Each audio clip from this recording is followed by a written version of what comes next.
Recording in progress.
If everyone can find their seats.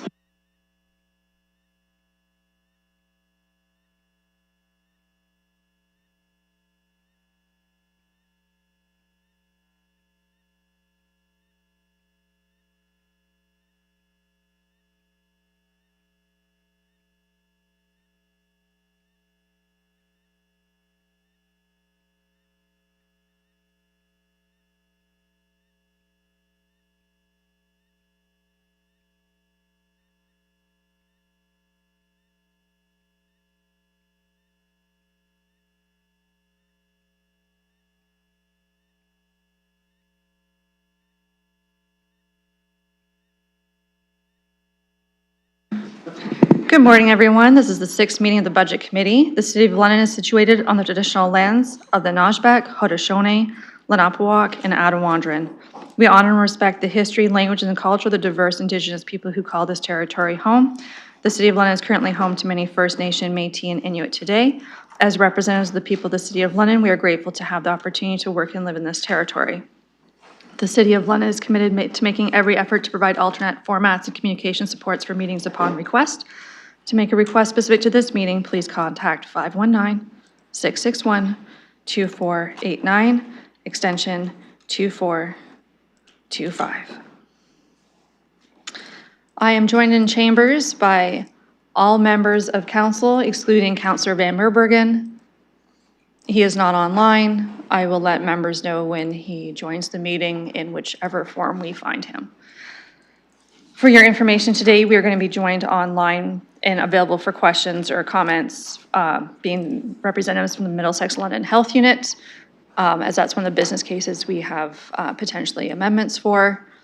Looking to committee members to see, when we get to certain items, if there's other agency boards or commissions that you want on standby. Currently, there's none, but we can certainly send them a Zoom meeting and make sure someone's available. So just looking to committee for that. Okay, seeing nothing, if you change your mind at some point, just let me know. I would say texting is easiest as well. My phone is face up. Looking to committee for disclosures of pecuniary interest. Seeing none. Just for your information, for timing of the day as well, I've been asked if we'll be done today. That is up to you guys. We do have 2 days reserved, but if we're close to the end of the day and wrapping things up, ideally, I would like to clear things up today. If we're a long ways off, we will be coming back tomorrow. Lunch is scheduled in the Councilors Lounge. We'll be ready around noon, so we'll see where we're on in the middle of a debate and break accordingly. There's also coffee and a muffin for you in the side room in the Councilors Lounge. If you haven't found it or need it, please find it. That takes us to consent then. This is 2.1, the 2026 Annual Budget Update Deliberations Introductory Presentation. Looking for a mover and a seconder. Okay, so Councillor Hopkins gonna move it. Councillor Cuddy is gonna second it. So it's on the floor, so going to council or staff for their brief presentation. Thank you, Madam Chair. So we'll get the presentation slides up on screen here. All right. So I will keep my presentation very brief today, but we did want to give just a few opening remarks and a brief update, particularly on our public engagement program, as well as a few brief reminders as we get into deliberations today. So once again, this year we did utilize a number of different engagement channels as part of the budget process. In particular, we held 5 in-person and 1 virtual pop-up information sessions. These have happened over the course of the past couple of weeks and were held at various days and various times and various locations across the city. I would say generally at each session we typically talk to in the range of 5 to 20 people. However, there were more folks who took handouts away and were going to look at budget information on their own time.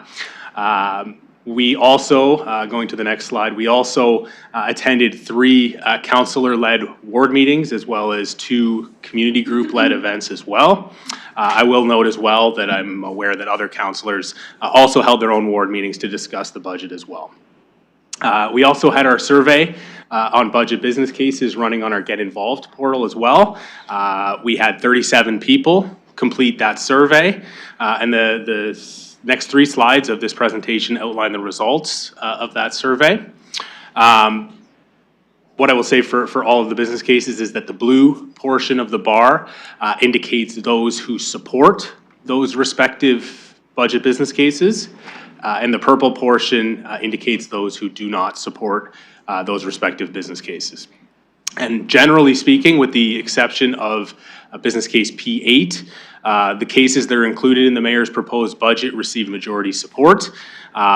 Support for business cases not included in the mayor's budget, so those being business cases P22 through P25, received a little bit more mixed support, ranging from 30% to 59% support. Going to the next slide, we, again, as we have in previous years, we'll have our tax levy model running today, and we can illustrate the impact of any potential amendments that you're considering upon request. Our starting point, again, is 3.6%, and as a reminder, each 1% on the tax levy is a little over $8.8 million, and therefore each 0.1% is about $882,000. On the next slide, we've included a number of reminders about important financial principles that are again articulated in our strategic financial framework. These include using one-time funding only for time-limited or one-time costs or revenue phase-in. Again, ongoing costs should be funded through ongoing revenues. We need to be mindful of taking on more or new services without reviewing those business cases and considering the impacts to future budgets as well, and also considering whether there needs to be a long-term exit strategy for any new services that are being contemplated.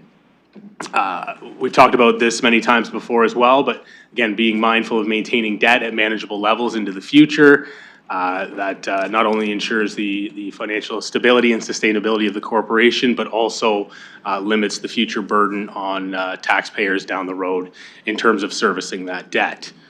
We want to ensure as well that we maintain adequate reserve fund balances. We've talked many times before about reserve funds as well and the important functions that they provide, including providing cash and liquidity to pay our bills as they come due, providing contingencies to weather, for example, future economic storms or emergencies or liabilities that may arise. We have many reserve funds that help support effective asset management practices. And we also want to have a source to support one-time initiatives in the future as well.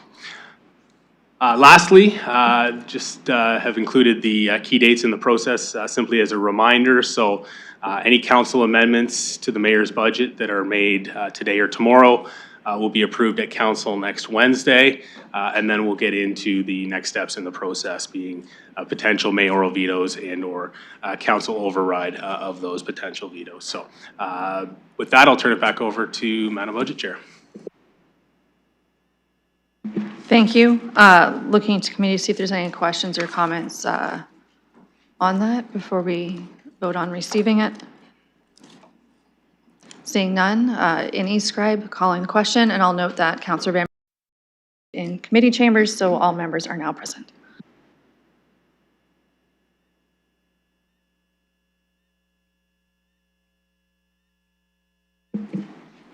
Closing the vote, motion carries 15-0. Okay, this takes us on to scheduled items. It's 3.1 being the mayor's budget. This is to receive it, that we have received it, and then following this, we will get into the items for direction. So looking for a mover and a seconder of 3.1. Moved by Councillor Hillier, seconded by Councillor Ferreira. Is there any comments before we get into deliberations? No, so calling the vote.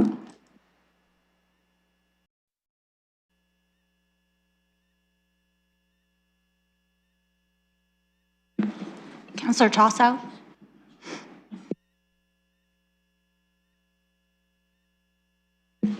Closing the vote, motion carries 15-0. Thank you. This takes us into items for direction. Amendment P6. We had 2 people interested in this one, so I'm going to look to Councillor Stevenson. I have a nod that she'll move it. I'll second it. And then I would like to hand the chair to the Vice Chair Lehman while I speak to it, and then I'll have the chair return to me and I'll finish with the rest.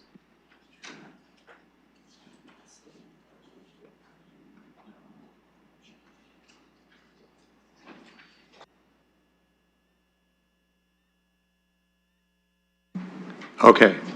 So Chair, just to confirm, the motion is made by Councillor Stevenson and you're seconding it. And would you like to speak to it first? Please go ahead. Thank you, Mr. Presiding Officer. As we know, today, the mayor's budget as tabled is the budget. It's up to us to make amendments to change it or revise it. Looking for your support in adding this one back in. I recognize and appreciate it's just one small street. I have some small streets in my ward that have been waiting and sometimes delayed as the city reprioritizes things. Have heard from residents that it is a small amount, but when it's your street, it means everything. I also believe that street maintenance and rehabilitation is a key foundation of the work municipalities do, so looking for your support to put this one back in. Thank you. Thank you, and I'll return the chair to you. Thank you. I'll resume chairing. I will start my speakers list. If anyone would like to comment, I will go to Councillor Stevenson. Thank you. I don't have much to add to what you said, but I agree with all of that. I think that residents want us to continue to improve their roads. There are some that are in very poor condition, and this isn't an area that I hear from residents they want to see a cut. Looking for further speakers? I'm going to go to Councillor Rahman and then Deputy Mayor Lewis. Thank you. Excuse me, and through you, just a question to staff. I remember that in this business case, this was identified as potentially money that was unused in some cases in that area. I just want to confirm that if we keep this in the budget, can be used.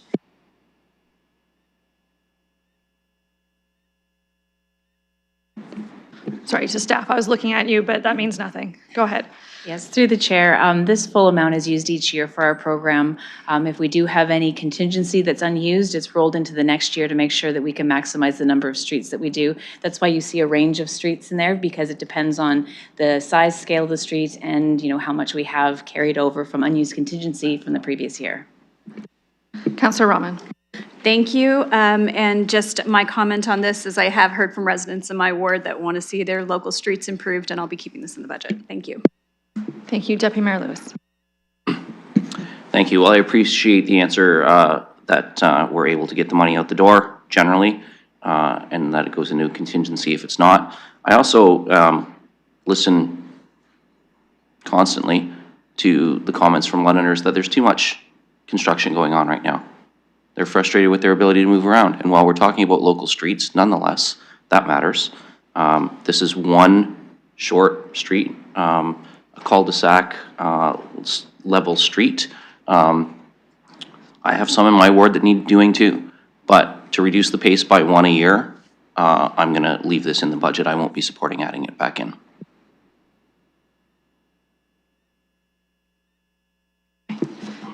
Thank you.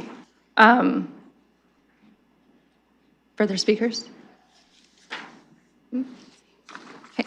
Do you want? Okay, I'm going to go Mayor Morgan and then Councillor Trousseau. Yeah, I'll just be brief. I put this in the budget because I heard people wanted tax savings. There's a variety of things in the budget where you can go down 114,000, you can keep it the same. Frankly, you can go up $300,000 million and do a whole bunch of more local streets. This is something that is flexible each and every year. We can adjust it as we move forward. Not doing one small cul-de-sac a year is a pacing issue. So yeah, people's streets will still get done. It just might take a little longer. So this is in the table budget because it is a way that we can find cost savings with minimizing the impacts across the system. It's also something that is very easy to change in the future as we want to ramp up or ramp down capital expenditures on roadworks. Thank you, Councillor Trousseau. Thank you very much, and through the chair, I want to thank Councillor Pelosa and Councillor Stevenson for bringing this forward. I fully support what you're trying to do here. My worry about this type of savings is one accident, 2 accidents wipes out the savings, and I'm not going to ask our risk management department now to go into a long detailed report about the types of claims that we get or how much claims cost us. But I think this is a false savings, and I say that with all due respect. I understand the intention behind it, but I too, in my ward, persistently get complaints about the different aspects of road maintenance. So I really, in good conscience, cannot go along with the cut. So I'm going to support the motion that's in front of us now. Thank you. Thank you. Further speakers? Okay, I'll note in eScribe, when you go to current item, you will see that it says that it's to be excluded.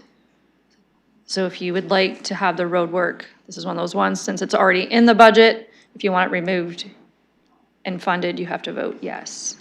If you would like to keep the cut, you vote no. I know. So Sam, based on your comments, you would vote yes, that you want it excluded from the budget, because right now it's a thing to be cut if you want it funded and removed. That's what I thought. Yeah, sorry. I'll walk us through this today as we go, because some things are going different directions. Okay, and it's early yet, and we're just getting started for the day. So any further questions on that? Okay, calling the question.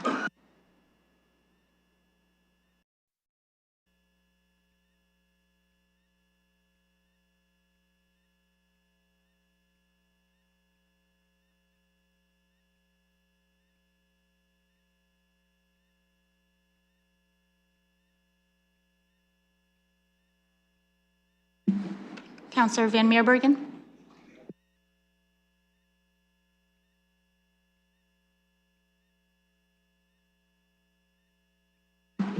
Closing the vote, motion carries 11-4. Thank you. That takes us on to amendment budget case P1. This is the London Middlesex Community Housing Operating Budget Support for 2026 to 2027. I will go to Councillor Stevenson first. It was their communication. Thank you. I'd like to move the revised version of that amendment, and I don't have a seconder, so I'll put it out on the floor to see if there is a seconder this morning.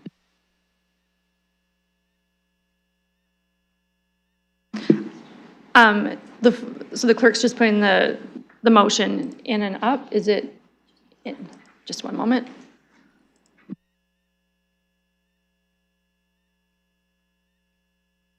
Okay, it's on the screen. It's in the eScribe. If you refresh, you can see it. Councillor Stevenson, if you want to say what it is, then I'll verify if there's a seconder or not, and we'll proceed from there. Thank you. Yeah, it's to amend the Mayor's 2026 annual budget to fund business case P1 for the LMCH operating budget support for 2026 to 2027 from the operating budget contingency reserve, rather than ask taxpayers to do it. Thank you. So you've heard from the councillor, looking to see if there's a seconder. Okay, final call. Sorry, councillor, I see no seconder on that one. Okay.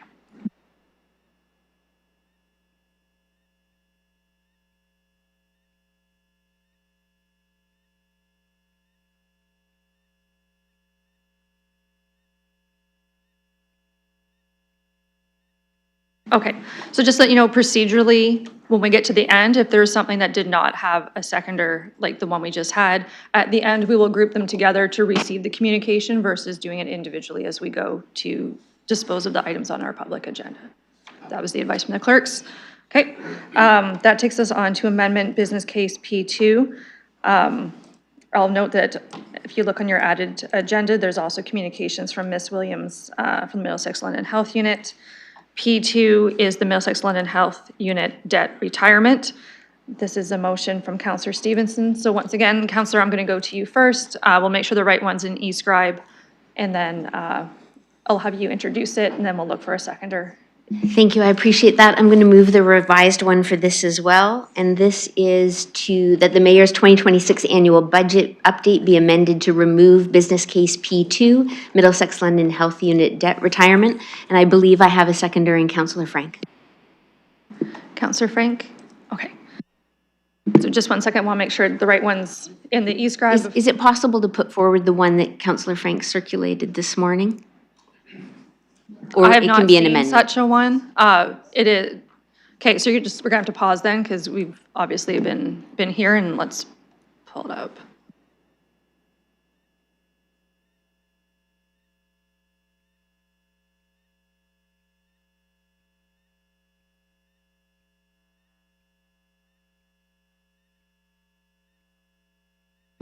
I can read out the change. No, on there's there. problems with it, just one second.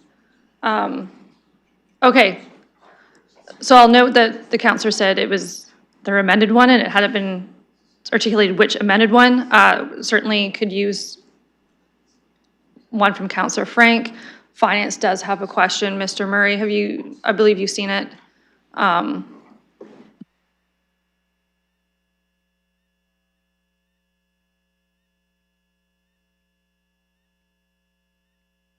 Yeah. Yeah, everyone, I appreciate your patience. We're just trying to see if we get the right one to start, for we're not already amending things to start. So if the clerk can put up the one from Counselor Frank that the Counselor Stevenson's trying to move, we can deal with the question from Finance.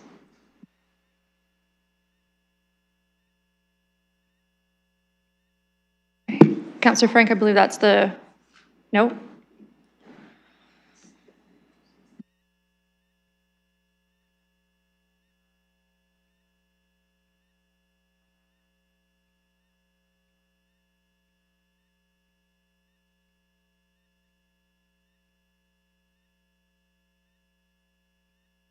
Okay, Counselor Frank, staff are saying they don't have it.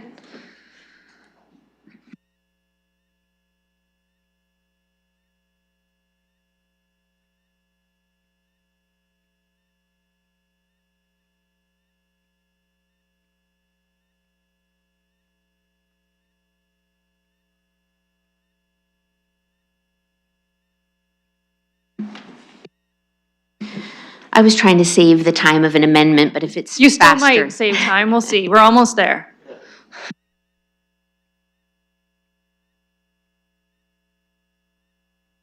I'll recognize too that once something's amended, everyone gets to restart their speaker's time. So like I said, you still might be saving time. Okay, I think we got it sorted out. We're just loading it in now.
So just to clarify, you wanted Counselor Stevenson's original numbers and then your highlighted portion. I have a thumbs up, yes. Just finishing loading that now. I'll note for this one as well, as it pertains to the health unit, that via Zoom, Ms. Williams, Dr. Summers, and two other their staff complement will be available to speak to this or ask questions once we get to that portion.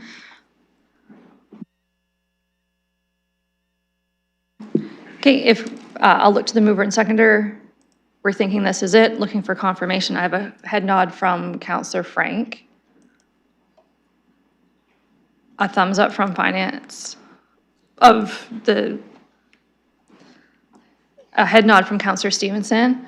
Okay, so it's on the floor. If you refresh your eScribe, it'll show on your screen for you. It is on the screen for the public. Counselor Stevenson, I'm going to go to you to read it out just for people, and then I will start a speakers list, and if you want to speak first, that's fine. If not, I can start with someone else, like your seconder. Thanks. The whole thing read out or just the change at the bottom? Both things are together. If you... Okay. So the business case P2, Middlesex London Health Unit debt retirement be excluded from the mayor's tabled 2026 annual budget update. 2026 operating expenditures minus $2,366,000, 2026 tax levy minus $2,366,000. That the Middlesex London Health Unit is requested to submit an additional funding request for 2026 onwards for permanent base funding for an additional 2.0 FTE. It being noted that the Budget Committee received a communication dated November 14th, 2025 from E. Williams, Chief Executive Officer, Middlesex London Health Unit, with respect to this matter. Mr. Murray, a clarification? Yes, please, Madam Budget Chair. I appreciate the opportunity. I would just appreciate some clarification on the intention with respect to submitting an additional funding request for 2026. Mechanically, I'm not sure how that's possible, given that we are now in the process of the 2026 budget deliberations. So some clarity on that would be helpful. I'm not sure if the councillor intended 2027 onwards, but clarity would be helpful. Thank you. Go to Councillor Frank on that one. Sure, thank you. Yes, the intention is that I'd want the health unit to submit an additional request for funding for 2026 for 2 FTE. My understanding is at any point throughout the year, we can add funding to our budgets. We approve spending that's outside of the budget cycle. So I would want, ideally, at the next possible opportunity for them to submit a budget case for 2 FTEs. Mr. Murray, I just heard budget case mentioned, and this is what we are today. Just for clarification. Thank you, Madam Chair. So what we're doing right now is the budget process. The budget process will be completed in the next handful of weeks. The mechanism, if there's a request for permanent ongoing funding going forward, would be for the health unit to bring that forward as part of the 2027 budget and a business case for additional funding as part of that process. If the health unit were to come forward mid-year, we would be into a situation of having to consider a one-time funding request from a one-time funding source. The opportunity, though, for permanent ongoing requests is as part of the budget process. Councillor Frank? Thank you. And given that you did highlight we'll be in this process for the next couple of weeks, if they are able to submit it before a council meeting, then are we able to consider it at that point? Mr. Murray? No, Madam Budget Chair, my understanding is procedurally it needs to be done now. If we're adding additional ongoing funds to the budget, it needs to be done as part of this Budget Committee meeting, which will then be approved at Council next Wednesday and finalized thereafter. Councillor Frank? Thank you. Then could we reword it to ask for one-time funding for 2026 and then a permanent budget case for 2027? Okay. I'm going to get we're getting really into the weeds of amending potential stuff on the floor. Just procedurally, it seems to be a lot of back and forth with staff. So if you'd like to make a change of what's on the floor right now and remove or change something, I'll allow it. After that, it's in the hands of committee and debate and timing is going to start. Final comment, Councillor Frank? Yes, then I'd like to make that amendment that I just said.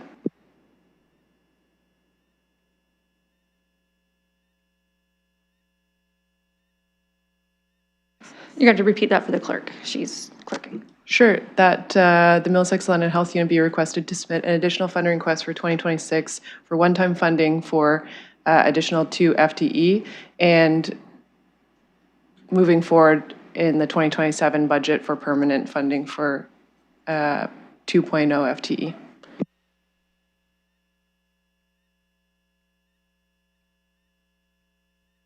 Okay, sorry, we don't have financial numbers to go with this. I'm seeing notes from finance that the budget stuff right now is normally based on numbers of amount coming in or out versus other direction to do things. I don't believe that's going to be procedurally in order. I'll check with Mr. Murray's team.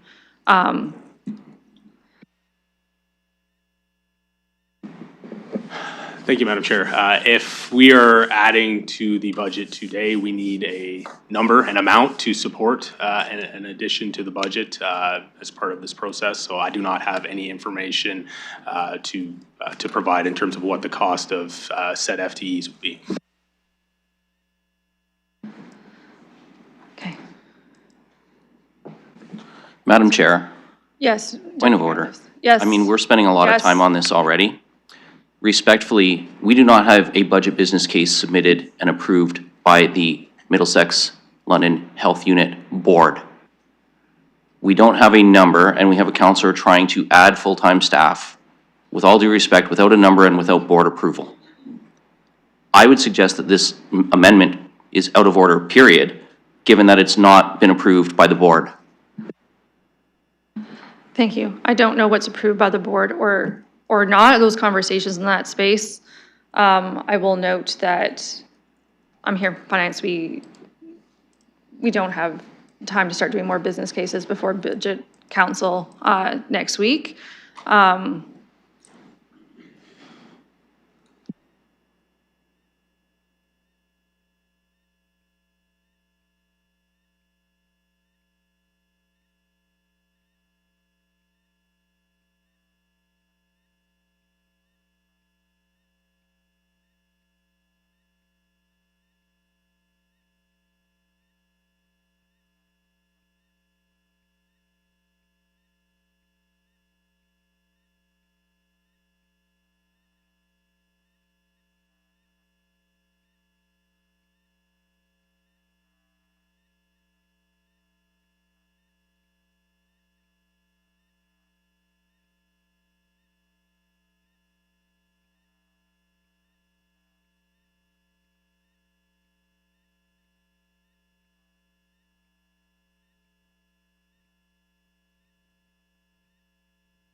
Okay, so Deputy Mayor Lewis, getting to where you're going, to finance, the second piece below the numbers procedurally cannot even be dealt with today.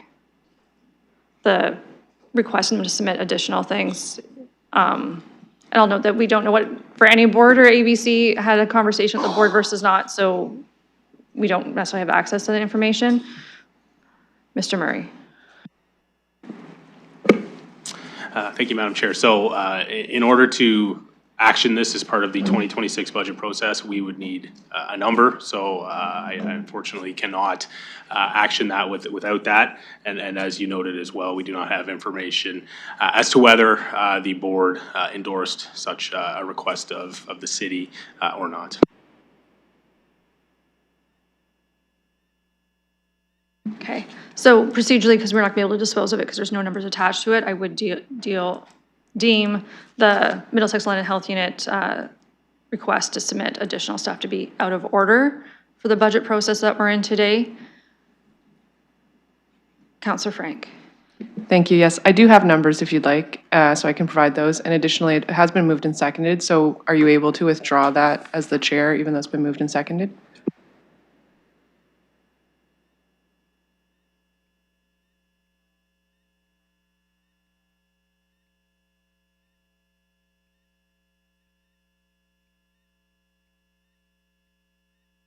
Yeah, so I gave some leeway, hoping it was gonna save us time, realizing you both had things on the go. It clearly has not. I'm deeming that, once again, like, nobody saw it beforehand, before it went in, that section of the motion can't be dealt with today. You're welcome to challenge the chair if you want, but the numerical values that Councillor Stevenson had circulated on the agenda already, is fine and can be dealt with in budget. I'm deeming that second portion would need to be removed. Councillor Frank. Thank you. I do have the numbers, $240K a year.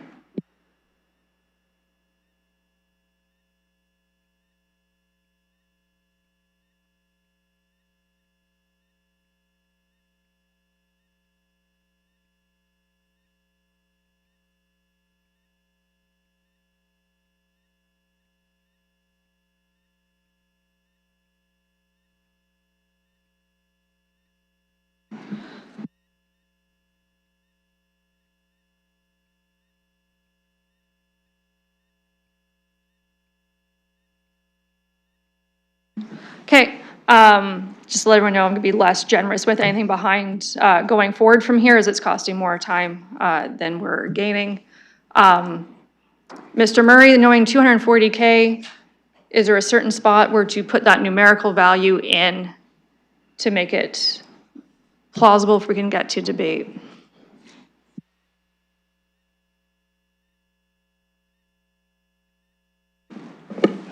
Thank you, Madam Chair. So if we do have numbers today and we are including that as part of this amendment, our recommendation would be to reflect that on an ongoing basis.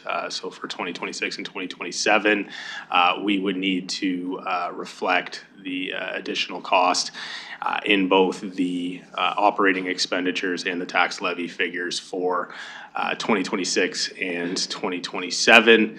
My team can certainly provide that those figures if you give us a couple of minutes. I will note, however, though, that the $241,000 figure that I believe Councillor Frank is referencing relates to the principal and interest repayments on the debt. No, it's not. Okay, thank you. Okay, I'm going to note that essentially even adding the $240,000 is that they come back asking for it. So this still needs to be wrapped up and dealt with today, and I don't see a way that they can come back with something in writing of additional business case today in this moment. Still have that procedural issue that it's directing a future business case and to come back, and there's no coming back after today.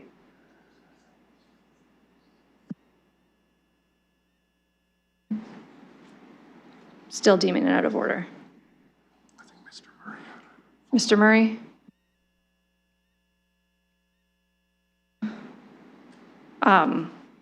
If you have comments, like just trying to actually get to the business of the day. Because then it still notes that they're requested to submit an additional request, and today is the debate, and there's no way that they can come back today with an additional request. I will, sorry, Madam Chair, I will also flag for committee's attention that the health unit budget is cost shared between the city and the county. So any request of the city should reflect the city's portion and not just the gross amount of additional resources. So the city's share is approximately 85% of the municipal funding portion of any municipal funding request.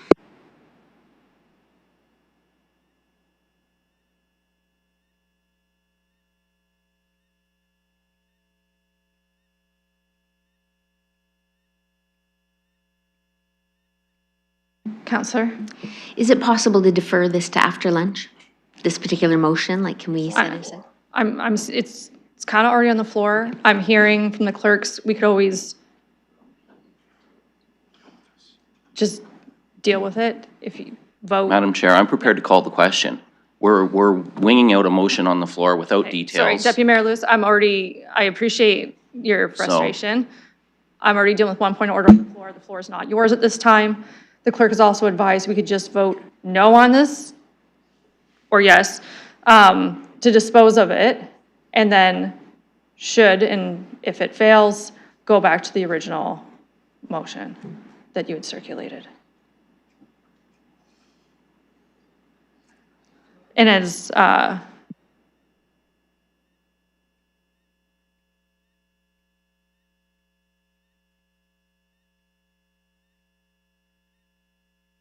and we're over the threshold of monetary value, so you can't just call the question.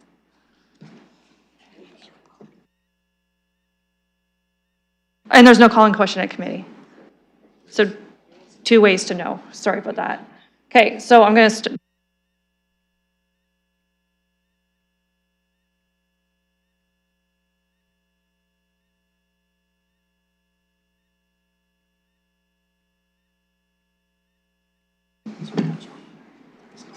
Sorry, I'm sorry, I want to hear that one on the record. The mayor said he was wrong, that you can call the question at committee. Okay, so you can call the question at committee, just it's over the financial value to call said question. Okay. So procedurally get out of this, there's 2 ways. One, that section be withdrawn, and is there an appetite to withdraw that wording, Councillor Frank? Okay, 1, you could withdraw the wording and we can deal with the numerical values only. Or 2, we can stick it together, vote it down, and then the original numbers would be there, could be put forward. If there's still a mover and a seconder. Councillor Truss, you're gonna have to wait. I was just speaking to Councillor Frank. Just one moment. I can withdraw and potentially bring something back later today. So I'll withdraw at this point just so that we can move forward with the first motion. Okay, thank you. Like I said, procedurally, does anyone object to that? Yes. You object to it? Okay. So we have an objection. So now it's on the floor. I'm starting my speakers list then, since someone tried to get us out of this, now we're still into it. So I will start the speakers list. I will note that throughout the day, there's things already circulated that we will deal with. Procedurally, bringing something else forward is also in order today, as long as it's part of the budget. I will start my speakers list with Councillor Frank, and then I think Councillor Ferreira, and then there's someone over here. Like I said, this day takes as long as we want it to. You're welcome to say no, you're welcome to say yes, you're welcome to say nothing. But I am timing. Go ahead, Councillor. Thank you, and appreciate having the opportunity to speak to this. So the reason why I'm supportive of this direction is because in regards to paying off the one-time debt retirement, I'm not very supportive of that in that 70% of that debt is the province's debt. The reason why there is a loan in the first place is because the province would not provide capital funding for the health unit to be able to fit out their new space, and so they had to take out a loan. And I think that was very responsible of them, and we are paying off this debt over time. That being said, I don't think it's in the best interests of residents of London to be paying off provincial shares of funding, and I think that we should go through the process of having the province continue to pay that off. That being said, I do understand the intention. I appreciate trying to free up operating funding within the health unit's budget because we are chronically underfunding the health unit. The provincial contribution on average for health units is $57 per capita. In London, we get $50. So we're missing $7 per person, which equates to millions of dollars in lost revenue and therefore lost service. At the municipal level, London in 2024 gave $18 and the average is $30 per person. So we are also chronically underfunding the health unit from the municipal side. And that results, as we've seen in the letter, in service cuts and reductions. We had to cut 22.5 staff positions last year because we are unable to be able to make it work with the minimal increases we've been having. So again, I appreciate the efforts to try and find long-term operating savings for the health unit by trying to pay off one-time debt. That said, as I said at the beginning, I don't want to be paying the province's share. So the reason why I was putting forward the amendment in regards to having 2 additional staff, that is the net amount that the health unit would be able to have if they had their debt paid off per year. So I'm supportive of having the province pay their fair share, as well as increasing our contribution to the health unit, because I do think that those services are desperately needed. So I want to move forward in this direction and hopefully there is some support for that as well.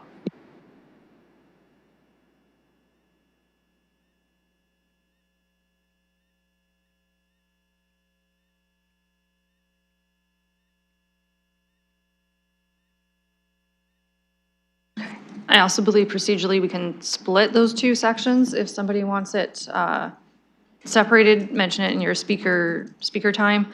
I have Councillor Ferreira and then Councillor Chow. So I don't know if I saw your hand to this or something else. I'll pass. Okay, you'll pass. Okay, and then I had Councillor Stevenson and Deputy Mayor Lewis.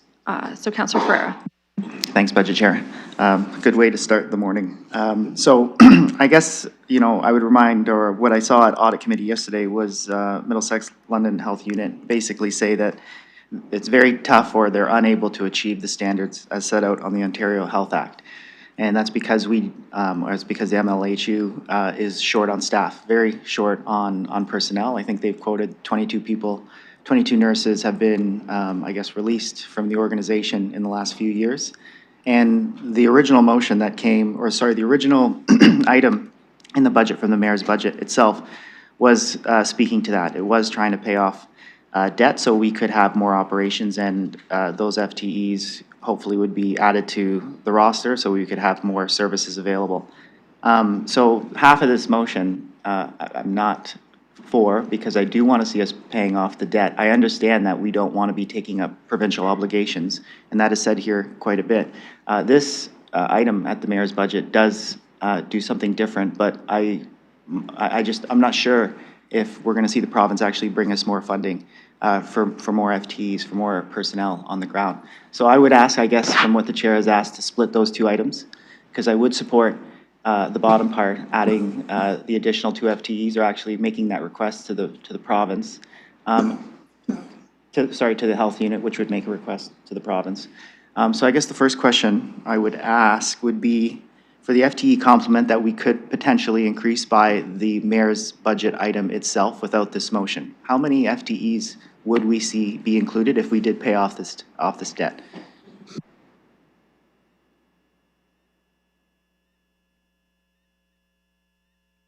Okay, so I believe the health unit is online with us today. It was a specific question. I believe that if their debt, if the mayor's budget as tabled went through, what you could see for a staff complement change? Yeah, roughly, if we can get some rough numbers on how many personnel we'd be able to add to the organization with this item from the mayor's budget specifically, not this part of the motion. Thank you. So we have Ms. Williams and Dr. Summers with us. I'll leave it to you to trade off who wants to answer the question. And welcome. They're on Zoom. If you do your little toggle thing, you could see them. Thank you, Madam Chair, and through you, it would be 2 FTE of health unit staff that we would be able to fund if the debt is repaid. Dr. Summers can speak to what area of work we would deploy those staff. Good afternoon, or good morning, and thanks for having us and for considering this. So as Ms. Williams indicated, we'd be able to fund an additional 2 FTE, likely in public health inspector capacity, emergency preparedness, and directly serving vulnerable populations would largely be where those resources would be allocated, given our current biggest areas of risk. Thank you, Councillor Ferreira. Thank you, Chair, and I appreciate that from MLHU. So basically what I would like to see would be as many increase on the complement as possible. So the 2 FTE request for the Middlesex London Health Unit to go to the province, I'm not in support of the first part of the amendment, so I would like to break it up because I would support the bottom part. And I guess another question I would just ask, really a quick question. I do see on the business case number 2 that the total taxpayer impact for the average household would be $10.31. But that's, I do see spread over 24 to 27. So I was just wanting to get some confirmation if that amount is for the entire multi-year budget schedule or just specific years. To finance?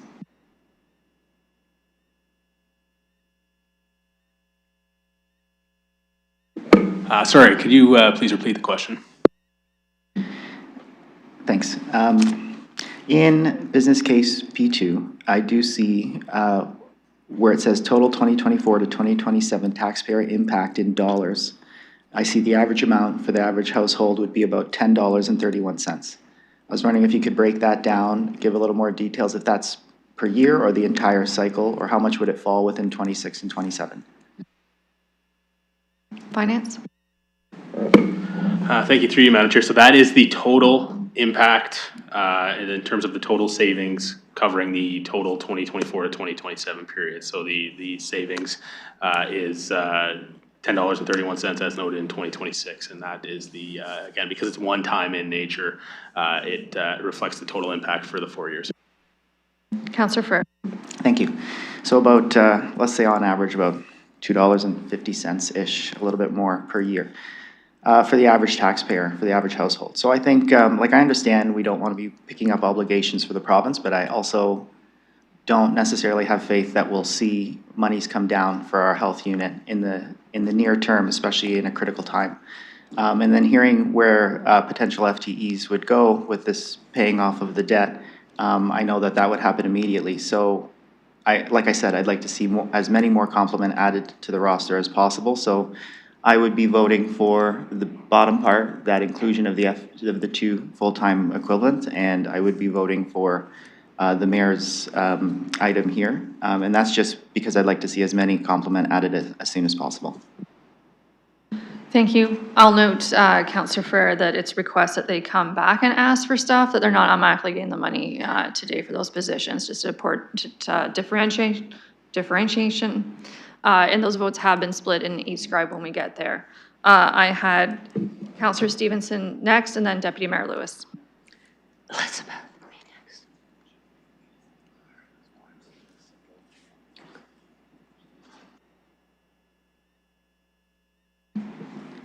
Okay, thank you.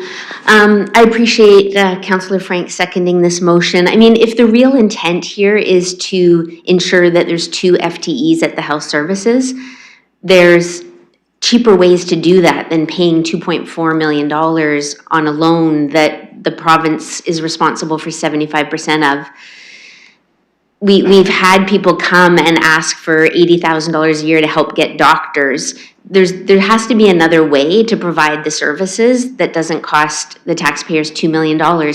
We at the public participation meeting, we heard people say they're really, really struggling. It is not equitable across the city. There are some that say, no problem, I'd pay more. And there are many who are saying, as LMCH said in their business case, we can't make the numbers work.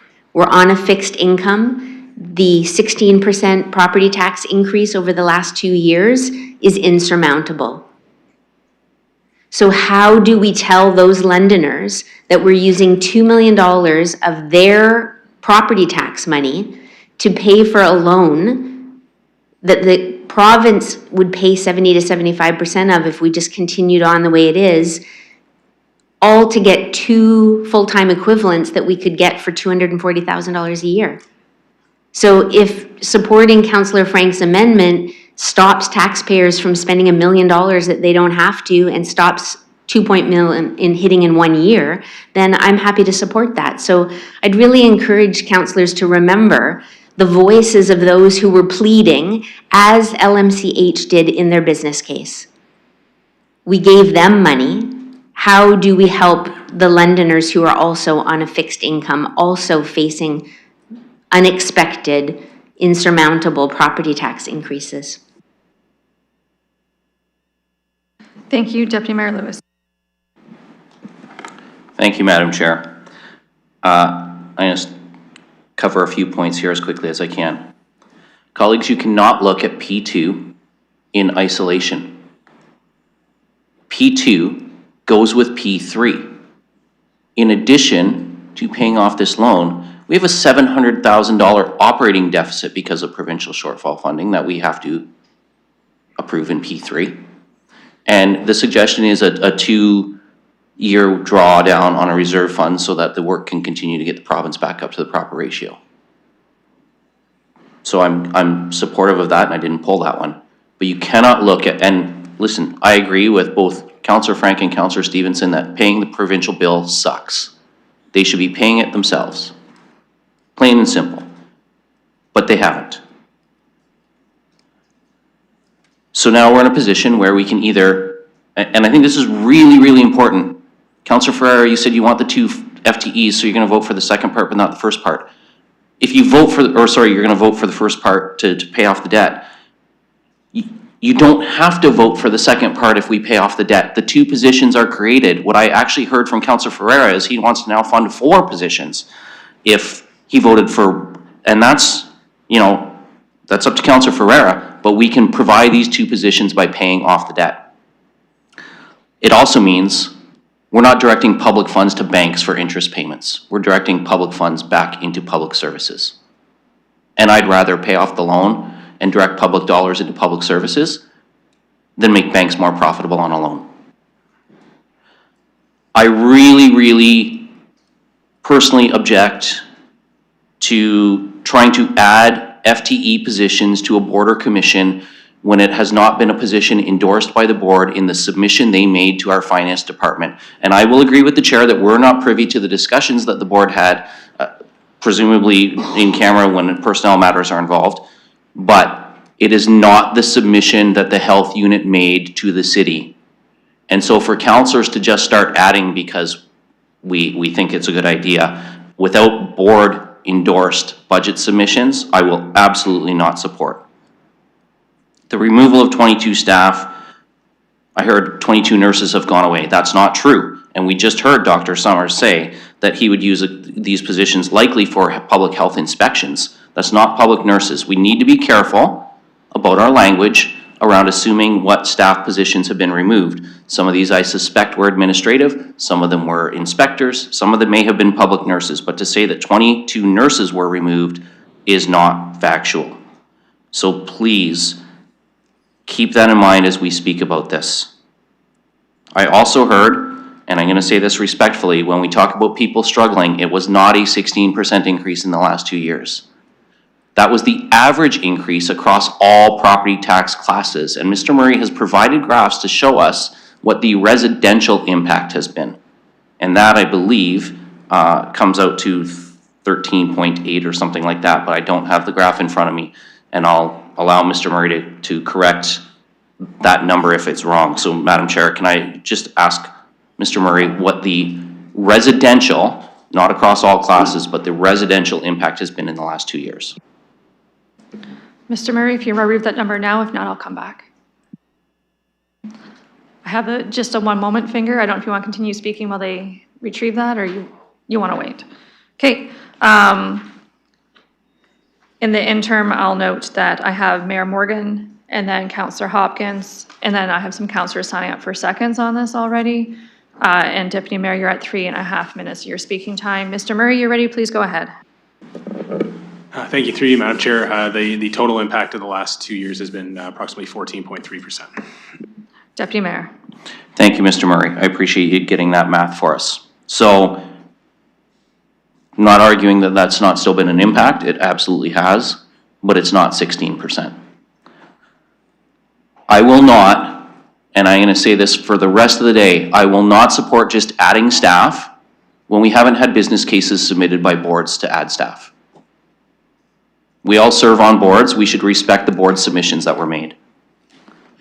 I will support paying off the debt reluctantly because I do not want to bail the province out. But on the other hand, by bailing the province out, we do free up the dollars for 2 full-time staff, and we free up those dollars permanently, ongoing. If we don't do this, all we are going to set ourselves up for is for the health unit to come back and ask for another increase next year and another increase the next year. And if we do that, that is an increase in perpetuity. If we pay off the debt, that is a savings in perpetuity because we're no longer paying interest.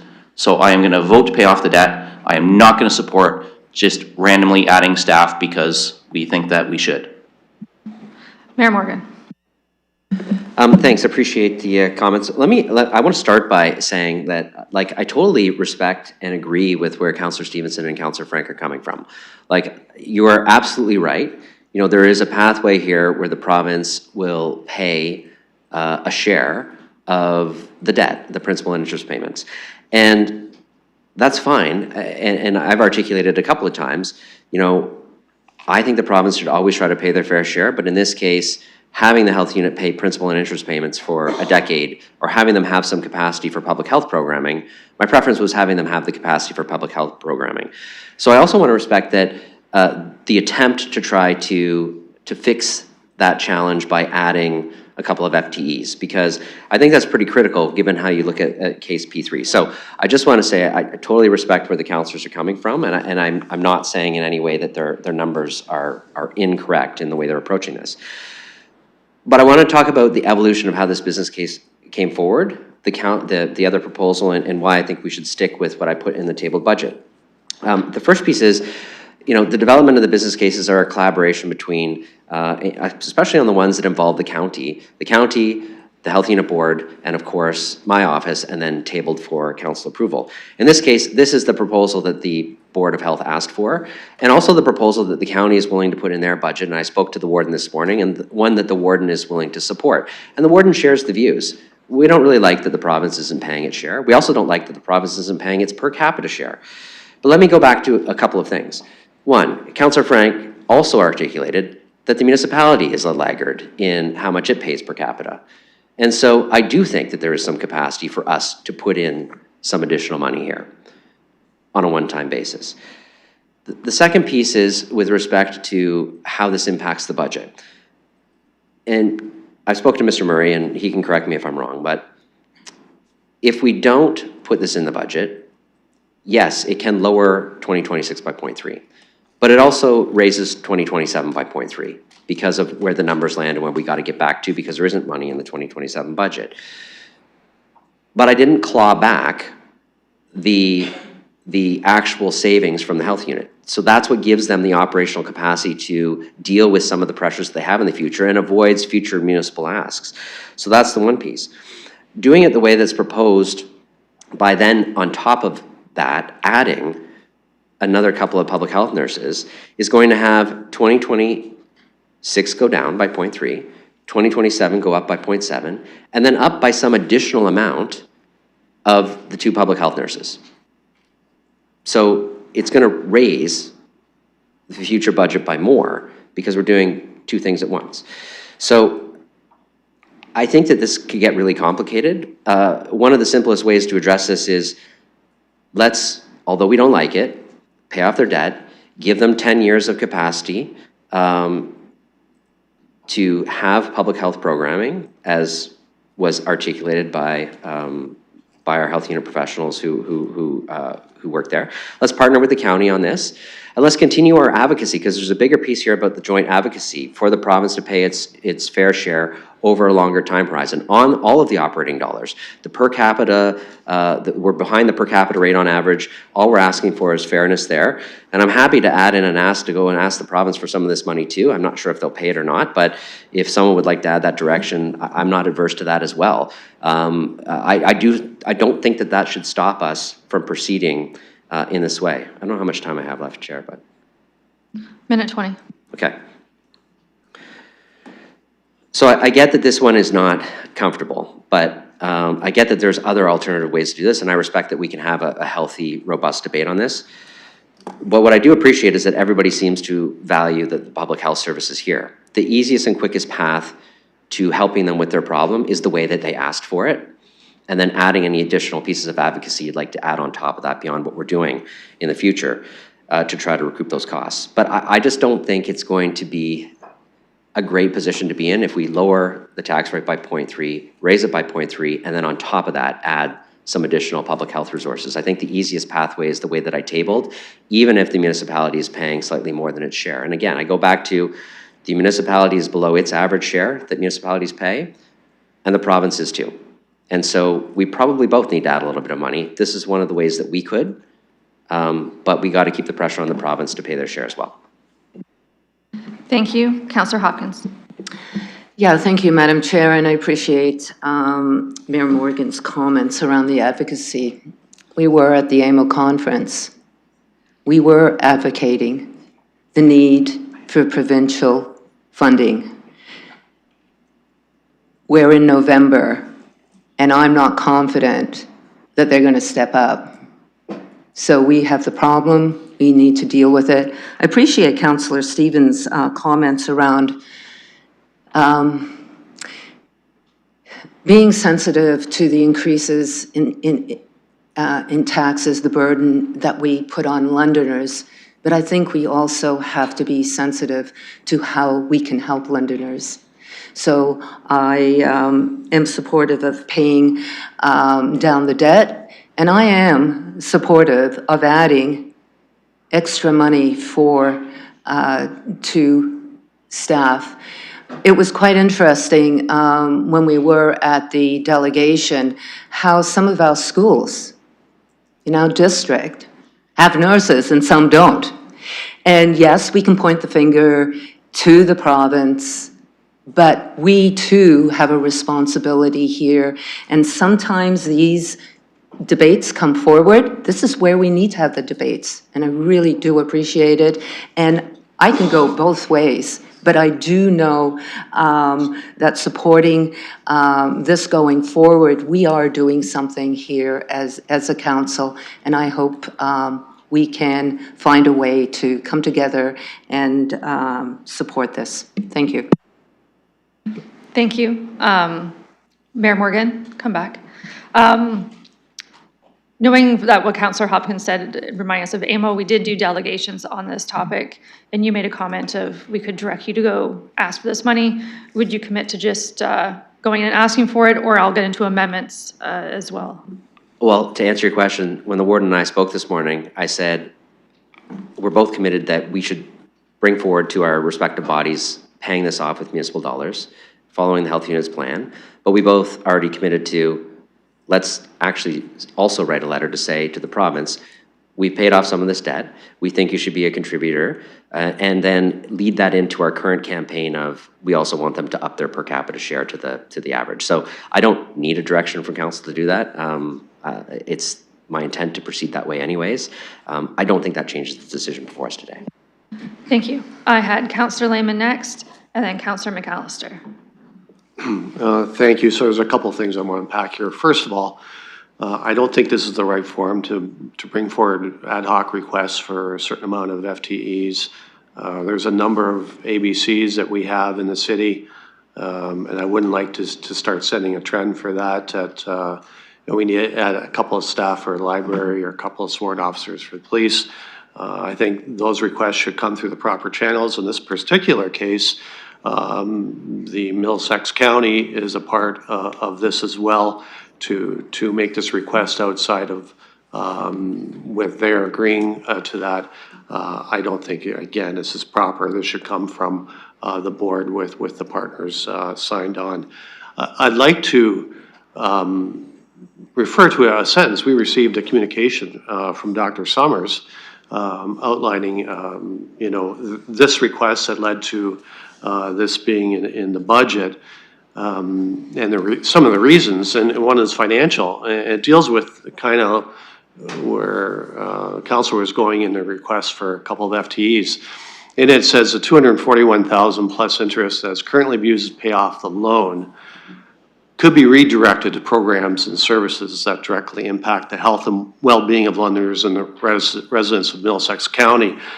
And that's, that's the reason why I'll be supporting this debt repayment. But I will not support getting into the weeds on specific FTEs.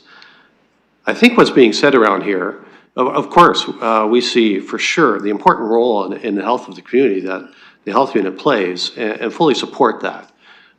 We also recognize that the challenges that we have in the funding model, funding for the unit comes from three sources: the City of London, which is the bigger partner, the county, and then the province. We are apparently the second lowest per population of funding, so I think that has to be addressed. Now we're looking at covering off some debt, which the county has agreed to share. I think it makes total sense to go to the third partner, which is the province, and ask that. I was going to make a motion directing the mayor do that, but apparently that's been covered off, and the mayor's going to do that, so I will not go down that road. So to sum it up, we'll not support the addition of a couple of FTEs, and we'll support the paying down of this debt with the acknowledgement of the challenges where I would like to see the province address. Thank you, Councillor McAllister. And once again, for committee, I'm doing first round, and then I'll circle back to second round. Thank you, through the chair. Appreciate the discussion. Agreed with a lot that's already being said. I think we really do need to hold the province accountable. I was part of the delegation we did with Middlesex Health Unit in August for AMO. I mean, ideally, I'd love to be able to come back and say, yeah, the province said that they'll up their contribution. Cannot say that.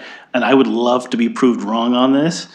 This is one of those cases where I would be overjoyed if the province, all of a sudden said, yes, we recognize we have underfunded this and we'll pay it. And to date, I have not seen that on any file, and I would love to see it.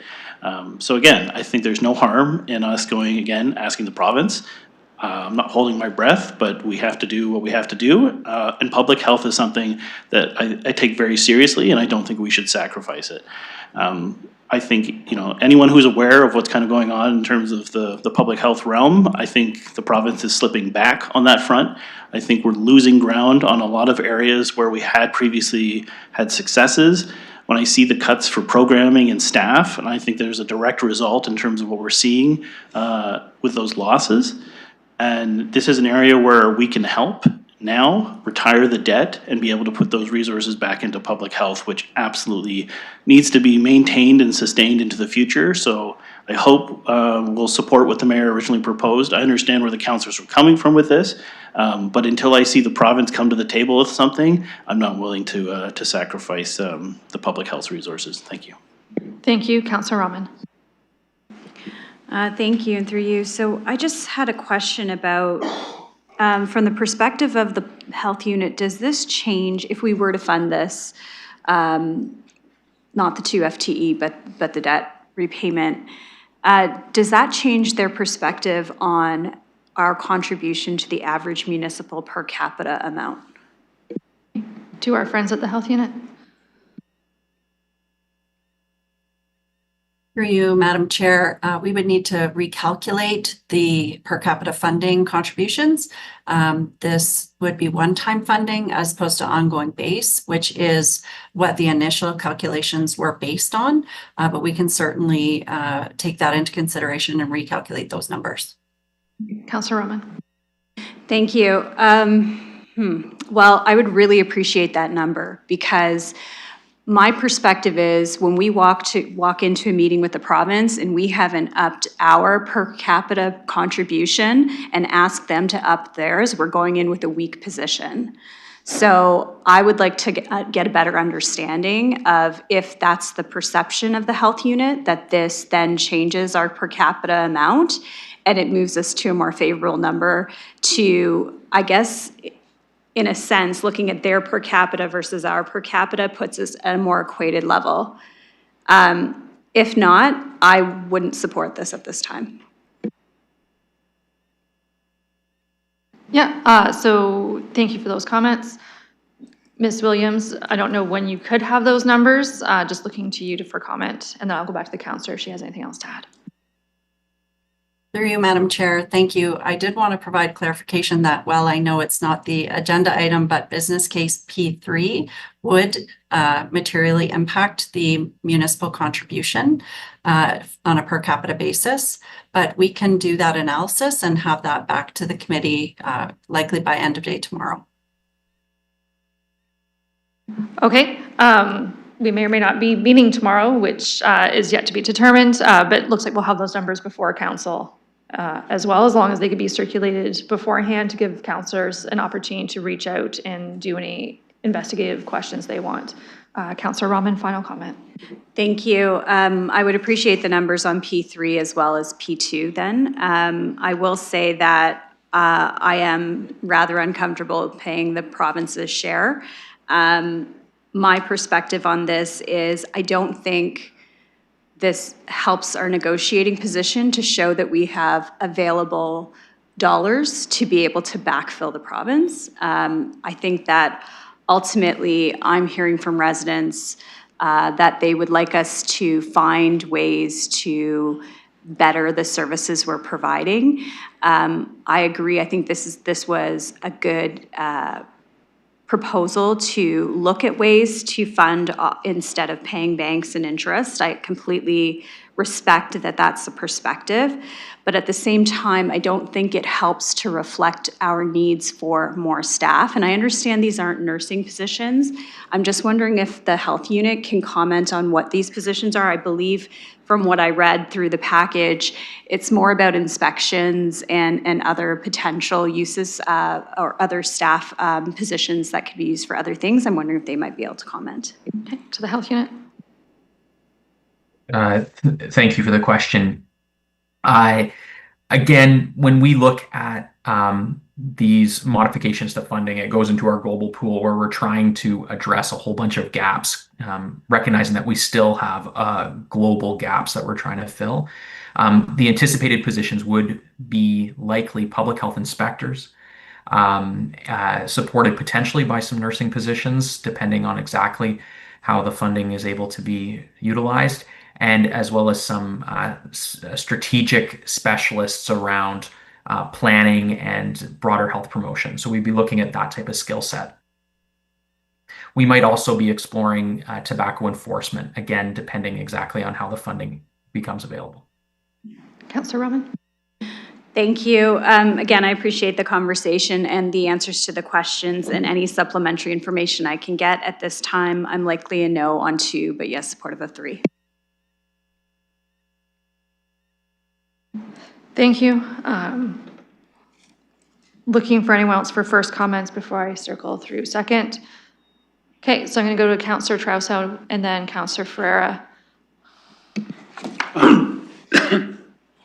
Very briefly, I just want to say I fully support the comments that were made by a number of people, including the Deputy Mayor, the Mayor, Councillor Lehman.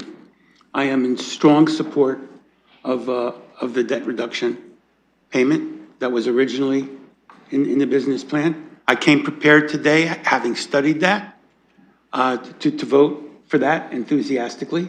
I am not prepared to vote for the add-on. And I should say, as much as I would like to see as many additional FTE brought to this unit as possible, I would really prefer to see something come from the board. So I'm not prepared to, sadly, I'm not prepared to support the additional 2 FTE, although I do think by passing the debt relief motion that's in the principal package that we've been studying, it makes that a bit moot for now, and that will give the board and the unit the opportunity to come back with something more specific. I understand from the conversation so far that this hasn't even been through the board. I haven't heard anybody correct that. So just to be clear, I am fully supportive of the important role that this unit plays, and that's why I'm willing to go ahead and support the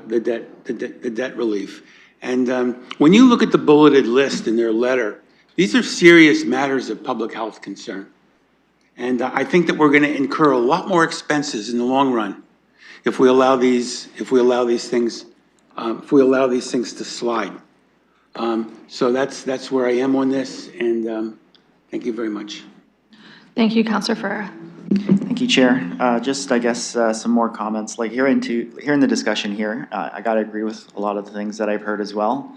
You know, I do have my own restraints from backfilling any provincial obligations as far as I'm concerned, but at the same time, I do see that there's no movement on that on the province side.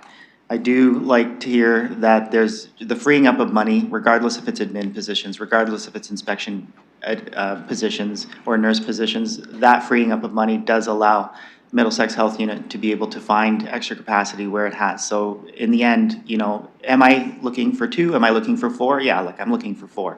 If we can get the opportunity to potentially increase the complement by 4 positions, regardless of where they are, I'm obviously for that. You know, I hear the concerns about positions of negotiation. I definitely hear those concerns. I, for one, feel like the negotiation with the Minister of Health or with the province may not necessarily be a negotiation. I think it would be more likely a steamroll on the province's side rather than our side. Like, in the end, I feel like there's a difference of opinion between us and the province on ideology of what public health is. You know, on the provincial side, public health is something that can be commodified. On my side, on our side, public health is a public good. So that difference of ideology right there may not necessarily help a negotiating, any type of negotiation.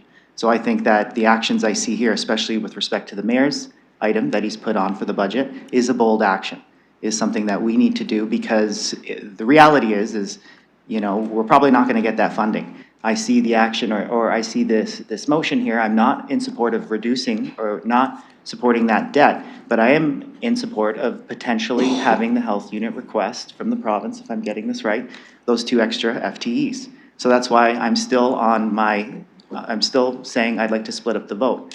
But in the end, I feel like we just need to realize that we need to take 20 seconds. We need to take that action now. We need to be bold here.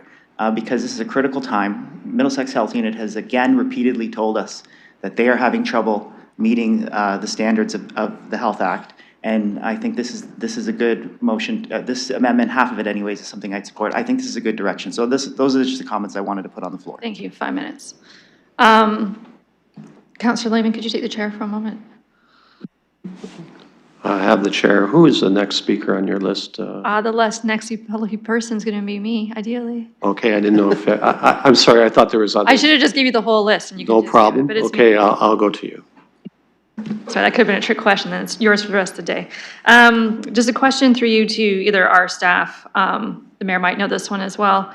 Just, I'm supportive of nobody likes backfilling somebody else's bill. The province has been a very bad partner, in my opinion, in this, in public health, especially with the rate at which London is growing. We're meeting their housing targets, and yet our residents don't have adequate access to public health, in my opinion. It's that this business case requests for London's share of the amount required for the outstanding loans is subject to approval of the County of Middlesex for their equal contribution. Do we know procedurally, I know you spoke to them this morning, Mr. Mayor, when they're going to have that debate within their chambers to know, I know that just because the lead of a council is in support of it doesn't mean their members will be, of just what that feels like, of how the vote's going to go and when that vote's going to happen. Mr. Presiding Officer. That was directed to who? Oh, I'll go to the mayor. So I don't know the date of the council, county council meeting where they're dealing with their budget, but the clerk may know that. Or, the health unit may know that because they have to present to both of us. I'll go back to the budget chair. Ms. Williams has her hand up on screen, which you can't see because I have the magic screen. If you. Oh, please go ahead. Through you, Mr. Chair, it's December 10th. I'll go back to you. Thank you. That's it. Thank you. I'll return the chair. Thank you. Next on the speakers list, I have Councillor Frank using 3 minutes, 2 minutes remaining. Thank you. I just had a couple additional comments given some of the conversation. I want to point out the logical underpinning of the request to pay down the 2.4 million is to free up $240,000 for 2 FTE spots. And I'm literally applying the exact same logic to my amendment. And yet there's comments that this is wrong or it should not proceed because it isn't a board approved request, even though the outcome is the exact same, which is having $240,000 available for funding for 2 FTEs. It's just a different way to get there that doesn't require Londoners to pay the province's portion of the 2.4 million. So the same outcome, just different scenario and different person who's footing the bill. Additionally, I just want to remind folks that sitting at the seat as council provides us the ability to add and reduce funding to other agencies, boards, and commissions' budgets. We do it all the time, whether or not it's been sanctioned by the board, because at council, we make council-related budget decisions, and I'm not wearing my MLHU hat here, I'm wearing my councillor hat. It was also mentioned we should focus on the origin and the evolution of the business case. The evolution of the business case was that it was supposed to come from a reserve fund or the surplus. It was not originally intended to come from the property tax budget. And I think that's an important distinction because I would have actually been supportive of it coming from a reserve fund. And finally, we have been lobbying for years to have the province fix the health unit funding formula. We have seen zero movement there. So I unfortunately have zero faith in the province that they'll be responsible and pay their fair share despite how many times we go and ask them. And if we keep pleading and we get nothing, I don't really see the point in continuing to do that. We can either instead charge the province their fair share of the debt. So we have the ability to force them to pay the debt, or we have zero ability to get them to give us cash. So I would rather them pay than us pony up the cash. So just wanted to make those additional comments. Thank you, Councillor Stevenson. You've used 2 minutes, 3 minutes remaining. Okay, thanks. I appreciate the discussion on this. There's a long list of shortfalls in health funding in our city. There's a lot of desperation out there. We cannot be using property tax dollars to make things right. Like the list is long at the emergency room, at people not having family doctors. I mean, there's a lot. It was a perfectly reasonable response of the board to make this ask. I think it's a great thing that they came and asked. But for us, as this council, we're financial stewards of the property tax base. And when you look at, is it in the London taxpayers' best interest to pay down a debt where they only owe 21% to pay 84% of it, or whatever the exact percentage is? And why pay it all in 1 year? Londoners are saying to us, we're struggling too. We're all sympathetic to what the health unit's going through, what LMCH is going through, but Londoners who we represent are saying the same thing. With our hat on that is just representing the London taxpayer, it's impossible for me to support paying off this loan. They asked us, the health unit, and again, rightfully so, they're doing what they need to do, asked us if they could keep our portion of the 2022 surplus. Council voted to do that, $400,000, in the same year that we had an 8.7% property tax increase. And we can say, oh, it's smart to pay off variable rate loan debt. It wasn't ours. And the province benefited from that reduction in interest 70%, we only benefited 21%. Mathematically, it doesn't make sense. Then we were asked to fund a shortfall of $600,000, which we are mandated to do. And if I recall, that was not a unanimous vote. Several of us voted no, even though we are legally required to pay it. Now, this year, it's showing up as a budget case, and it's $700,000. Londoners are contributing to the health unit. Now we're being asked to contribute even more, and you can't say we don't want to backfill the province, but 30 seconds. we're backfilling the province. Hopefully we get a thank you note for the extra $1 million that we're taking from property taxpayers in 2026 to pay off the province's debt. Further speakers? Oh, sorry, Councillor Lehman, go ahead. Thank you. Yeah, this reminds me of the conversation we had last term with the Middlesex London Paramedic Service. Whether we like it or not, we're mandated to cover our share of the health unit.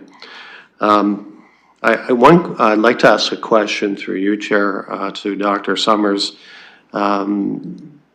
Being that if we did to pay down the debt, is there a way we can get credit for that over the next 10 years, where we would, because now you are not having to service that debt? So, Dr. Summers, would you be willing to explore that question to see if we would get credit for paying off this debt over the next 10 years? Thank you. To the health unit. Well, thank you for that question, and I know Emily will hop in on this one too.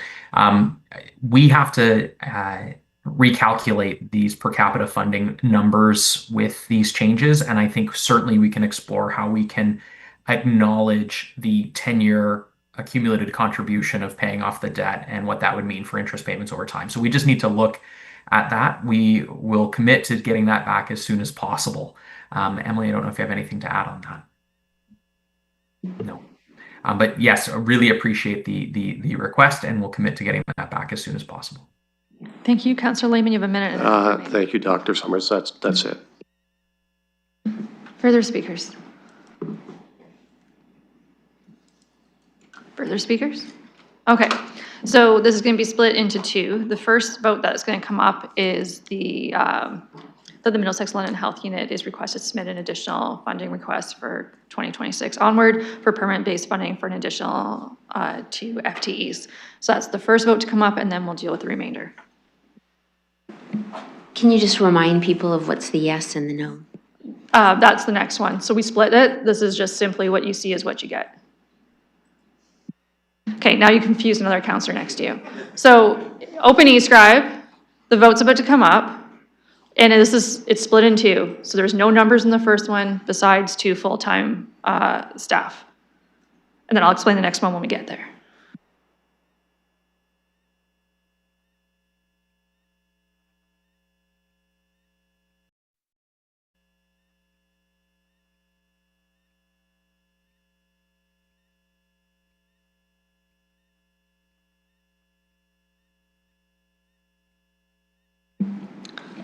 Closing the vote, motion fails 7-8. Okay. The next one to come up is the remainder, which is the numbers. So forgiving the debt is in the mayor's original budget that's been tabled. The motion before you would be to exclude it, so to remove that debt payment out. So if you want it excluded and the debt repayment removed, you vote yes. If you would like the debt repayment to remain in the mayor's budget, you will vote no.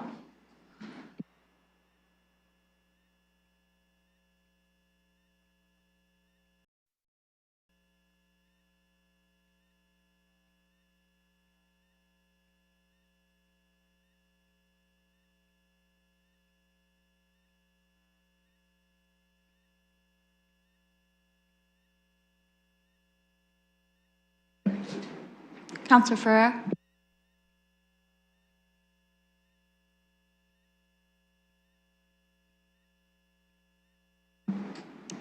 Closing the vote, motion fails 5 to 10.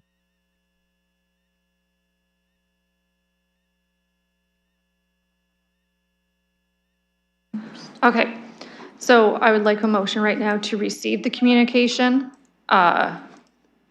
It had failed, but we need to receive it. Mover and Counselor Hopkins, seconder and Counselor Van Meerbergen.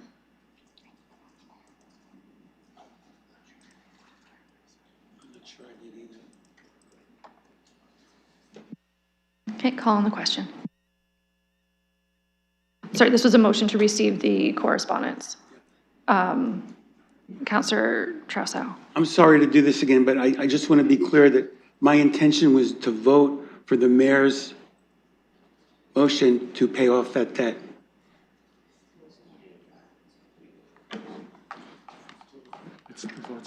Still.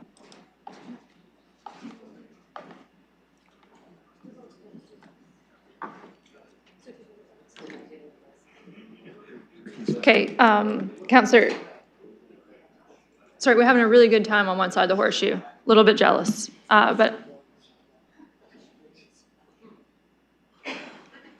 Counselor Trousseau, you did vote the wrong way, but the vote you wanted was still the same outcome. Could you just clerically change it? It would have to be a motion to reconsider and open all the voting again. Yeah, I would like to do that because Okay, on the record. yep. So motion to reconsider moved by Counselor Trousseau, seconded by Counselor Ferreira. So the first thing's going to be the vote, the first vote's going to be the motion to reconsider, and then I'll announce the next vote when it comes up. This was going to be so simple.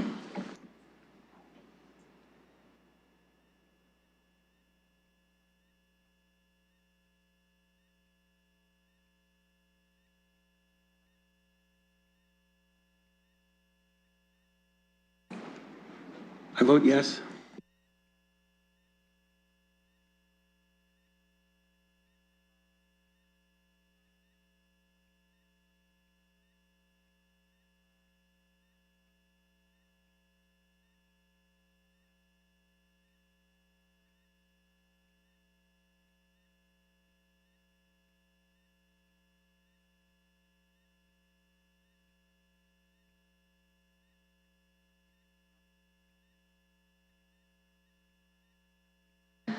So this is a simple majority vote, and this is just a motion to reconsider. The last vote for the counselor can change his vote for the record.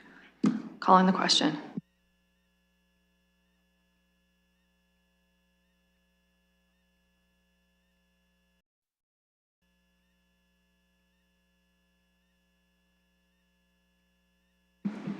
Closing the vote, motion carries 15 to 0. Thank you. So we're reopening the last vote to allow the counselor to correct his vote on the record.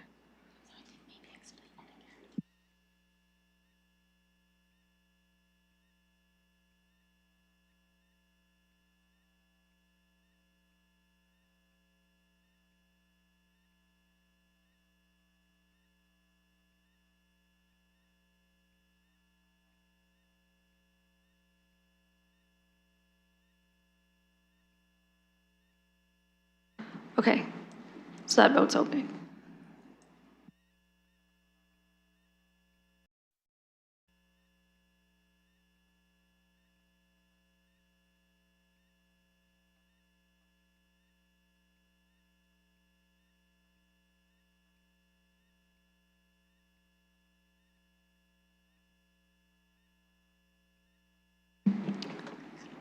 Closing the vote, motion fails 5 to 10.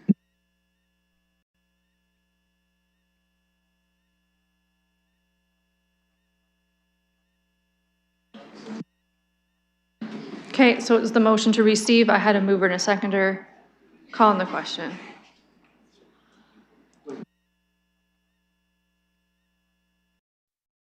Yes. Yeah, so we can. So I would say the first time it failed, it was 5 to 10. We corrected a vote for someone could change it, and once again, it was 5 to 10. Only this time it's a different counselor. Counselor McAllister, it's okay. It's okay. It's a day. It's okay. Okay. Okay. Would you like a motion to reconsider?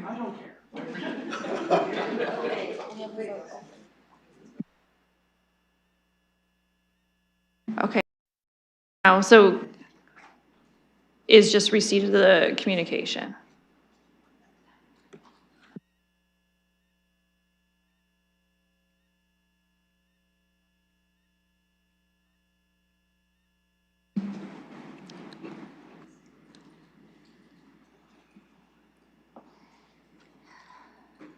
Counselor McAllister, Counselor Lewis, Counselor Frank. This is receipt of the communication.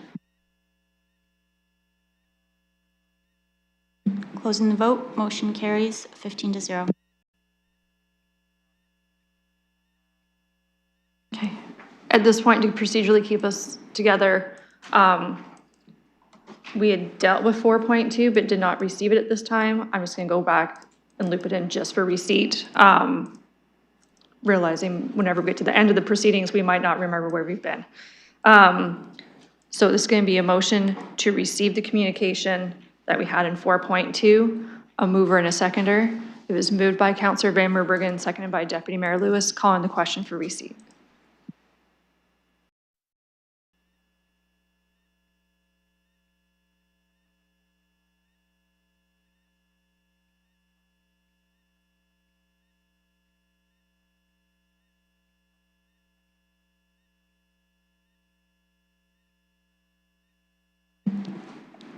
Closing the vote, motion carries 15 to 0.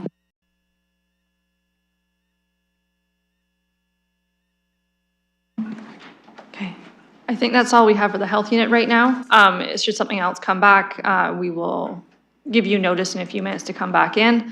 Our staff would reach out, and thank you for being with us today, and wish you a productive day from here out. For those in chambers, that moves us on to 4.4. This was a submission by Councillor Rahman and Stevenson. I realize that there's also been a revised one, so I will go to one of the two councillors, I believe Councillor Rahman, and just whichever one you're moving, be clear, and we'll make sure it's the right one up, and then I'll go to you to introduce it. Thank you, and through you, I'm looking to move the revised amended motion. Would you like me to read it out? Okay. Yeah. That the mayor's table 2026 annual budget update be amended by increasing the roadways budget to implement traffic calming in school zones across the city and deploy more temporary traffic calming devices to mitigate construction-related traffic diversions in neighborhoods during capital projects, with the capital expenditure to be funded from the Automated Enforcement Reserve Fund. And then you'll see $155,000 added to the operating to the tax levy in 26 and 27, with an additional capital expenditure of $100,000 in 2026. I believe it's supposed to say in 2027 as well. Just looking at Mr. McCray. Yes, that's what I thought. So it should say in 26 and 27 for the capital expenditure. I just realized that it said that in the letter opposite.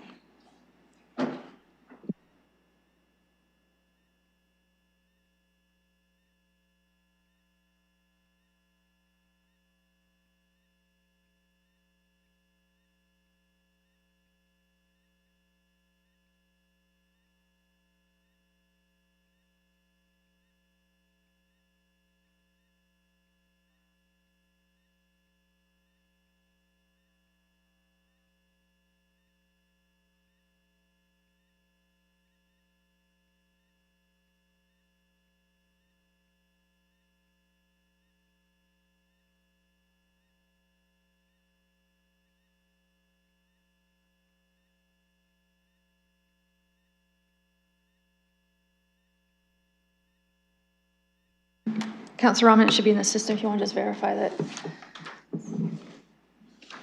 Okay, and then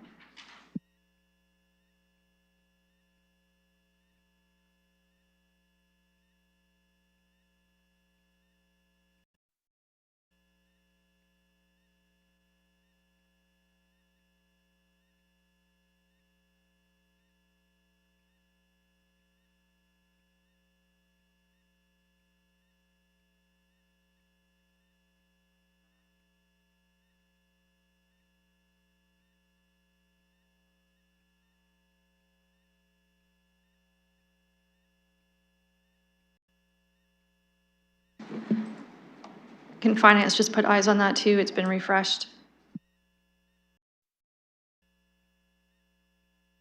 I have a thumbs up from Councillor Rahman, a thumbs up by Councillor Stevenson. Okay, it's on the floor. I will commence my speakers list with Councillor Rahman.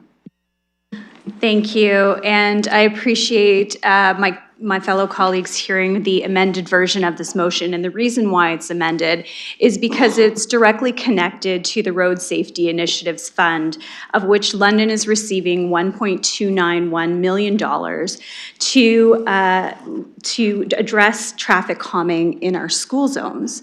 This is the result, of course, of the cameras coming out of our school zones and funding being provided by the province.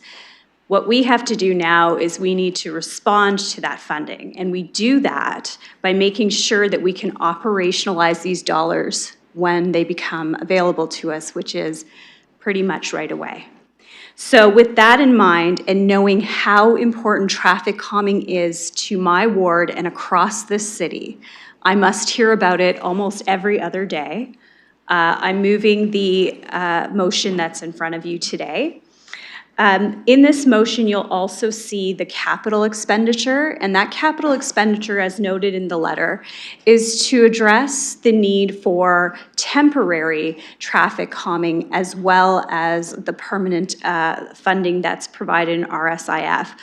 The temporary amount is to help with, and we hear this quite often, there are a lot of road projects happening across the city, and what does that cause on our local streets? It causes cut-through traffic. And that cut-through traffic, we get many requests in neighborhoods to be able to deploy temporary measures for calming. I can tell you I've had them when Fanshawe and Richmond was under construction. In my ward, we had a number of streets asking for temporary calming. And the challenge is we need them to go in many locations. This would allow us to have those supplies on hand through that capital amount so that they can be deployed. This work doesn't get done unless we have the staffing capacity to do it.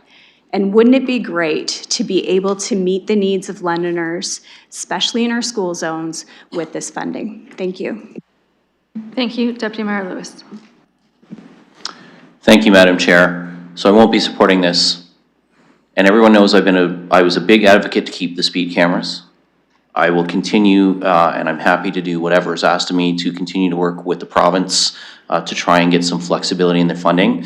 When I read what's eligible under the $1.29 million that Councillor Rahman referenced, it does say temporary enforcement measures. I think that there's a discussion to be had about whether enforcement equals deployment as well, which might be a temporary thing. I would interpret it that way, and I'm happy to have a conversation with the minister if council wants me to, or the mayor can, but quite honestly, the reason I won't support this is we are adding another full-time permanent position to city staff at the cost of $155,000 a year. Now, I know we're about halfway through our school zone traffic calming deployment. Right now, I believe the current schedule says it won't be done for 8 years, but if we add a staff person, it will be done in about a third of the time, and we could get it done in 3 years. Fine, if we want to prioritize that, then let's put a moratorium on the neighborhood traffic calming petitions until the school zones are done, and then reactivate those. Because in 3 years, that position will no longer be required, but we are suggesting right now that we are making it a permanent operating addition. So I will not support a permanent expansion to full-time staff in this area. If there was a temporary measure for a temporary initiative, happy to do that. If we can use some of the provincial dollars to speed up the process on a temporary 3-year contract, happy to do that.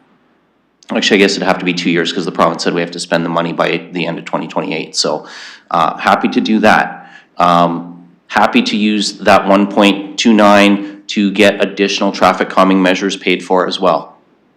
But that's not what's in here. This is an addition to the capital expenses. It's the addition of another permanent full-time staff person, and I will not support that. I think we have to work smarter with the resources and staffing we have, not just look to continually add staff. Thank you. I have Counselor Stevenson and then Mayor Morgan. Thank you. I just wanted to thank Councillor Rahman for her work on this. We've been talking about this since the summer, trying to come forward with some way to answer Londoners' call for more traffic calming measures.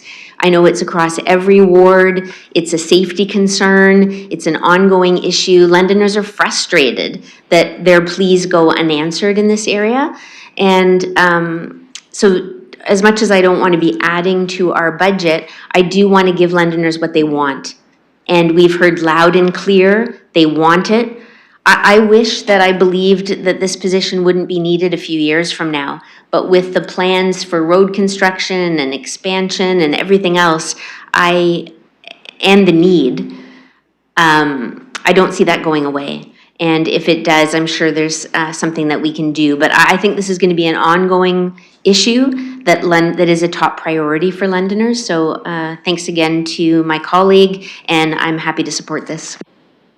Thank you. I have Mayor Morgan, then Counselor Trauso. And then Yeah, Counselor just a quick question for our staff. How much is remaining in the Automated Enforcement Reserve Fund? to staff. Through you, Madam Chair, the current balance is approximately $7 million. Mayor Morgan. Okay, so on this, I'm happy to support the capital expenditures because coming from the Automated Enforcement Reserve Fund, I think Councilor Rahman makes a good point about the need for temporary measures, particularly during construction and addressing cut-throughs and those sorts of things. I'm not supportive of the operating dollars. If the purpose of this is to deploy more money, I don't need $150,000 to deploy $200,000. If the purpose of this is to support the province's new money, then I think we can find other ways to do it by either seeking permission to use some of that money for deployment, whether it's clear or not, or if we have $7 million in the Automated Enforcement Reserve Fund, maybe we hire a temporary person out of that fund for a period of time to help implement the provincial program. But I'm not supportive of the operating piece permanently at this time. I am supportive of the capital piece. So I guess I want to ask the chair if we're able to divide those two, because I hear what's being said. Okay.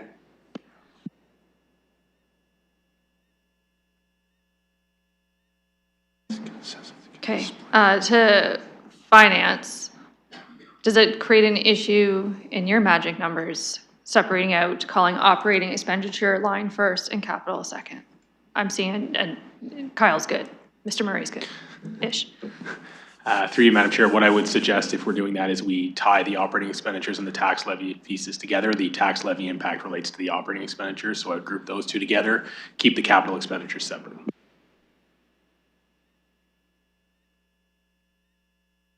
Okay, we're gonna change in eScribe how that appears then. They're just going to correct that wording now while I continue on with my speakers, as I had Councillor Trauso next. Well, I'll keep this very brief through the chair. I'm fully in support of this. I've made it very clear that this is a major issue in my ward, and we only need to look at the most recent resident satisfaction survey to know how important traffic is. Let's not make the mistake of thinking this is a temporary inconvenience because of road construction. This is a permanent change because the intensity of our development, which I'm not going to debate today, but the intensity of the development increases the cars on the road, and in particular, it increases cut-through traffic, and I feel it very, very acutely in my ward, so I'm going to support this. And I thank the councilors for bringing this forward. Thank you, Councillor Hopkins, then Frank. Yeah, thank you, Madam Chair, and I too thank the two councillors for bringing this forward. I represent a ward that is all about development, and the challenges of moving around have become greater and greater throughout the years that I've been on council. Safety in our neighborhoods is the #1 issue I hear constantly and have for years. So I am all for a permanent position. Whatever we need, we've had the tools taken away from us, automated speed cameras, that did work. Now we are going to be responsible for creating the safety in our neighborhoods, and in particular within our school zones and community zones. It is an ongoing concern not to do anything. I think my residents would be floored if I did not support this. So thanks again for bringing this forward. Councillor Frank. Thank you, yes, and I'm generally supportive of this for all the reasons why folks who are supportive of it have already said. I do have a question through the chair to staff. I'm just wondering, at this point, when we go into queue for the process to get either traffic calming evaluation for speed or for a crosswalk or for an intersection, right now it can already take a couple months, which no shade on staff, but I'm wondering, are we at the point already where staff are at like max capacity in that department? And so regardless of whether or not there's funding from the province, would it be an opportune time to try and add some staff capacity to that department to alleviate the, what I assume is the flooding of requests from councillors and from residents? To staff. Madam Chair, I believe that is a very correct assessment. We are at the maximum capacity we're able to deliver with our existing resource. This is one new position to deal with the expanded scope of work and the incredible demand we see across the city, as well as the reclassification of an existing position to provide additional bench strength and capacity to the new program and existing programs. Councillor Frank. Thank you, yes, and for those reasons, I will be supportive of the operating expense as well. I am regularly in receipt of requests from residents for these services, and again, knowing how long they take now to perform and having, capital money but not more staffing operating money to be able to execute it, I don't think will really alleviate the backlog. So I think it's prudent fiscally and for residents for us to move forward with this. Councillor Lehman. Thank you. I see that the province has provided funding for speed mitigation, given that they've canceled the cameras. I think there's some concern around here about adding more personnel on a full-time basis. However, I share the concern of getting this up and running as fast as possible. So to balance that concern of a full-time even after the project's completed, what I would like to suggest is that we just change the source of funding from the taxpayer levy to a reserve fund. So I would like to have this, move this following amendment, that the $155,000 be funded for 3 years from the automated enforcement reserve.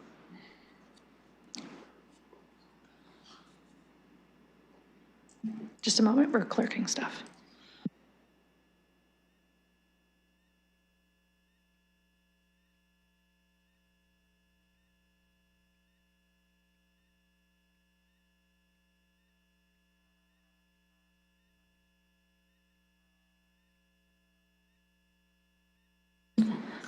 So Councillor, was that 2026 for 3 years starting 2026 and then for 3 years? Correct.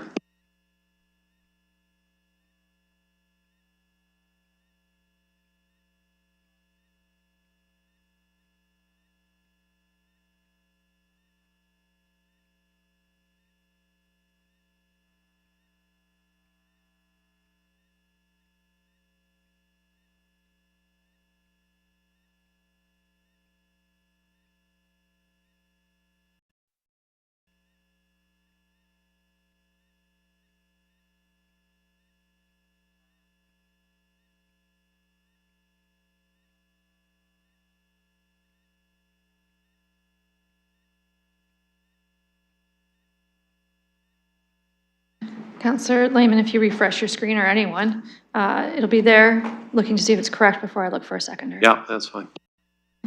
Second by Deputy Mayor Lewis. Going to finance, that wording work for you? And we already heard that there's $7 million in the fund.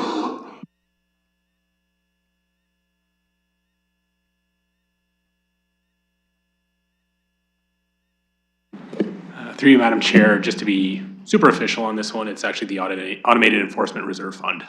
So fund, just tack the word fund on the end. Okay, fixing that clerical thing. I'll start my speakers list. It's a new list. If you just still keep it concise. Councillor Lehman. Yeah, I'll be brief. I think it's hopefully can find some consensus on what we're trying to achieve here, so I'll hope you would support the amendment. Councillor Ferreira. Thanks, Chair. I was just wondering if I could get what the balance is in the Automated Enforcement Reserve Fund. It was 7 million. 7 million? Okay, thanks. Deputy Mayor Lewis. Yeah, thank you, Madam Chair. I can support this. It's not a permanent addition of staff at this time. And should staff, after 3 years, feel that they need to make it permanent, then they can come back with a business case at that time. But if the school zones are done in 3 years and the position doesn't need to continue, then it shouldn't continue. So I am much more comfortable with this than a permanent addition. Okay, maybe I'll go to staff for their comment of how would you handle this where it's funded this way for 3? Would it come back or it's operational and it's handled behind the scenes, just to make sure that we're on the same page based on the comments that we've heard? Madam Chair, that was unusual. Madam Chair, finding qualified transportation technologists on a temporary basis is extremely challenging. We're also limited to a 2-year maximum temporary term under our collective agreement with CUPE Local 101. We believe that the permanent demand will be there for this work well beyond the 3 years, unfortunately. That said, we also do evaluate our staffing levels, and if there is a need to make a reduction in the future through attrition and through retirement, we would certainly manage that in the future. But obviously, we'd be happy to have the resource. I think we will do better recruiting a great person to do the work if it's a permanent opportunity. And I think, unfortunately, as I said, the demand for ongoing traffic calming throughout the city is unlikely to abate in 3 years. Okay, thank you. I appreciate that. And then being made aware of union contract parameters set behind the scenes for employees. Deputy Mayor Lewis, having heard that, if you want to add comment, or I'll just go to the next speaker. Or on an amendment, so hearing Ms. Scher's response, then I'm happy to amend the amendment to 2 years. Okay. If the collective agreement is an issue, I'll amend it to 2 years. Okay, realizing that is what we heard from staff. If it's the collective agreement for nothing can be hired with outside the 2 years, Ms. Scher for confirmation, and then I'll look for a seconder. Madam Chair, that is correct. So technologists are part of CUPE 101, and our maximum temporary contract for temp employment is 2 years. Okay, I have a seconder and Councillor Lehman. So we're on the amendment of the amendment. So that's our maximum amendments on the floor, and Lehman seconded it. So just getting that up for the revision of 3 years to 2 years, and we'll talk if we need to just ever so briefly to 3 years versus the 2 years based on the union contracts at CUPE 101. And then we'll get back to it as once it's amended, we'll get back to the speakers list.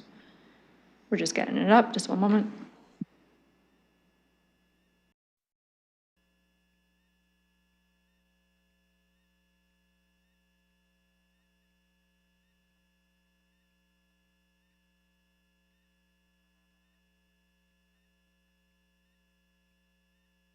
Okay, if you refresh, it should be there. That would be number 5 that you're scrolling down to.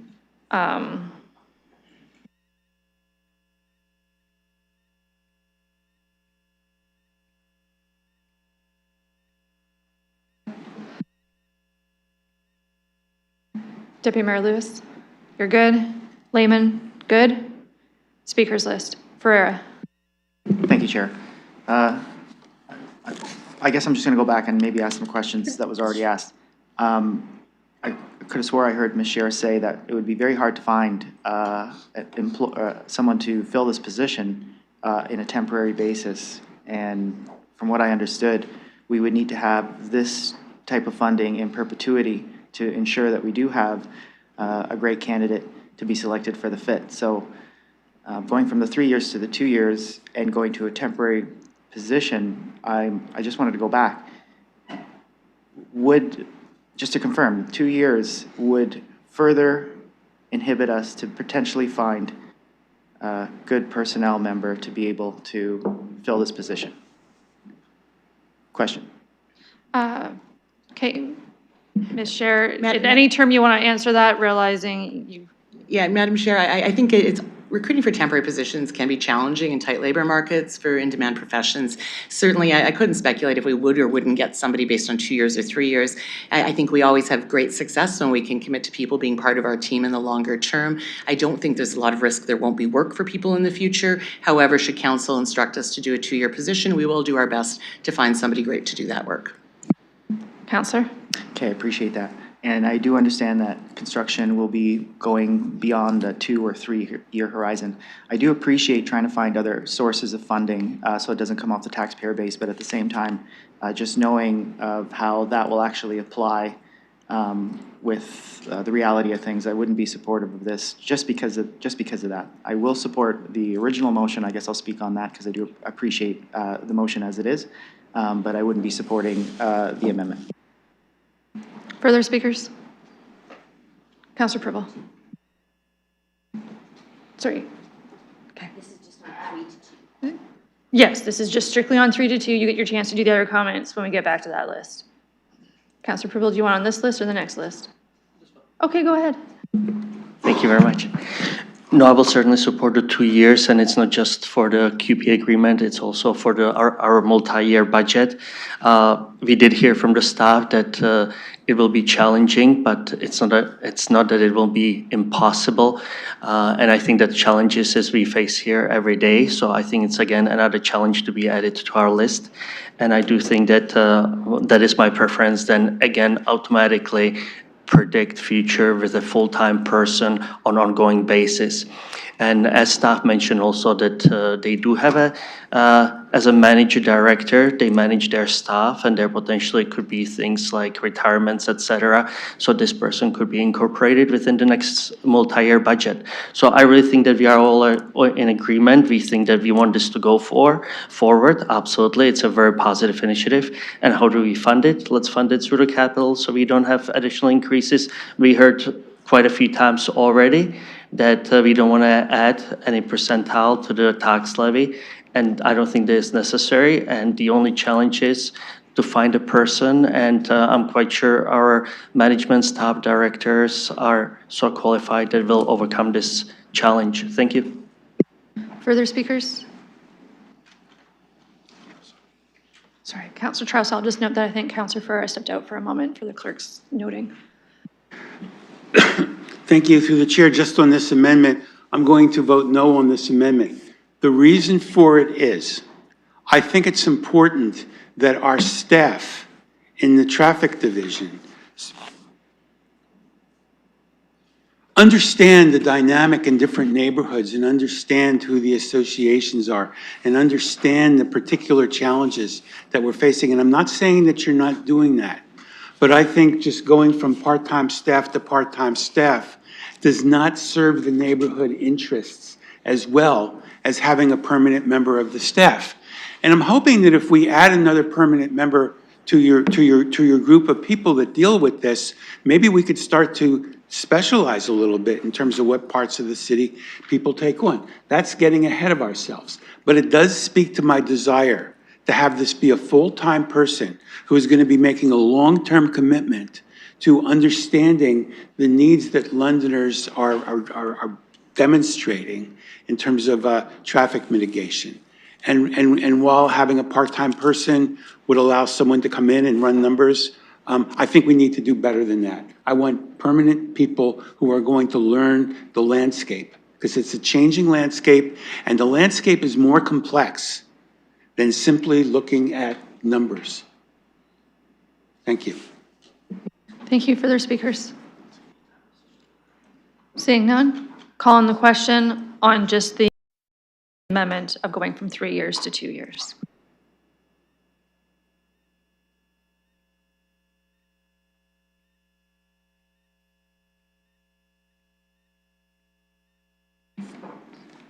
Closing the vote, motion carries 10-5.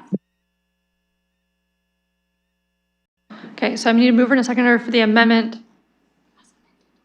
as amended. Moved by Deputy Mayor Lewis, seconded by Councillor Van Merbergen.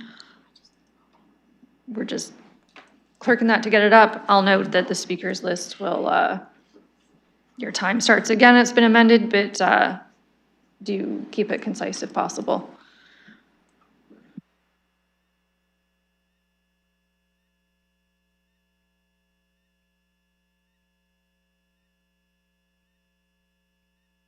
So this will incorporate Counselor Lehman's change of the source of funding in a 2-year time period for the employment versus the 3 that was just decided on.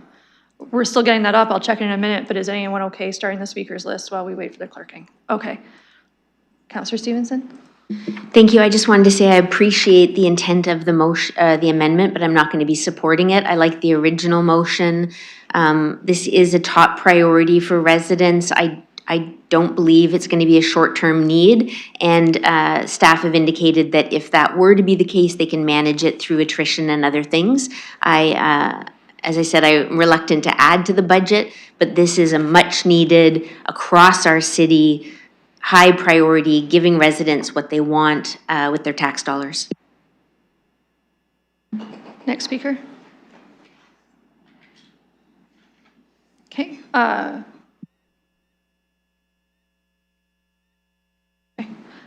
Counselor Tresso. I'll make this exceptionally short. I fully agree with what Councillor Stevenson just said. Thank you. I think that was a record, Sam. I think that was about 8 seconds. We might get some lunch on time today. Next speakers. Looking to the right, looking to the left. Councillor Ferreira. Thanks, Chair. This is the main motion, correct? As amended? The amendment as amended. Okay, I will wait. I'll take that back. I'll wait for the main motion as amended. Not quite there yet. Okay, so we'll call the question on this and we get back to the main motion as amended and then. Okay, calling the question.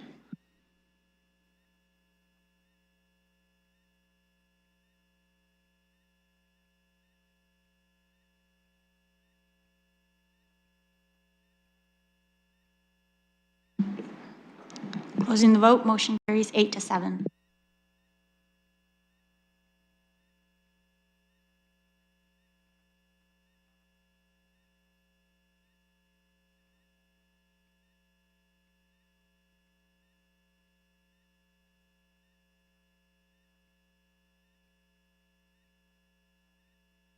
So question to committee, originally you wanted the vote split when it was the tax levy portion, so operating versus capital, the source of funding has changed. Do you still want those two split apart?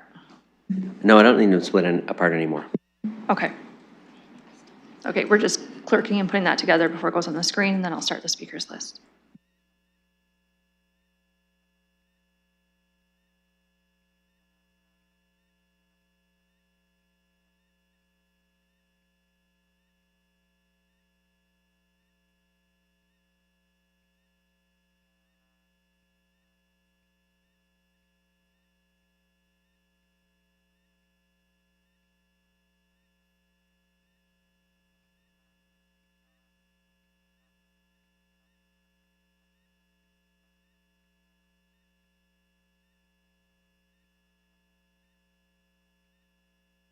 Okay, finance, can you take a peek? And I will need a mover and a secondary amended as amended. Councilor Lehman, Councilor Cuddy.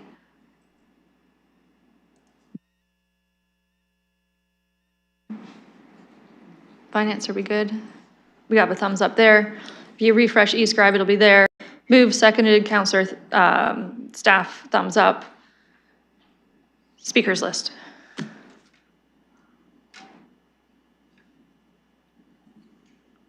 Okay, if there's no one on the speakers list, Councilor Ferreira. Thank you, Chair.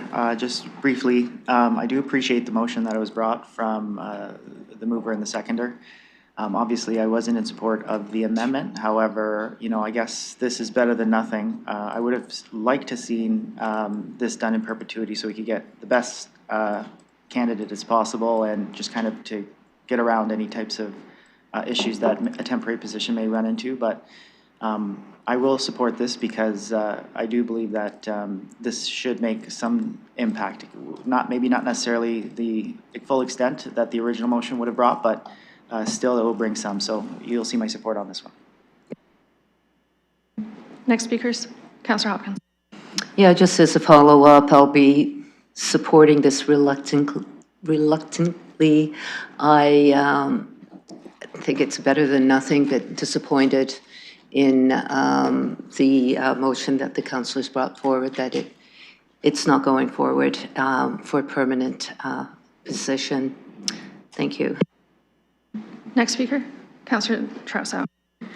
Yes, through the chair, similarly, just like what the last two speakers said, I'm going to support this. I would have preferred to have seen this permanent. I will be coming forward to the Infrastructure Committee. I'm not going to make an amendment now because it goes beyond the budget, but I think we need to really look at the protocols for handling these requests. And I will be coming to Infrastructure and Corporate Services with some suggestions for doing that in the interest of moving these requests forward, having them be uniform, and giving the residents of the community who make these requests a shorter time frame and a better understanding of the criteria that are being used. But I will support this, and thank you again to the makers of the original motion for bringing this forward. Thank you.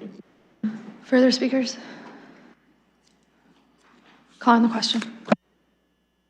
Sorry, Councillor Pribble. Thank you, Chair. And I do have I don't know why, but I don't have the last one coming up, and I just want to make sure. We took out the tax levy through the chair to the staff. We took out the tax levy to 0, but did we top up capital for the 2-year financing? Or how are we going to finance it? Sorry, I don't have the last motion. I just want to make sure that it's in order. Finance? Through you, Chair, so the capital expenditures are to be funded from the Automated Enforcement Reserve Fund, so there's no tax levy impact associated with them. Councillor? Okay, I do understand that, but in terms of the tax levy was supposed to be funded for that extra additional person on an ongoing basis. We took it down because it's going to be only on temporary basis now. And as I said, I don't know why, I can see it there, and I can see my last one. Are we covering it, that this person we do have for 2 years funding? Is it covered there? I don't see it from here. I don't think, I mean, visually I can see it from here. Yeah, if you refresh eScribe, it will come up and you just gotta scroll down to the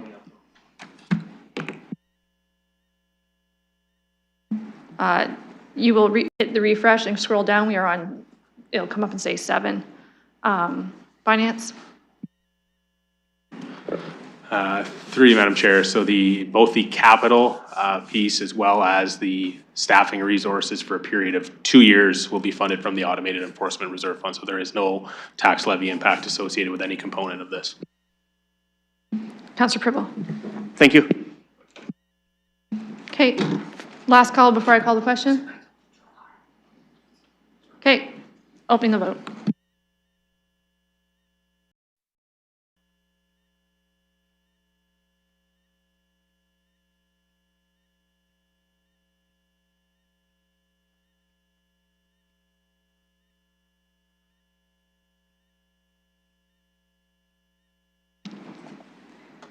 Closing the vote, motion carries 15-0.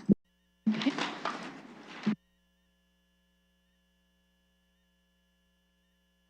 So that disposes of that item and the reiteration of amendments we did to it. Procedurally, we're on to 4.5. This was amendment contemplated by Councillor Stevenson. Going to the councillor now to see if you'd like to table it, receive it, or what your intention is. Thank you. I'd like to move a motion to receive. I haven't heard any support on council, so I'm just going to receive it. If somebody would like to work with me on it for council, we can bring an amendment, but right now it's a motion to receive. Okay, if someone's super eager to second and getting it to now, do something different. I prefer that we don't do this at the special council budget meeting. But currently, right now, the councillor is looking to have the correspondence in 4.5 received. Is there a seconder for receipt? Sorry, Sorry, you're asking receive. for receive? Yeah, receive it. I'm saying receipt. Obviously, I don't know. Good Lord. We have a seconder to receive the communication in Deputy Mayor Lewis. Looking to see if there is comment. If not, we will call the question. Okay, just a moment while it loads into eScribe.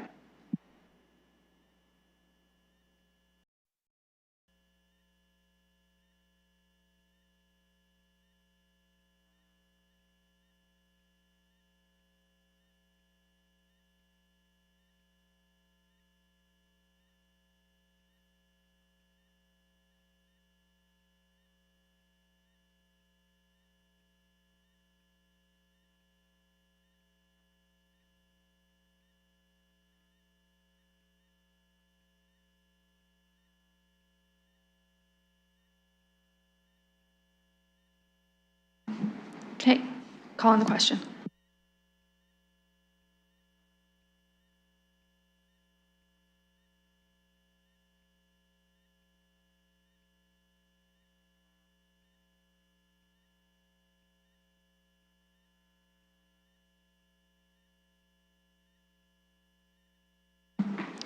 Closing the vote, motion carries 15-0. Thank you. This item moves us to 4.6, which is a budget case amendment for P12. P12 is the resident satisfaction survey frequency. Counselor Stevenson will be moving it. I believe there's a seconder in Counselor Pribble. Both have indicated that's correct. Counselor Stevenson, just looking to see which one you would like. Yeah, I'll moved. move the revised version, thanks. Okay, and if you want to read that out, and then I will go to the speakers list. And Yes, that the mayor's 2026 annual budget update be amended to remove business case P12 resident satisfaction survey frequency, 2027 operating expenditures, 28,000, 2027 tax levy, 28,000.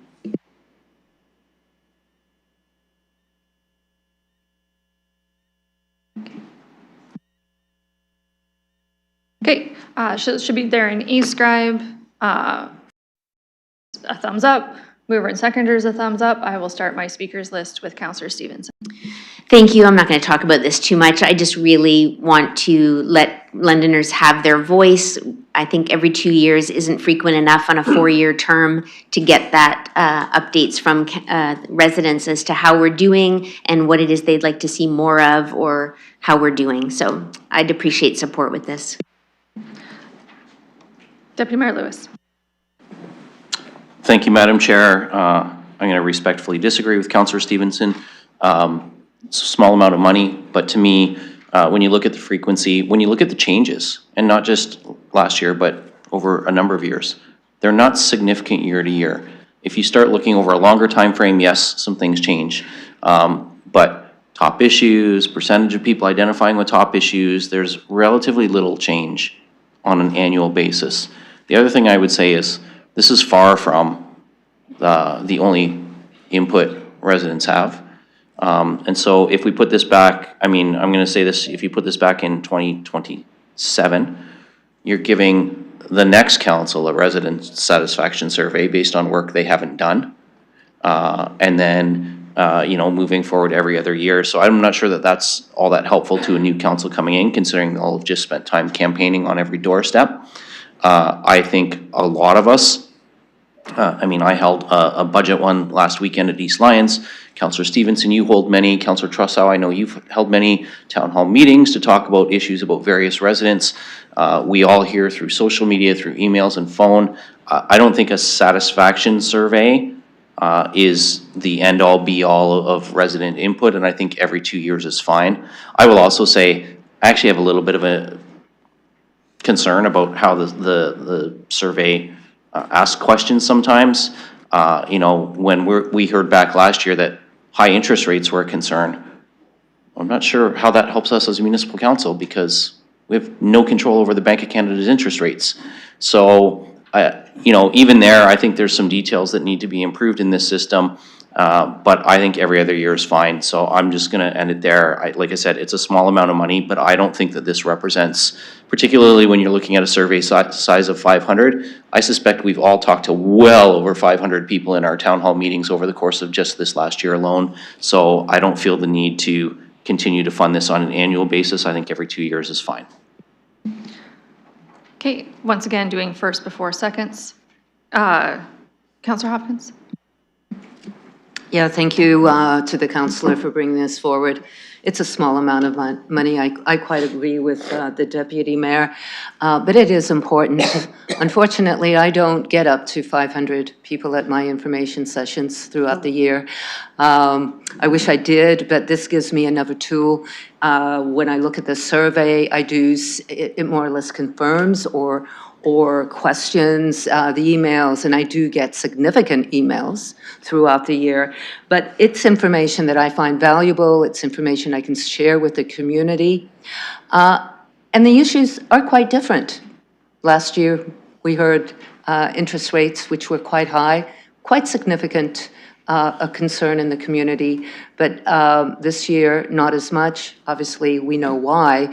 But it's also understanding the other issues that are coming forward. So again, supportive of doing this. It is such a small amount of money as well.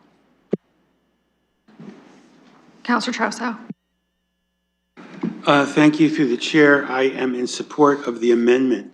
And the reason for that is I think we send a good signal to the taxpayers, to the residents, when we tell them we're really trying. Doesn't always seem that way, but we're really trying to listen to what your concerns and preferences are.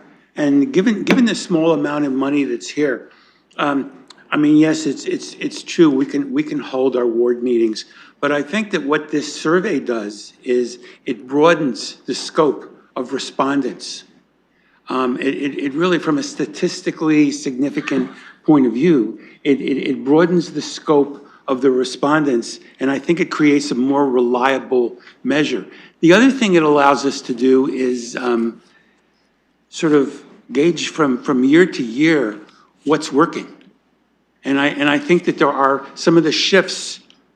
Yes, the library and the water is at the top, public housing is at the bottom, but there are shifts in between that I think are worthwhile paying attention to.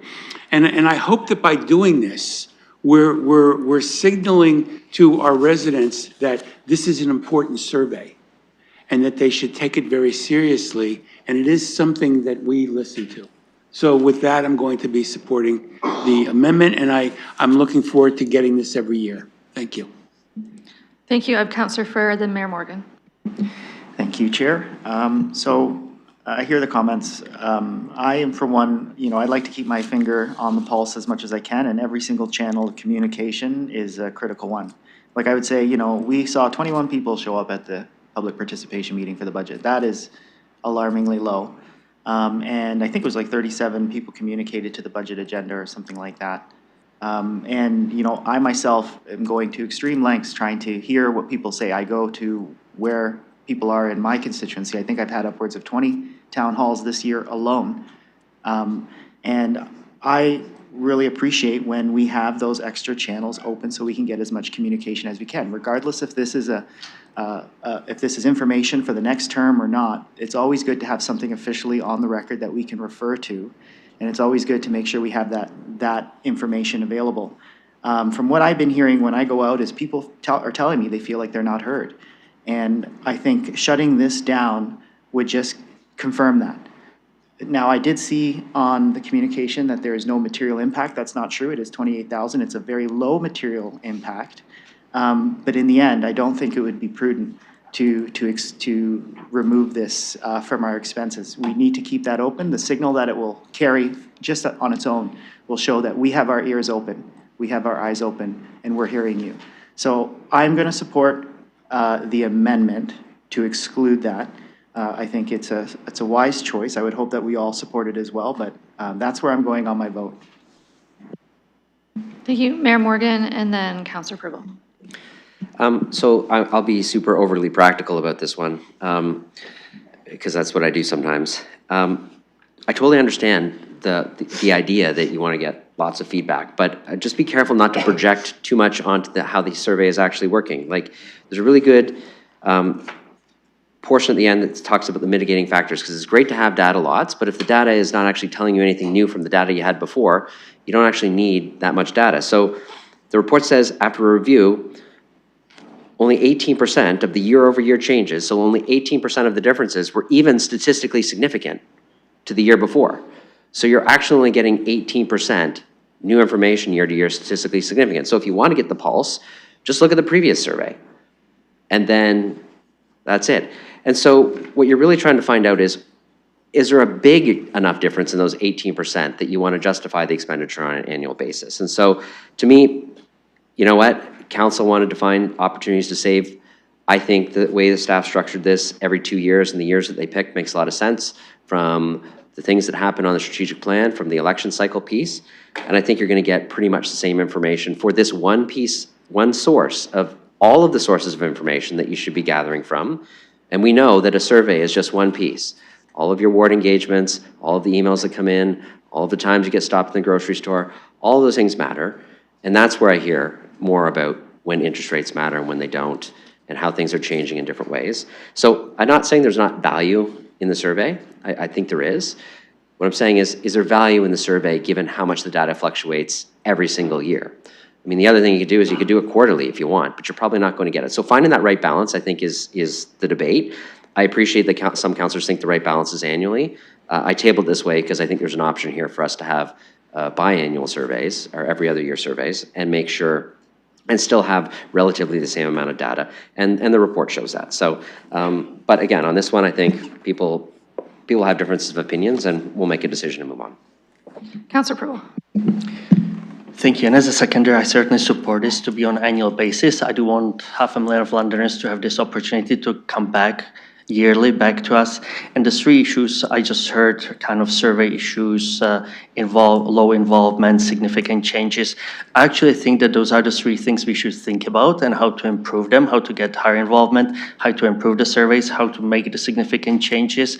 And I think that should be our focus instead of going the other way and delaying it or making it less frequent. So I'm very much in support of it, and thank you. Thank you. Further speakers? Okay, further first-time speakers? Seeing none, Councillor Stevenson. Thank you. I just wanted to say I understand the logic that's been expressed here, but there's also the perception. And on the heels of a 35% salary increase, to cut $28,000 on a biannual basis for the residents to be able to give feedback on our performance, I can't do it. So I'm hoping to get support. Okay, thank you. Further speakers before calling the question? Seeing none, opening the vote. Can you just explain the vote again? Okay, yep. So this is one of the other ones that it's currently a cut. So you need to vote. Let me just pull up the wording myself. So to exclude it, if you vote yes, it comes out of being cut. Wait. Madam Chair, maybe it's easier to say, if you vote yes, you want it every year. If you vote no, you want it every 2 years. Hired. We'll switch chairs after lunch. Look what you done. So what he said, votes open.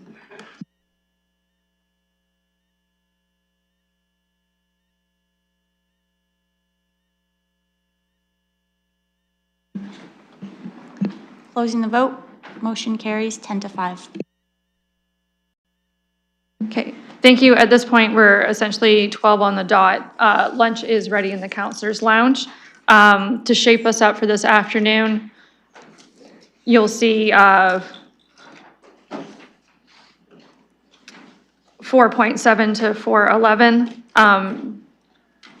Only one of those has a seconder noted within the agendas. I would say if you are interested in seconding one of those, as there's several from Councillor Stevenson, several from Councillor Ferrer, and something from the mayor. If you're interested in seconding one of those, go talk to the person who submitted it to make sure that they know that you're interested. We'll just help procedurally move things along faster this afternoon. Looking for a 30-minute recess to go refresh ourselves and come back. Moved by Councillor Van Merbergen and seconded by Councillor Hopkins. We could do it by hand, we're told. All in favor of 30 minutes? Any opposed? Any opposed to? Deputy Mayor Lewis, I believe, was opposed. Motion carries. 30 minutes, 12:30, be back here.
Okay, if we all can take our seats.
Okay, Mr. Newcomb has joined us. We can now commence. I think everyone's back in chambers.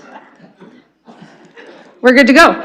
Okay, so this moves on to 4.7. This is amendment for business case P20. P20 is the portion of the 2024 surplus allocated for tax mitigation. I'm going to go and deal with A first, which was a communication from Councillor Trousseau and Ferreira. Which one of you would like to do the moving and the seconding? Someone has to do it. I'll do it. Okay, mover and Councillor Trousseau, seconder Councillor Ferreira. I believe you're moving the one that was already circulated in our package. Exactly. Okay, the clerk is going to get that on the screen for us. And I was going to go to Councillor Trousseau first, if you want to read it out, unless you want the clerk to read the motion. Yes, if the clerk could do it, I'd Okay. appreciate it.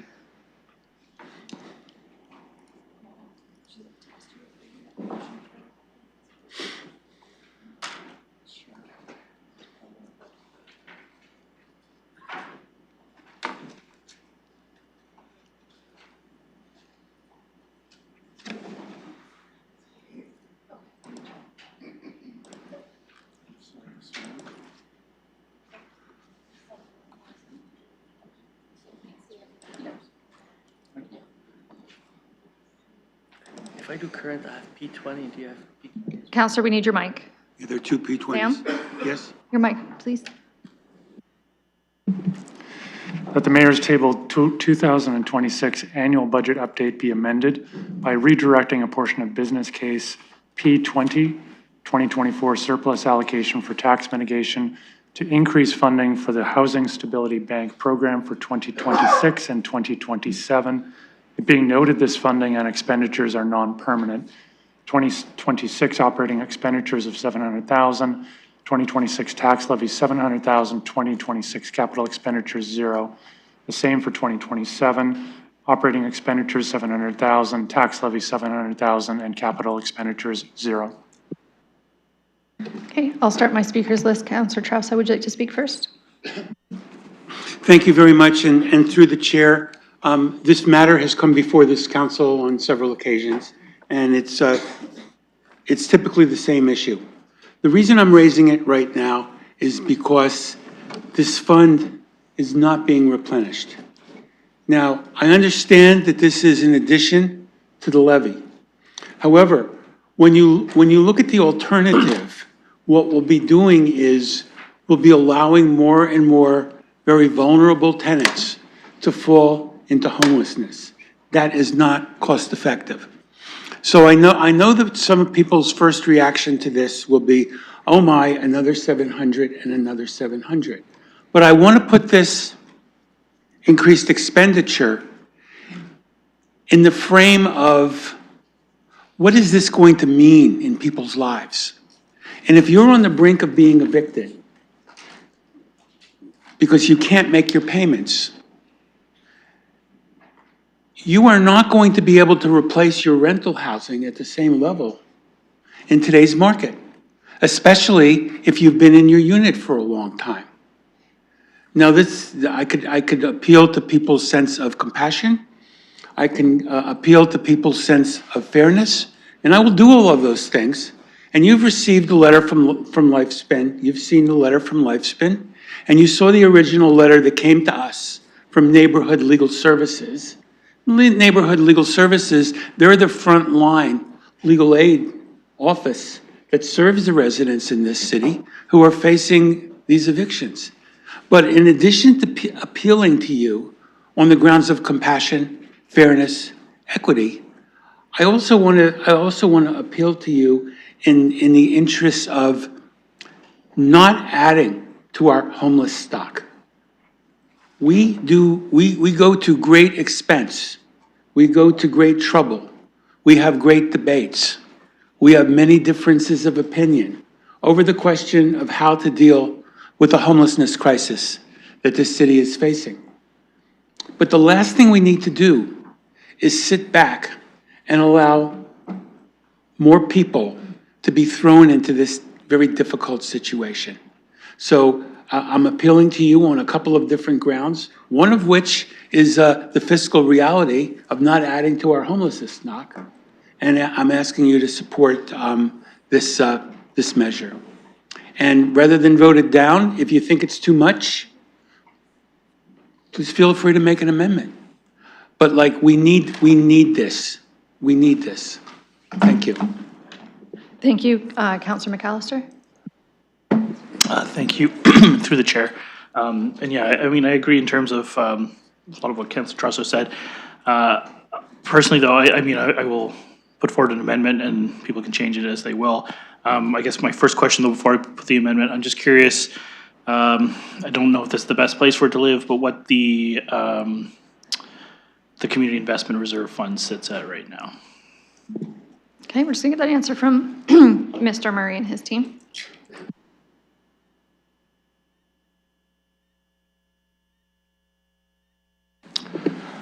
Thank you, through you, Madam Chair. The Community Investment Reserve Fund has a current low point balance of little shy of 1.5 million, 1.48 million to be exact. Thank you. Councillor? I will put forward an amendment that there not be a tax impact and that this would come from the Community Investment Reserve Fund. If people think perhaps another place is better suited, happy for an amendment to the amendment, but I'll put that on the floor. Thank you. I appreciate that. Councillor Frere, were you seconding or you're just on the speakers list? Okay, no questions right now. Okay, to staff, you were signaling for information or, okay. Thanks, Madam Chair. So I just want to flag for committee as well that the Community Investment Reserve Fund also is in very not too far away from being in danger of dropping below $1 million, which was the threshold related to the previous decision related to community grants. So just keep that in mind and be mindful of that in your decision making. Thank you. In the spirit of the conversation, would staff be able to tell us what the other balances of the city's reserve funds are at this time as well? Madam Chair, we would need some clarity on which one specifically you're referring to. Ones that might be applicable to this situation that we could draw on that have unallocated balances.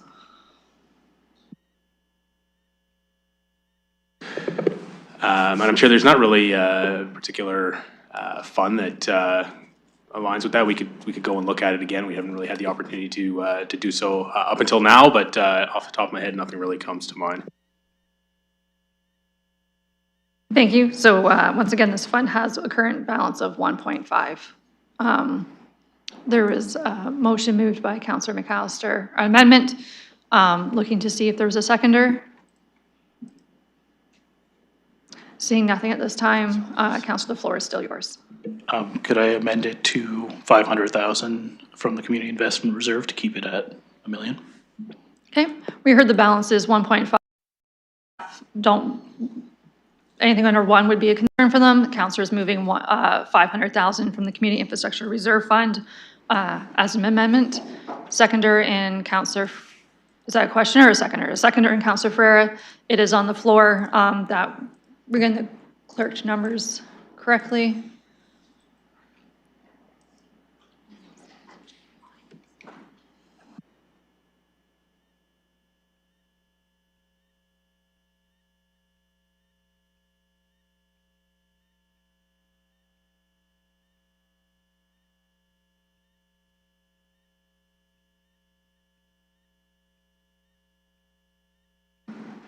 Mr. Murray. Thank you, through you, Madam Chair. I'd just like some clarity on whether it's $500,000 for each of 2026 and 2027, or just $500,000 in total. Either way, that does, though, still risk bringing that Community Investment Reserve Fund slightly below $1 million. 1.48 million is the projected low point on the Community Investment Reserve Fund. So taking 500,000 would bring you below $1 million.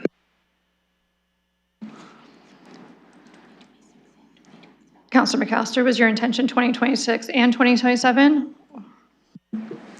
Split it between the 2 years. So 250 per those? Okay. Yeah, so, sorry, my mic's still on. 250K for the 2026 and 250,000 for 2027 was the intention.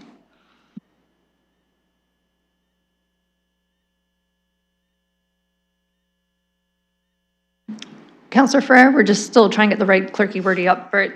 Comment on. I will, I guess, continue with my second. I do have some questions, but let's hash this one out. Okay, so moved and seconded. It's there.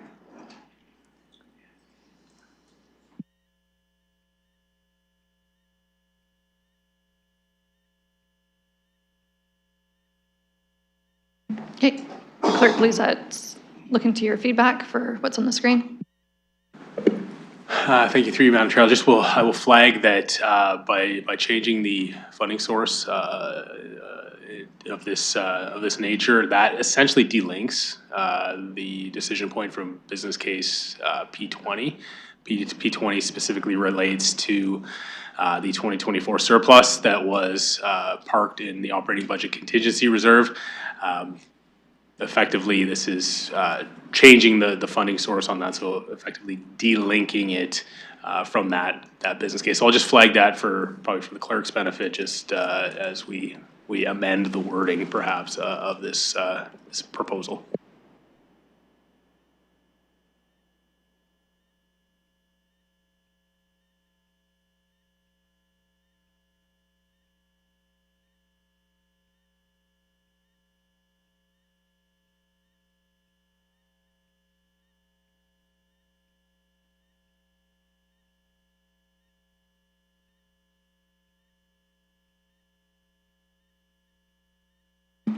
Okay, so procedurally, I appreciate with Mr. Murray's points are that originally P20 is talking about the tax surplus reserve. This is pulling it from a reserve fund, which isn't this, so it would not be related to P20. That procedurally, this wouldn't be order at the time. We could go back to the original motion and see what happens with it. That this would be completely in order, though, to bring as a new item, because the Housing Stability Bank program was part of the original multi-year budget, so it's still in our background documentation, still on the floor, and still procedurally later in the meeting could be brought forward, depending on what happened with the original one that was tied to P20. With the change in funding, it would not be tied to the surplus. Is that accept? Well, that's what I'm ruling. If it's deemed not, you're welcome to challenge the chair. But just procedurally, when we change the funding source, it's not tied to that surplus anymore. Okay.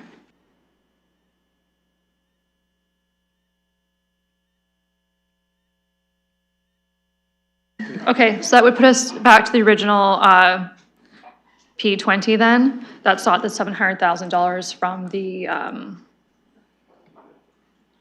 surplus allocation for tax mitigation. Councillor Trefzow. Just to ask, how much is in that fund right now? Which from fund? the original motion. The surplus allocation for tax mitigation? Yes.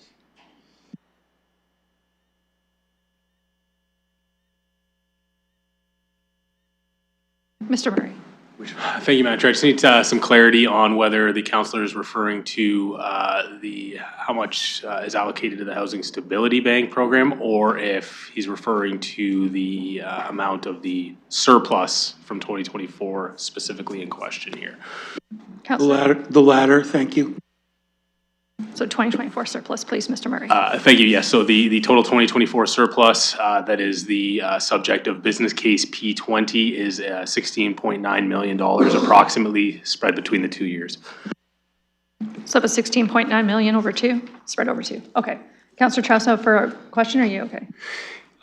Yes, and no, that answers my question. That's a healthier balance in that fund. I guess my only other question is, how is the smaller fund that's going to go under $1 million, how is that refurbished, or does there have to be a specific allocation to that? Mr. Murray, I believe that's a surplus deficit policy, but for clarification. You are correct, Madam Chair. The only funding source for the Community Investment Reserve Fund is through the surplus deficit policy, and any 3% of any year-end surplus ends up in the Community Investment Reserve Fund. Councillor? Thank you. Quite frankly, I'm not as concerned about which of the reserve funds it comes from, but that we do it, especially, and if councillors want to cut back the amount, especially for the first year, because it is in this first year that we are going to start seeing people falling through the cracks and entering the ranks of homelessness. So I'd like this to go through the way we proposed it, but if that's not satisfactory to council, I'm willing to make any sort of compromise to at least have money going forward for the next year in this fund. And I'll leave that to other councillors. What we'll find unacceptable and very, very unfortunate and sad is starting to see people lose their housing because this fund has been depleted. Thank you. I have Councillor Rahman on the list, Councillor Ferrer on the list, and I'll build my list out from there. And just to reiterate, we are in the original, when you refresh and what's up there, the original $700,000 as moved and seconded in their letter and on the floor. Councillor Rahman. Thank you. My question was clarification on where we were going with the amendment. Thank you. It's nice when we're going the same direction. Councillor Ferrer and then Mayor Morgan, I'm not sure. Okay. Thank you, Chair. So I'm same opinion as Councillor Trousseau. I'm looking for anything we can get for this, because this is something that's proactive, and it is something that keeps people, on the other side of the door with respect to homelessness. So for the funding source itself, so I'm looking at the sheets here that we have in the budget for the Community Investment Reserve Fund. And I understand that there's that low point that I think Mr. Murray was referring to at 1.48 or 1.5. Councillor Ferrer, just for clarification, that's not the one that's on the floor. The Community Infrastructure Reserve Fund is no longer part of the conversation because it wasn't tied to the surplus allocation of tax mitigation. Okay, cycle back to me. Yep.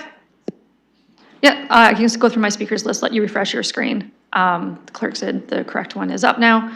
I'll go to Mayor Morgan and I'll circle back to Councillor Ferrer later in the meeting. So I appreciate the discussion so far, and I appreciate what Councillor McAllister was thinking of doing. On this, I'm not supportive of the way it's currently constructed out of this portion that we're trying to do a specific thing with. As well, I want to remind colleagues that this is a program that the business case was a top-up to. It was an addition to. There are other municipalities who have had uncapped programs. Windsor is one where they have a program to cover first and last month's rent from people who might be facing eviction. And that program went from a cost of $550,000 in 2022 to $2.3 million in 2024. And they were credited with the rapidly rising costs of rent as one of the challenges. So here is the challenge we face: is we've got a program. there's a desire to expand it, and that probably makes sense because there's a need. But there could potentially be a very large need here, and I think part of what we have to do is have a program in place of a certain level to do something, but we also need to advocate on the root causes of the need for the program, right? There's been bills proposed about potentially removing rent caps and those sorts of things, and we know that there are decisions that other levels of government can make to stop kind of the need, or at least the increased need for these types of programs, and that level of advocacy is also important as part of the discussion. So I'm not supporting the motion as the councillors have constructed it. I wanted to provide a little bit of context on these programs can be, if they're uncapped, can go to a very large level in a short period of time. We have a program, this is an ask to expand it, and I think we have to think about, do we want to do that, or do we want to continue to do the advocacy? Because we could expand it and there'd still be a need, and we could expand it and there's still a need, and we could expand it, there's still a need, and the root causes discussion is important. On the possibility of any future motions, and I'll be very tight for the chair, I would just note that if someone's going to use the Community Investment Reserve Fund as a source, that can happen at any time during the year. It doesn't have to happen at the budget process. So there can be a discussion about that in the future. It need not be tied to the budget process. It can be, but it need not be with that source of financing. Thank you, Councillor Trousseau. You've used 4 minutes and 20 seconds. I'm going to be very direct by saying, and I mean this with all due respect, advocacy doesn't put food on the table. Advocacy does not keep people in their units. And I don't hear anybody saying that there's no need for this. So I think if we're not going to adopt this motion right now, I would like to, before we end this session today or tomorrow, at least have some type of stopgap bridge funding in place. So going forward, we're not going to start seeing people on the street. And I'm very worried about that. And this is not uncapped. 10 seconds. There's a specific number in here. Thank you, Councillor McAllister. Thank you, and through the chair. Just to give you the heads up, I would still, like in terms of the order, looking at the schedule, if we could add a 4.12 to have this come back. In its current iteration, I won't be supportive of it, but I do think there's an opportunity to use the reserve fund, recognizing the need in the community. I know this is one, I get frequent questions about it for people how to access it. My particular fear right now, and I think why it's important again to add to this with the debate going on with Bill 60 right now, I do worry in terms of the ability of tenants to stay housed. We've heard about the provincial-wide increase of 25%, 19% here, and I think we do have to look at opportunities to keep people housed. And I think this is another one. Again, I think there can be, debate amongst council in terms of what that level should be at, but I think this is going to be an ongoing issue. And as we go into the next multi-year budget, I think that number will have to be looked at again, just based on what's going on in the province and the city at the time. But right now, I won't be supportive of this, but I'm happy to bring it back later in the meeting. Thank you. Further speakers? Okay. Councillor Farrell, I'll come back to you. Still doing first. Deputy Mayor. So whether it's this one, whether it's the original motion, I'm going to be really clear with everybody right out of the gate. I'm not supporting it. We did not eliminate the program. We funded it in the multi-year budget. We simply did not choose to add an expansion. And now, similar to the health unit discussion this morning, we're suggesting an expansion based on a letter from an organization that doesn't actually provide the service. Neighborhood Legal Services is not the arbiter of the Housing Stability Rent Bank. That's done through the Salvation Army. And they didn't come asking us again to expand the budget. In fact, the Salvation Army right now is assisting with stand-up of the Heart Hub with CMHA and creating 60 spaces through that Heart Hub to deal with a homelessness issue.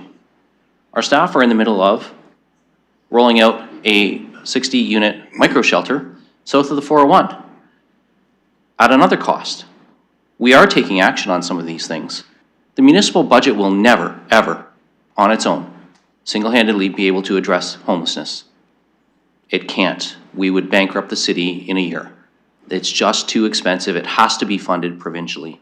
So I'm not putting more money into a program that not only do I think we haven't even heard from the operator of, but that we have chosen alternatives already. We chose the micro shelters. We chose to do a winter response.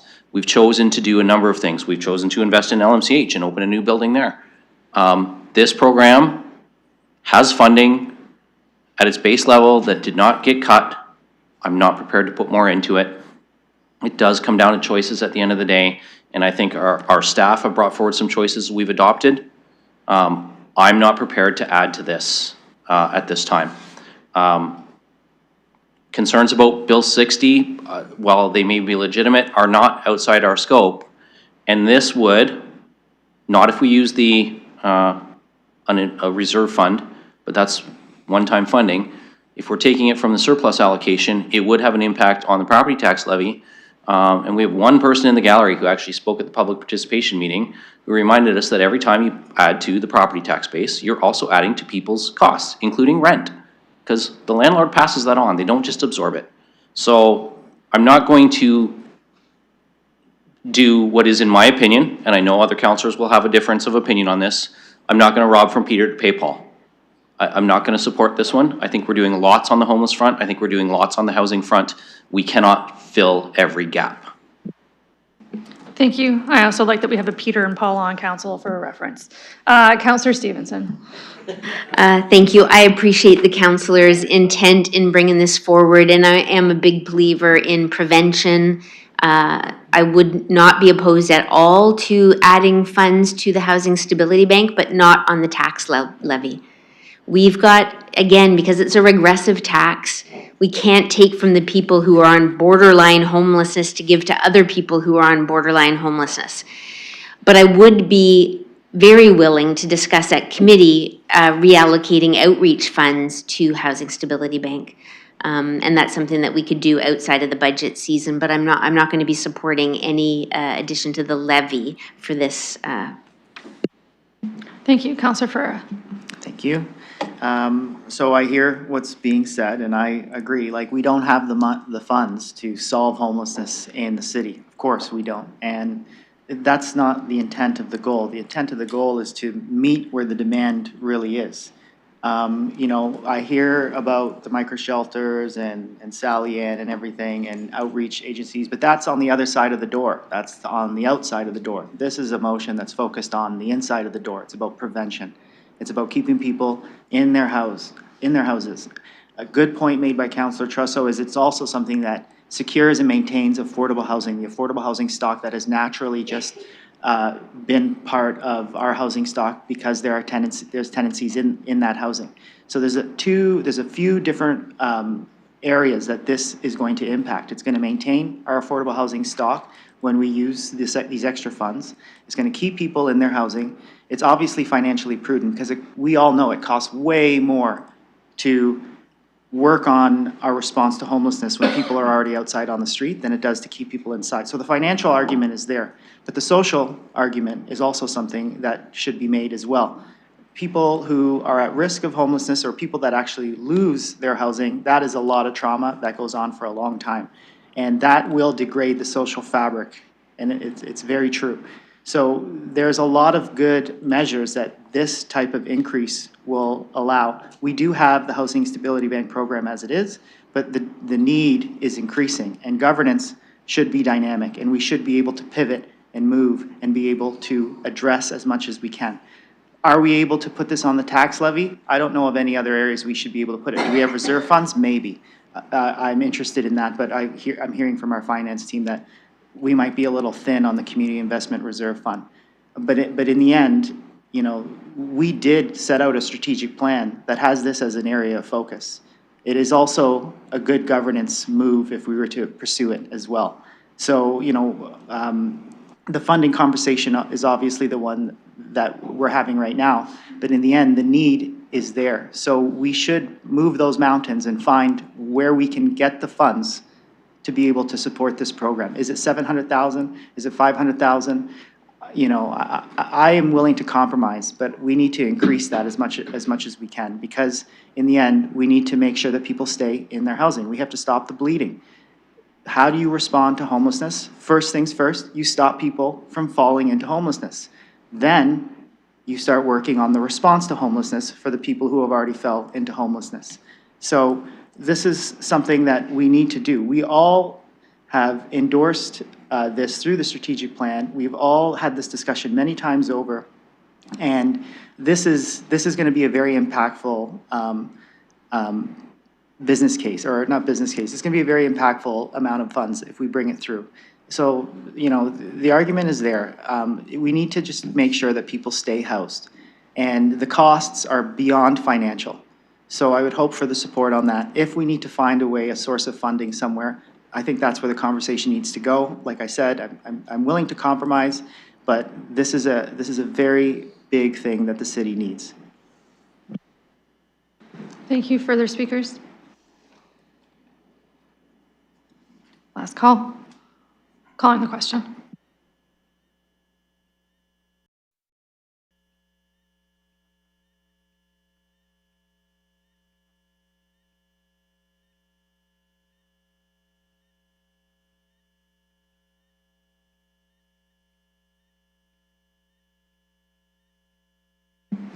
Councillor Van Meerbergen.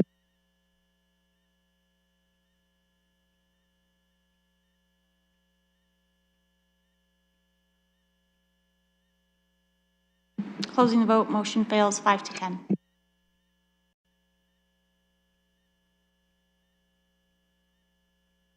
Okay.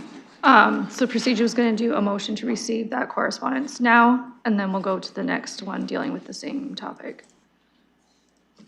Motion to receive that correspondence by Councillor Hillier and Ferreira, calling the question once it's open.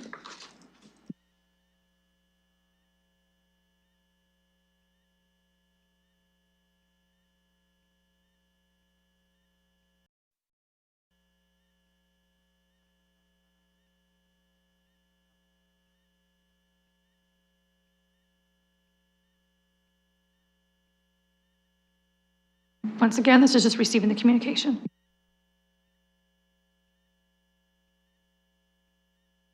Councillor Trossau. Councillor Van Meerbergen.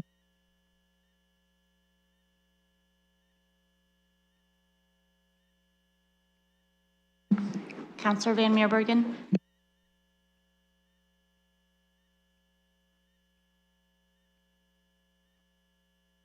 Closing the vote, motion carries 14 to 1. Thank you. 4.7B is a communication that was submitted regarding business case P20 by Councillor Stevenson. Turning to the councillor to see your intentions. Thank you. This was a motion that came out of the delegation at the PPM about giving all of the 2024 surplus back in 2026 instead of spreading it over 2 years. Unless there's a last minute hand going up, I will move a motion to receive. If there's no seconder. Okay, so procedurally, the councillor would like to move it, looking to see if there's a seconder. As ideally, these conversations happen at committee, not when we get to council, should someone change their mind. Okay, seeing no seconder in chambers at the time, would you like to move receipt of it? Yep, I'll move receipt. Okay, so this is receipt of the correspondence regarding business case P20 from Councillor Stevenson, a seconder to accept the correspondence. Councillor Trousseau, second receipt of the correspondence. Looking to call the question if there's no comments. Okay, calling the question on receipt as it was moved by Councillor Trousseau.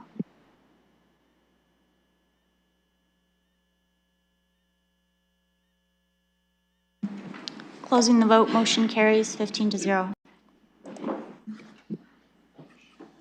Okay, that would move us on to 4.H, which was a potential amendment regarding business case P13, which is the Funding of Development Charges Act statutory exemptions reduction.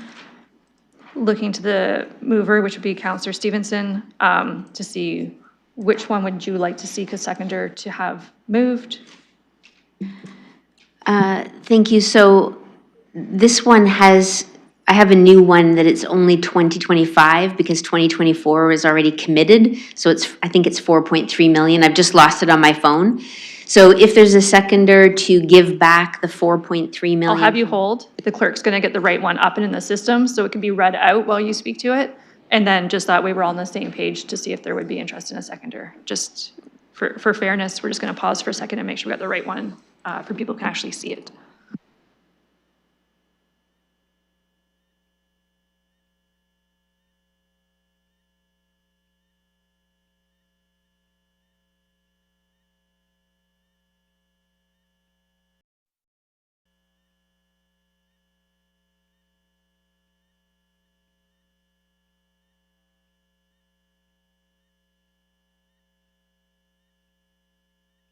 Mr. Murray, I believe you had helped review this one as well for language. That's a thumb up from finance that they believe it to be the right one. If we refresh our e-scribe, it should be in there. Councillor Stephen, would you like to read it out or? Okay, yep. Thank you. There. That the mayor's tabled 2026 annual budget update be amended to utilize previously budgeted 2025 tax-supported funding for statutory development charges, DC exemptions, for tax levy mitigation. It being noted that these funds were budgeted in 2025 and have not been contributed to the tax-supported DC Exemptions Reserve Fund, nor subsequently transferred to the obligatory City Services DC Reserve Funds, whereas 2024 contributions have been completed based on council direction and the adopted budget, and therefore cannot be utilized for this purpose per Section 35(1) of the Development Charges Act. It being further noted that this would reduce the projected 2025 surplus to be finalized in April 2026 and subject to external audit, and the corresponding surplus allocations per the surplus deficit policy. So this would reduce the 2026 tax levy by $4.8 million.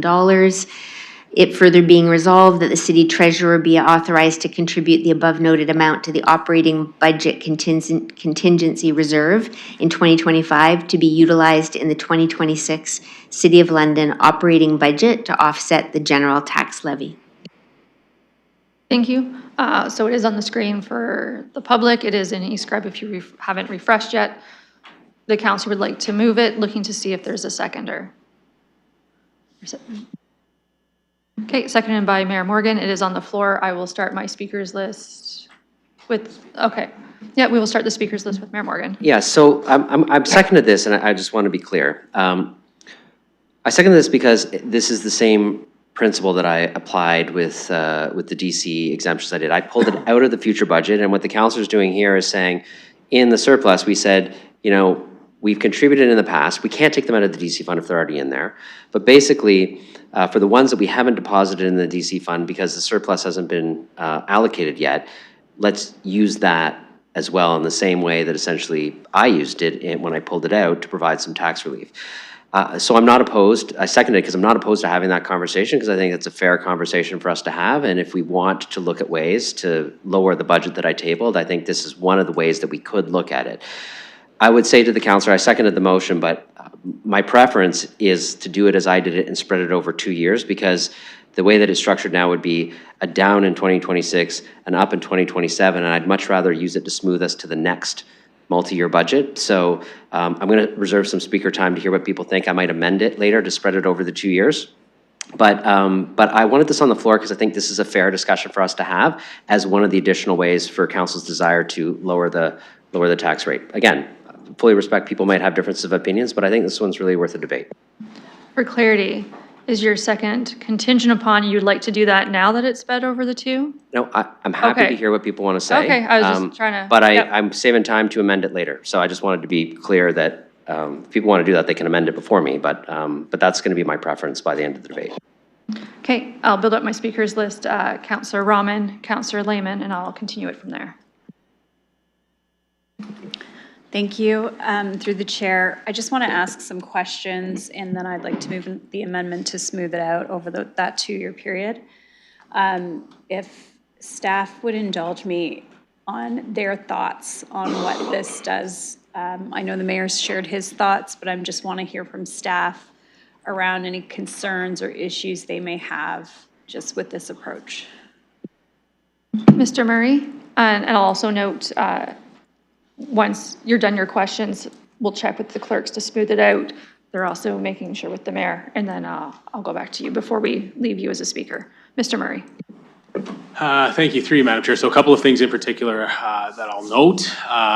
First and foremost, it's I think important to reiterate that this represents one-time dollars or one-time reduction. So, and when I say one-time, it could be either for 1 year or 2 years, but it is time limited in nature. As currently constructed, I'll speak to that because that's what's on the floor. But as it currently stands, $4.8 million would reduce the 2026 tax increase from 3.6 to 3%. But you'd see a corresponding increase of the same amount in 2027. So that would see 2027 go from the current 4.7 up to 5.3. So just be aware of that. If it were spread, you would obviously lessen the benefit that you'd pick up in 2026, but you would then lessen, of course, the impact whenever that funding comes out. So just be mindful of the one-time nature of this. I think the other important thing to note here is that, of course, the 2025 surplus position is not final at this point. We reported a preliminary projection back in September, but certainly things can change between now and when we finalize the surplus in April. So the allocations and the availability of surplus is still not finalized and not certain. So just be mindful of that the amount of the surplus and the corresponding allocations could very well be different than what was reported at mid-year. Councillor Roman. Thank you. And just to further push the math for you here, if it was spread 2.4 million in the 2026, as a reduction in the 2026 tax levy, and then 2.7 or 2.4, sorry, again, in 2027, can you comment on what that does? Okay. Maybe we can get the visual up. Yeah, you got your nice visuals. And realizing we've had a couple things that passed today too and came back in. If it's all up to date, is your magic graph ready? Who doesn't love a graph? Madam Chair, we are working on it. What I can say, and I can tell you verbally first, and then we can certainly put it up visually as well once it's ready. But if we were to spread it over 2 years, that would reduce the 2026 tax levy increase from 3.6 down to 3.3. So basically halving the reduction in 2026. There's no or very little impact on 2027. You would then start the next multi-year budget cycle with a pressure of about the same 0.3%, give or take. So we've got it up on screen now. We can, I believe, show you. So we're 3.6 currently. And actually what that's showing there is bringing the full amount all at once. We could certainly model, though, the splitting of it or the dividing of it in half. So can you model it in half, please? Split it. Just bear with us here as we do this on the fly.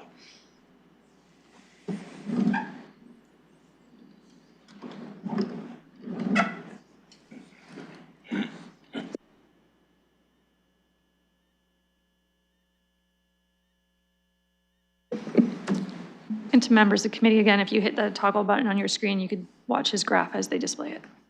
So, Madam Chair, the splitting in half is now modeled up on screen, so you can see that the 2026 tax levy increase is reduced down to 3.3% from 3.6. There's no impact on 2027, as I noted, but however, you would have that pressure coming up in 2028, which you don't see on this graph.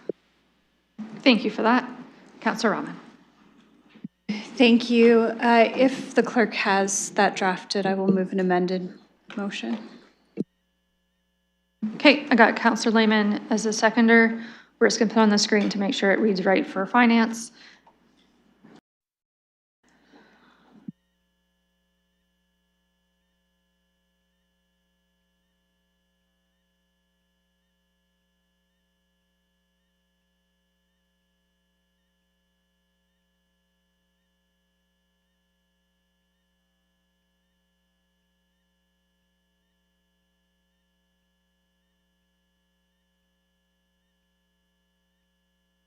Okay, East Scribe has froze. So we're gonna work on that, but it is separated between two. Okay, it is unfrozen. If we refresh, it should be there. To finance, it's on the big screen. A thumbs up if the numbers are numbering. Perfect. Counselor Rahman, you're good with that. Counselor Lehman, you've seen it and you're good with it. Okay. So there's amendment. Counselor Rahman, the floor is still yours. I can go to other speakers and I will build out my list. Thank you. And just on the amendment, I will just say thank you to Councillor Stevenson for presenting this item and for Mayor Morgan for seconding it.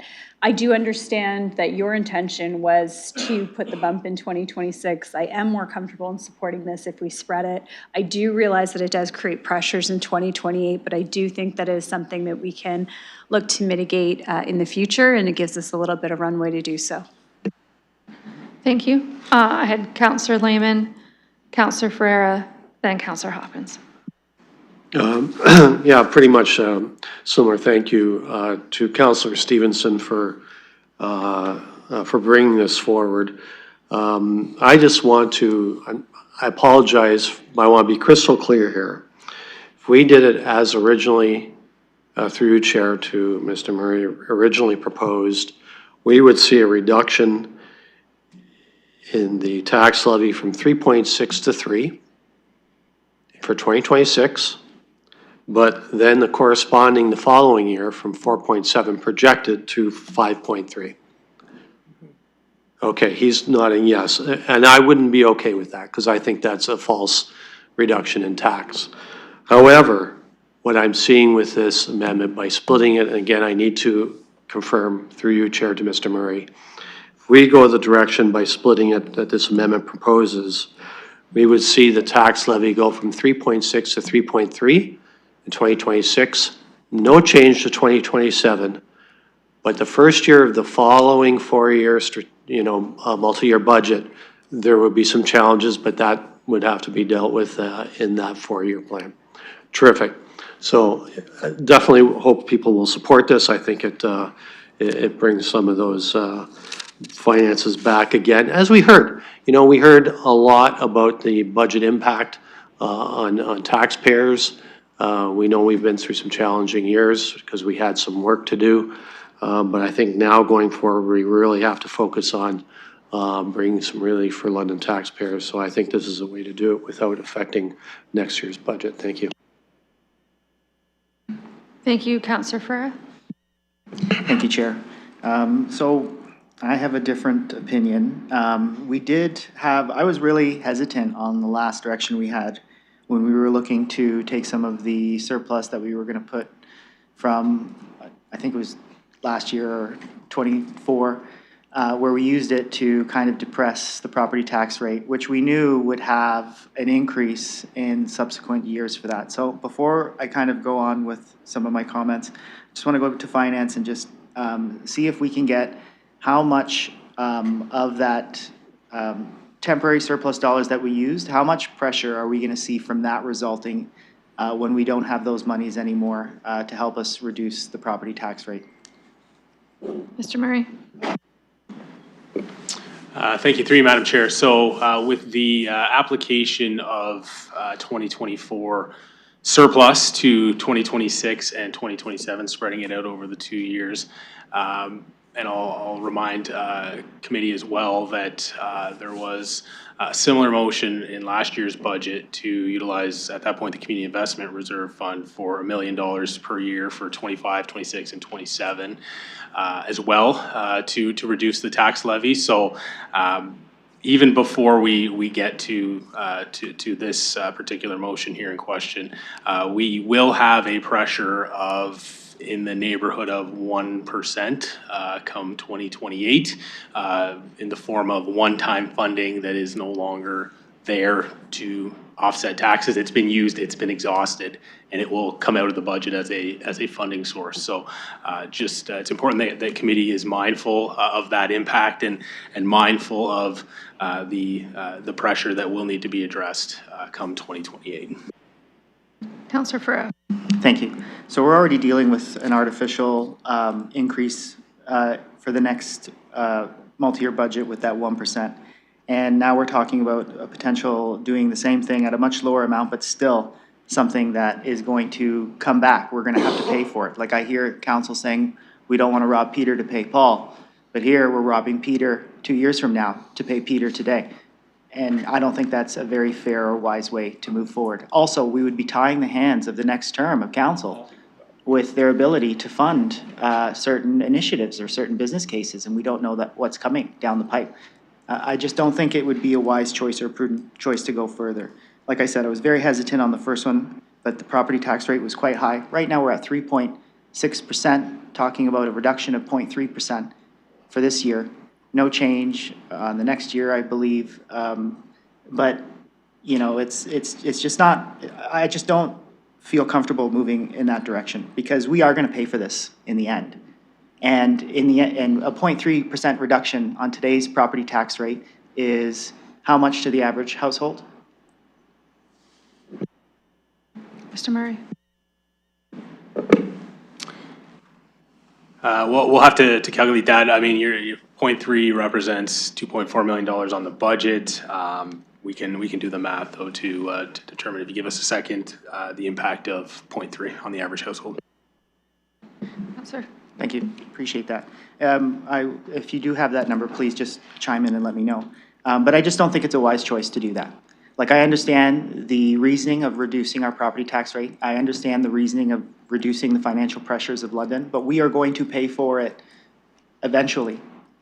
So those are my concerns. And I know that there are going to be items on the next term of council. How are we going to reconcile that when the time comes? I don't want to kick the can down the road. So I'm not going to be supporting this. I appreciate the motion coming forward. I appreciate the work from other members of this council working on it to make it work. But in the end, we've already done this once. I'm not willing to do it again, because at what point does it stop? The slippery slope is a true statement here, because, you know, we're getting more, and I think it's time to just say no to these kind of measures. And I'll go back to Mr. Murray, because I think he has the answer. Okay, Mr. Murray. Through you, Madam Chair. So the impact of 0.3% in 2026 is in the neighborhood of $11 to $12 for the average property owner. Thank you. And Councillor Hopkins next on my list. Thank you. And as much as I appreciate the mayor and Councillor Stevenson's intent here, I'm not convinced that this is the way that we should go. For me, it's become a numbers game, and more or less we're just pushing it down the road. The number that I'm very interested is the 4-year budget and the increases over 4 years. We were at 6.1, and with this change, we're down to 6%. It's not a huge amount. It's something that, to me, is going to be a concern down the road. But what I think is even more important is that we don't even know the final number here. And again, we're playing with numbers that aren't concrete even, and then expectations for the next council. So as much as I understand where they're coming from, the movers and the seconders and the changes and the amendments, I don't really see much of a significance here. And for now, always open to being convinced to change my support for this, but I will not be supporting it. Thank you. Just not on this item, but overall, I know that as you look at your agenda, we're on 4.8 and you believe goes to 4.11. I also have 2 more motions behind the scenes as well, just as you budget your time in speaking, that I am aware of 2 more things at least coming today, potentially. Following on my speakers list, I have Deputy Mayor Lewis, Mayor Morgan, Councillor Stevenson, Councillor Frank. Deputy Mayor. Thank you, Madam Chair. So development charges and the backfilling of these provincial exemptions. Development charges are there to pay for new growth and new infrastructure.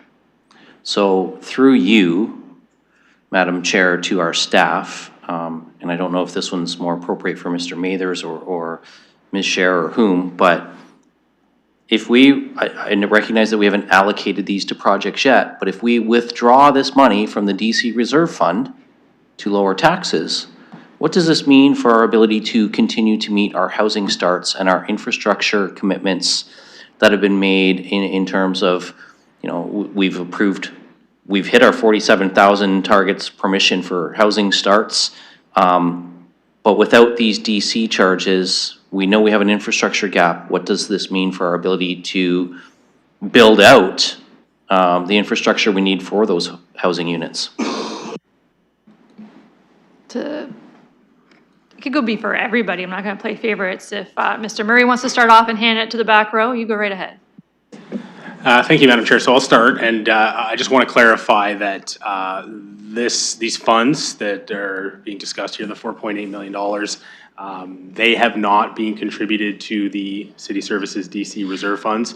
They will not be contributed to the DC Reserve Funds based on that clarification that we've received from the Ministry of Municipal Affairs and Housing. The 2024 contributions are done and dealt with, but for 2025, those contributions are not happening. Right now, that amount was projected as part of the mid-year surplus. So in absence of any direction here otherwise, that amount would make up a component of our 2025 surplus and would get then allocated according to our surplus deficit policy. So this is not being contributed to our DC Exemptions Reserve Fund and then subsequently to the City Services Reserve Fund. It is a component of the projected surplus for this year. Deputy Mayor. Okay, so that's helpful because I would be really hesitant to slow down housing starts if it were going into the DC Reserve, knowing that that's not where it's going. That's somewhat helpful. I share the hesitancy. I also appreciate the idea of looking for some relief. So I'm kind of torn, and I'm listening to what folks say. And I'm going to share that my biggest fear right now is that as we move some things down the road, the ticking time bomb for residents really at the end of the day is the fact that the province has had MPAC assessment rates frozen since 2016. And when that freeze comes off, and it's going to have to come off eventually, we have no idea what that's going to mean for reevaluation of residential properties. I can tell you in looking at some data that some realtors have provided me, I'm very concerned about what it's going to mean for more modest homes, because those have seen a greater appreciation in overall value than higher end luxury homes, who've seen an appreciation, but not at the same percentile. So I'm worried about what that means for people in my neighborhood, because we do have mostly more modest homes in Ward 2. We don't have a lot of homes that are in the $1.1 million range. We are in that $500-600 range.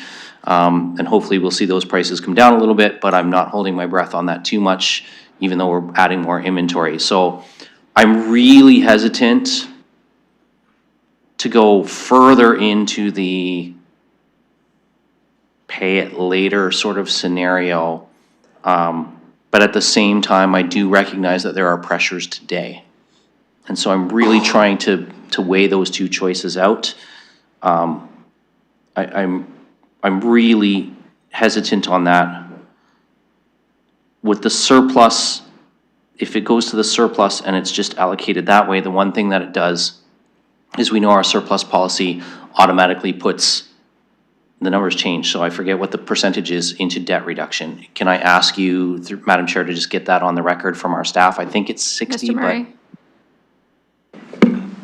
Yes, Madam Chair, that's correct. 60% of the surplus now goes to debt substitution, 20% goes to the infrastructure gap, 17% goes to the unfunded liability reserve fund, 3% to community investment reserve fund.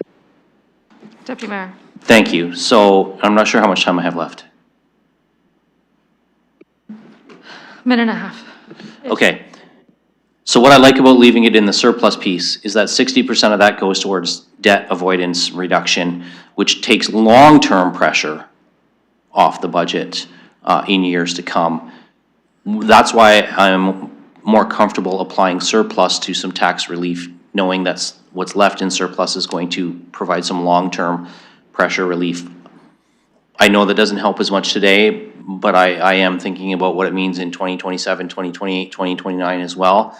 So I'm going to listen to what other colleagues have to say. I'm really on the fence on this one because I'd like to get 3.6 lower, but I don't want to get 3.6 lower at the expense of, you know, an extra 1.3 in 2028 on top of whatever the pressures are in 2028, especially if we've seen the MPAC assessment lift at that point in time too. So I think we've got a lot of hand grenades we're juggling right now, and we're not sure what pins have been pulled in which ones.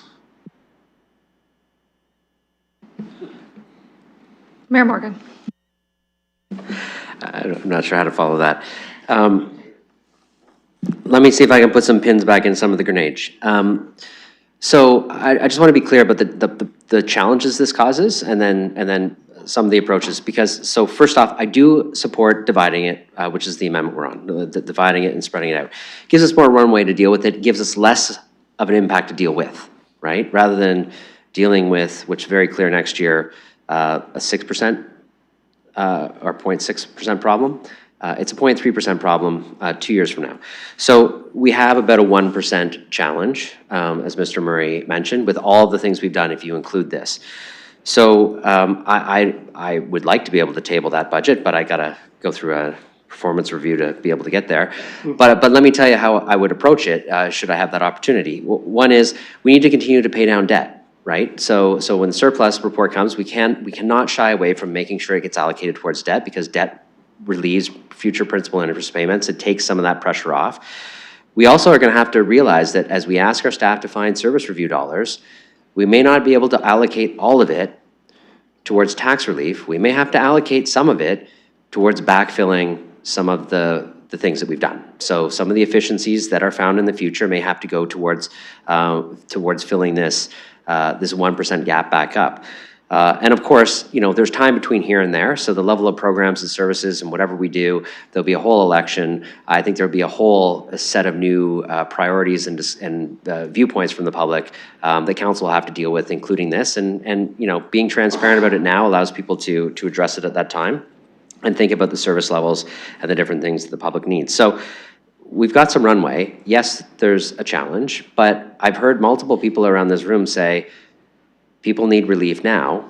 This is a way to give people relief now, and we got some work to do to figure it out. The other piece we have to figure out is the DC piece, right? This was not going to go into the DC fund, but we know the DC fund will be underfunded. We know we don't have to put in the money on behalf of the province anymore, which is great, but no one's funding those exemptions currently, and there's going to be a continued need for advocacy on infrastructure dollars to get the development projects we need, as the Deputy Mayor was suggesting, to build the housing that we've actually permitted. So all of those are things that we have to meet. It's not an easy job to do what we do, but these are challenges that we meet. And I think that this is a reasonable risk that we can take with some runway to try to mitigate it, to provide the type of relief now. And to Councillor Frere, through the chair, of course, I'll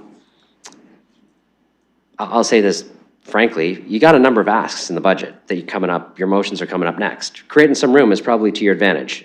So I know you don't want to create a problem down the road, but it's going to be difficult for me to support some of the things you put in there if we're not creating a little bit of space from where we started from. So I'll leave it at that, and I support the amendment. Councillor Stevenson, then Councillor Frank. Thank you. I just want to thank the mayor for seconding this motion. I really appreciate the opportunity to talk about this. I'm not going to support the amendment just because I prefer to see it all come in 1 year, but I'm not going to be unhappy with the amendment either. I just want us to, look, it's interesting. I understand completely why we have this talk of the bump that happens. But I just want to give you sort of a weird example or an exaggerated example. It's like saying, I don't want to decrease your insurance by 50% because then next year I'd have to explain why it went up by 50. So from the taxpayer's perspective, it's like they don't want to give us money because then it's going to make it higher next year. Like The reality is, we focus on tax increases and the impact is there. But on the other hand, this 4.8 million, we debated and discussed this at the time. We added the money to the levy. We've since stopped doing that. So the plan was to do it again in 26 and 27. We stopped doing that. The 4.8 that we added to the tax levy when we approved a 7.3% tax increase didn't have to be done. So to give this back is consistent with the mayor's budget for this year. It looks good from the public because we're willing to give back that money even though it causes a little bump later.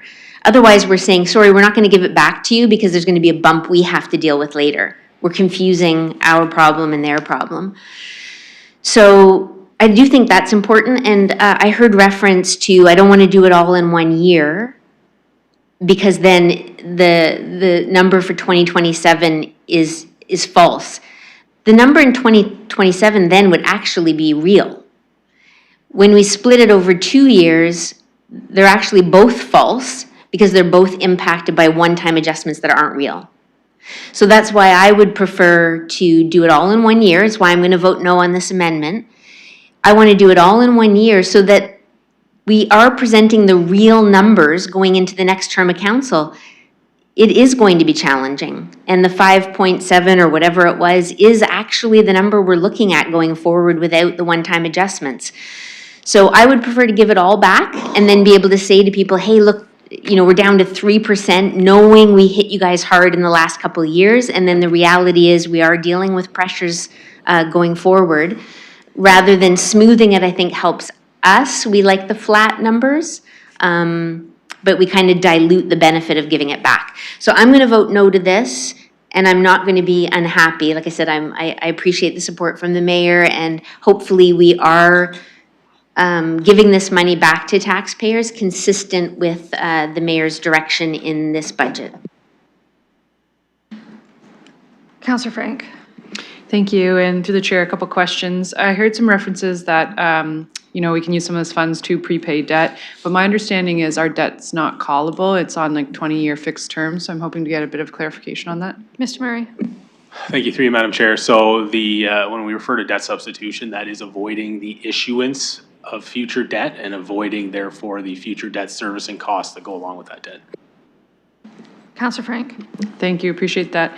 Additionally, and maybe this is a statement and shake your head if I'm wrong, but my understanding, so the funding that we collected for this, we collected under the assumption we had to put it into this fund, and we don't. We clarified that with the province. So I'm comfortable with returning some of this money, if not all, to the taxpayer as it was incorrectly collected. For me, development charges are supposed to be paid by developers, hence the name. And this was something that the province imposed upon us. And I don't feel any blame in not filling it up. I think it will delay some development, but I think that's the province's fault and responsibility for giving us money to fast track development. So I don't see any issuance there. And I know that we were originally talking about allocating it into that fund, and now we're not, and it's going to go in a different one. But I'll say I don't mind giving it back to the taxpayers in that we didn't need to collect it in the first place, and the province should just give us more money. Thanks. Thank you. Councillor Lemon, can you take the chair for a moment as I'm the next speaker? I recognize Councillor Pelosi. Thank you. I'll be brief on this one. I appreciate the original recommendation that was circulated and it being revised to make sure that it was viable for today. I appreciate the amendment smoothing it out. Also, following up on Councillor Frank's comments that we were in need of collecting it per provincial direction. Direction has changed. If they're going to make us whole and come back to the table being a good partner, I'm waiting for that and hoping for that. But it was collected under those premise, which we've now been alleviated of, and I know we have unfunded liability and things coming up, but that wasn't the premise we collected it under. I know we'd still be responsible with it either way, but my preference this time is to actually return it to the taxpayers and reduce the levy. Mr. Presiding Officer. Thank you. I'll return the chair to you. Okay. Councillor Traustadt, I had you next. Anyone else, let me know, because then after that, my list would be exhausted and I'd call the question. Thank you, through the chair. I'll simply incorporate the comments that Councilor Ferrera made before. I'm not going to repeat them. What this must sound like to people at home. You know, we have demonstrable needs in terms of people's lives on the table. We don't deal with them because we don't have enough money in reserve. And there's no discussion here about how we can sort of fill some of those human need gaps. So in terms of the amendment, I don't know about the amendment, but I just think that this is probably a problem with the overall structure of how we have to do this budget. So I think those are comments that probably shouldn't be made in the course of debate on an amendment, and I'll save them for later. But I have to say, I'm just not happy with the way this entire discussion is going in terms of looking at things from the perspective of what do our most vulnerable residents need. But maybe that was to a different motion. So thank you. Thank you. Further speakers on this?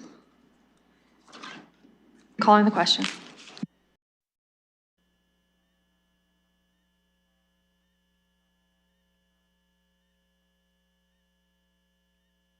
Hold up.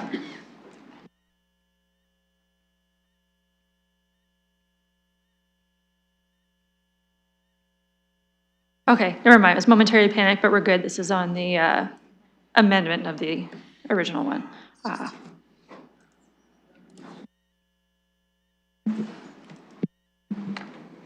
Closing the vote, motion carries 11-4.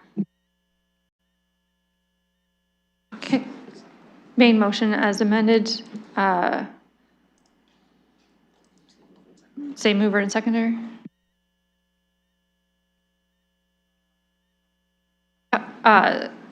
Councilor Stevenson, you're still willing to stand as the, yep, okay.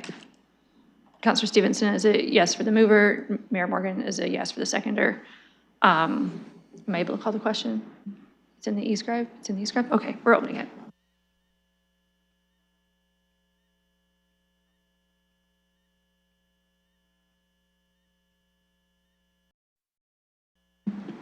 Closing the vote, motion carries 12-3.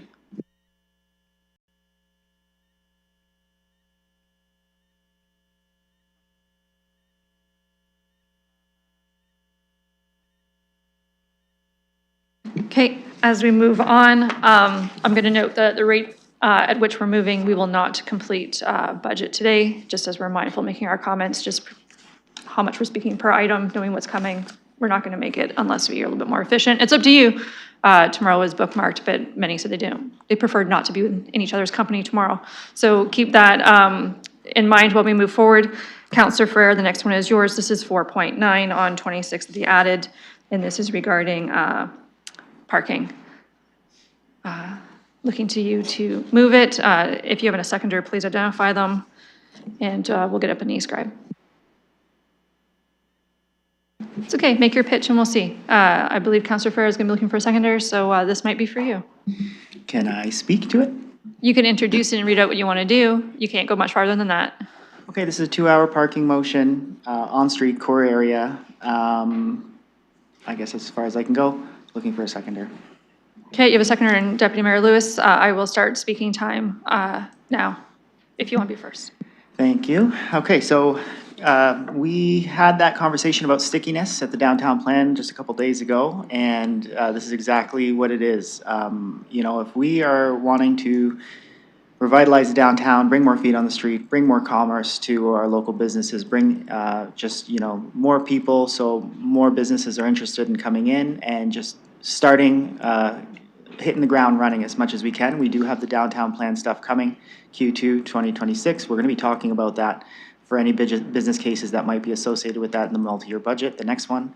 But I think we should start now. So this is what it is. It's just small little moves that we can make that allow us to open up the downtown for the city at large as much as possible. And this is a motion that I thought we should bring. We have continually moved parking again and again, I have anyways, in the last little bit. For 1 hour, we went down from the 2 originally. I think it's time we go back to the 2.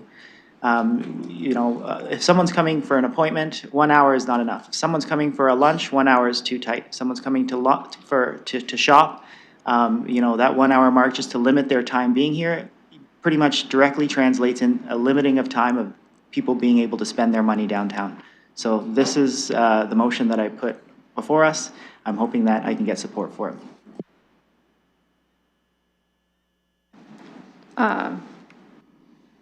Deputy Mayor Lewis, I don't know if you want to hold. You were the seconder. Procedurally, I was looking to you. If not, I have Councillor McAllister and the mayor. I'll hold and maybe Okay, clean up. Councillor McAllister. Thank you. And through the chair, you might see a bit of a theme with my amendments. Before I put forward an amendment, question in terms of what's our economic development reserve fund at? To staff. Through you, Madam Chair, the Economic Development Reserve Fund balance is currently $7.5 million. I will note, however, for committee's benefit, that this initiative or variations thereof have been funded through one-time funding sources since 2020, so we're north of 5 years now. We are not comfortable as staff with the continuation of utilizing one-time funding sources for an initiative of such duration. So hence the recommendation to utilize tax levy on a permanent basis for this. Okay. Yeah, I'll note this motion's ongoing in perpetuity, not just a specified time to the next MYB. Councillor McAllister. Thank you, through the chair. And recognizing that just as we're in kind of the tail end of a multi-year budget, I would also like to see it on a more permanent basis. I think this is a discussion we need to have at the start and ensure that funding is there. But recognizing again, the pressures we have on the tax base right now, I still think for the 2 years, if we can put it on the reserve fund, I think, and I hear staff's reservations, but I think we're all aware this is a conversation that needs to happen at the next multi-year, at the start of that cycle. So I am still willing to move that amendment for the 2 years from the economic reserve. Are you moving that now? Okay. Yes. Is there a seconder now? It's an amendment to make this for a 2-year time frame instead of ongoing. Okay, I have a seconder and Councillor Stevenson. We're getting that clerked. And Councillor McAllister, that was the active reserve fund was your intention versus the tax base. So we're getting that in there as well. I'll say as well, I dug into this one a little bit as well. Mr. Maiden and his team also has the differentiation between core area and downtown and the 1 year versus the 2 year.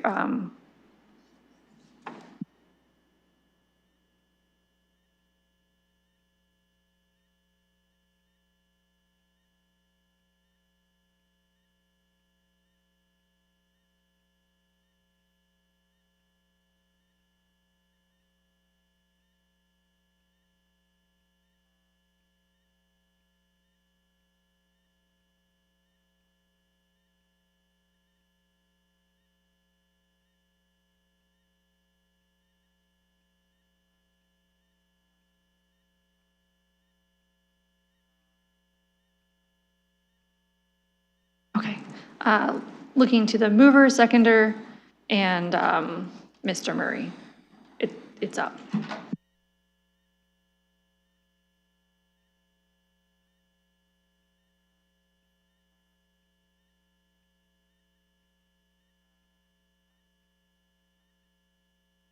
Okay, I have a head nod from Councillor Stevenson, a head nod from Councillor McAllister. Finance is also a nod, and I'll reiterate, as we've looked at changing the funding source,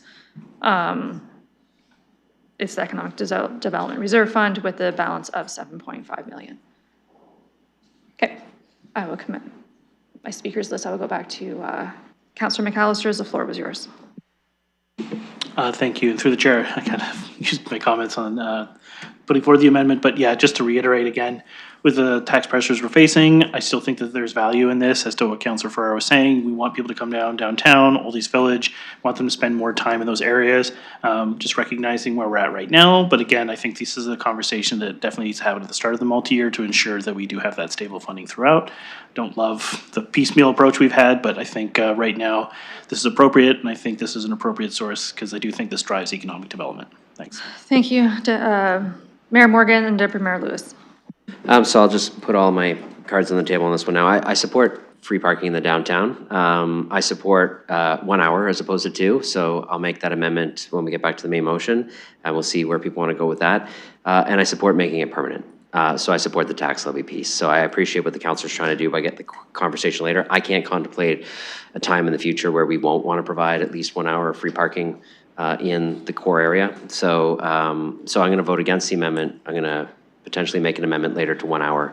Ultimately, I want to support parking downtown, though. Thank you, and I think I already used my outside voice when I said Mr. Mathers has the 1 hour versus 2 hours in core versus just downtown. Yep. Deputy Mayor Lewis. Yeah, in the spirit of the mayor showing all his cards now, I'll play the left bower since he played the right. I will support this, and I also think that it needs to be now on the tax levy moving forward. As we heard from staff, 5 years we've been cobbling together various sources of funding to do what I think is very clearly something we are going to continue to do for a long time. Maybe there will be a future council that says, okay, it's time to reduce this to 1 hour, or maybe it's time to ditch it or whatever. But I think the state of our downtown right now absolutely requires this. I agree with the comments about the stickiness. I would find it very hard to go into Jill's table and then grab lunch and be done in 2 hours and get back to my car. I think 2 hours is, I would be hard pressed to, go into Toboggan and then walk down to Heroes or anything like that. And if we want people to come and spend some time, I think we got to let them park their vehicle for more than an hour. I do think it is a nec dev, if not long-term strategy. I think it's a recovery piece, and I think downtown is still in recovery. And so as we move forward on that, I don't want to have the conversation again in 2 years. I want to put the source of funding in now. So I'm going to support this on the levy, and I'm going to support the 2 hours. I think that's right. Now, I will say, I was more inclined to only support the downtown, but I did ask for numbers as well, and I see that the difference between downtown and core area is fairly minimal. And so if that extends a little bit of benefit to the businesses in Midtown and OEV as well, I'm okay, including the entire core area. I was a little hesitant, but the numbers actually are not that significant to change my mind that the 2 hours is valid. So especially now that we're down to 3.3, I'm okay to do 3.4 to provide downtown vitality. I'd like to hand the chair to Councillor Lehman. Thank you, and I recognize Councillor Pelosi. Thank you. Having heard comments of potentially a long discussion ahead on this one, I would like to call the question. Okay. I'll ask the clerk if we're able to call the question. Pursuant to the amended rules under 33.15, a motion to put the question can be put at committee. There's no amendment, no debate. The financial threshold is 1 million or greater. That bars it. If it's less than that, then a motion can be put at committee. Okay, upon advice of the clerk, I shall call the question. Sorry, Mr. Presiding Officer, just a point of order. Councillor Pelosi is calling the question on the amendment to the ECDEV Reserve Fund, not the main motion. Thank you. That is correct. Yeah. Didn't mean to imply otherwise.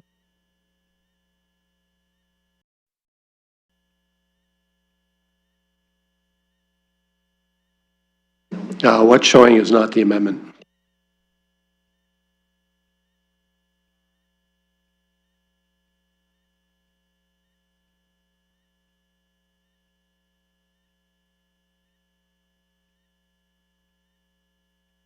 I'll call a point of order. Okay, we have a point of order. Go ahead. I think when accounts, so this, I see the amendment up, but I believe we have to vote on that the question should be put first. And then if that passes, then we immediately vote on the amendment. So I think we're missing a step here. Okay, I want to go to the clerk here for, can you please be clear in the procedure here? Yes, through the chair, or through the presiding officer, yes. A motion to put the question is first put. It's much like a motion for leave to introduce a motion. So a motion should be put to put the question, then if that carries, then the question is put. In this case, it would be the amendment.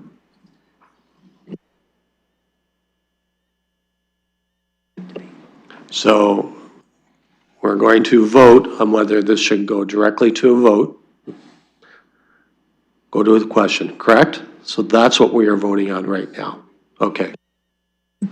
Through the presiding officer, under 33.16, the motion to put the question, if that is decided in the affirmative by a 2/3 vote of the members present, then the motion is voted on immediately without further debate or comment.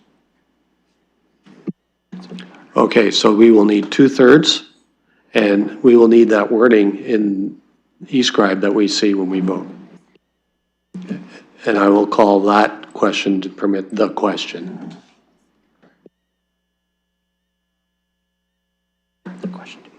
Oh, we need a seconder. I'll second that.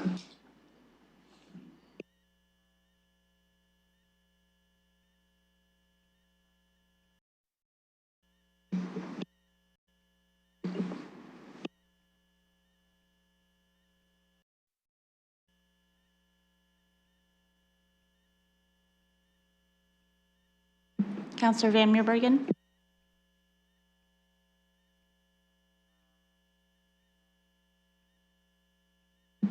Closing the vote, motion carries 13-2. Okay, do we have enough to call the question? Can you please respond, clerk? I just wanted to hear that. That's correct, Mr. Presiding Officer. That reaches a 2/3 vote threshold. Okay, thank you. Then I will call the question on the amendment. Thank you.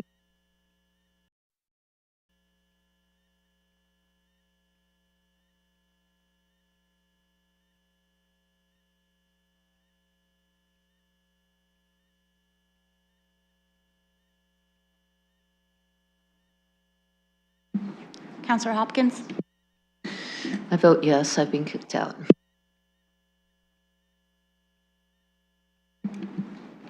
Closing the vote, motion fails 7-8. Thank you, and I'll return the chair to the budget chair. Thank you. That puts us back to the original one, having heard comments about ongoing sources from the operating expenditures from the tax levy. That speakers list only had one person speaking to it.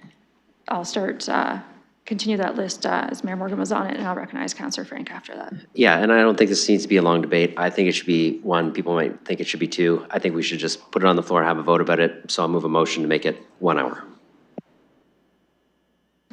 1 hour is an operating expenditure for core area and downtown. Correct, and I know our staff have the numbers. I think it's 300 and some odd thousand. I can't remember the exact number.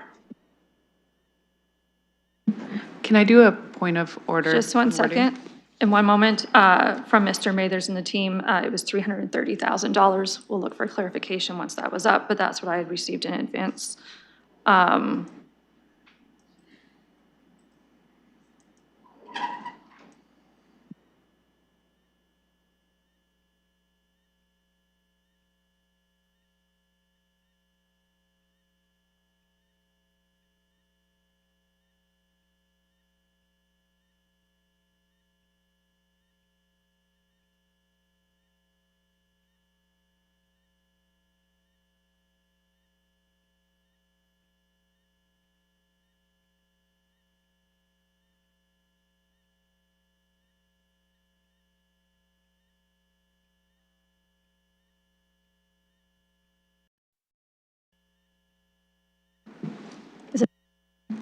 Yeah, so just looking to Mr. Mathers and Mr. Murray, if this was I have a head nod from both teams.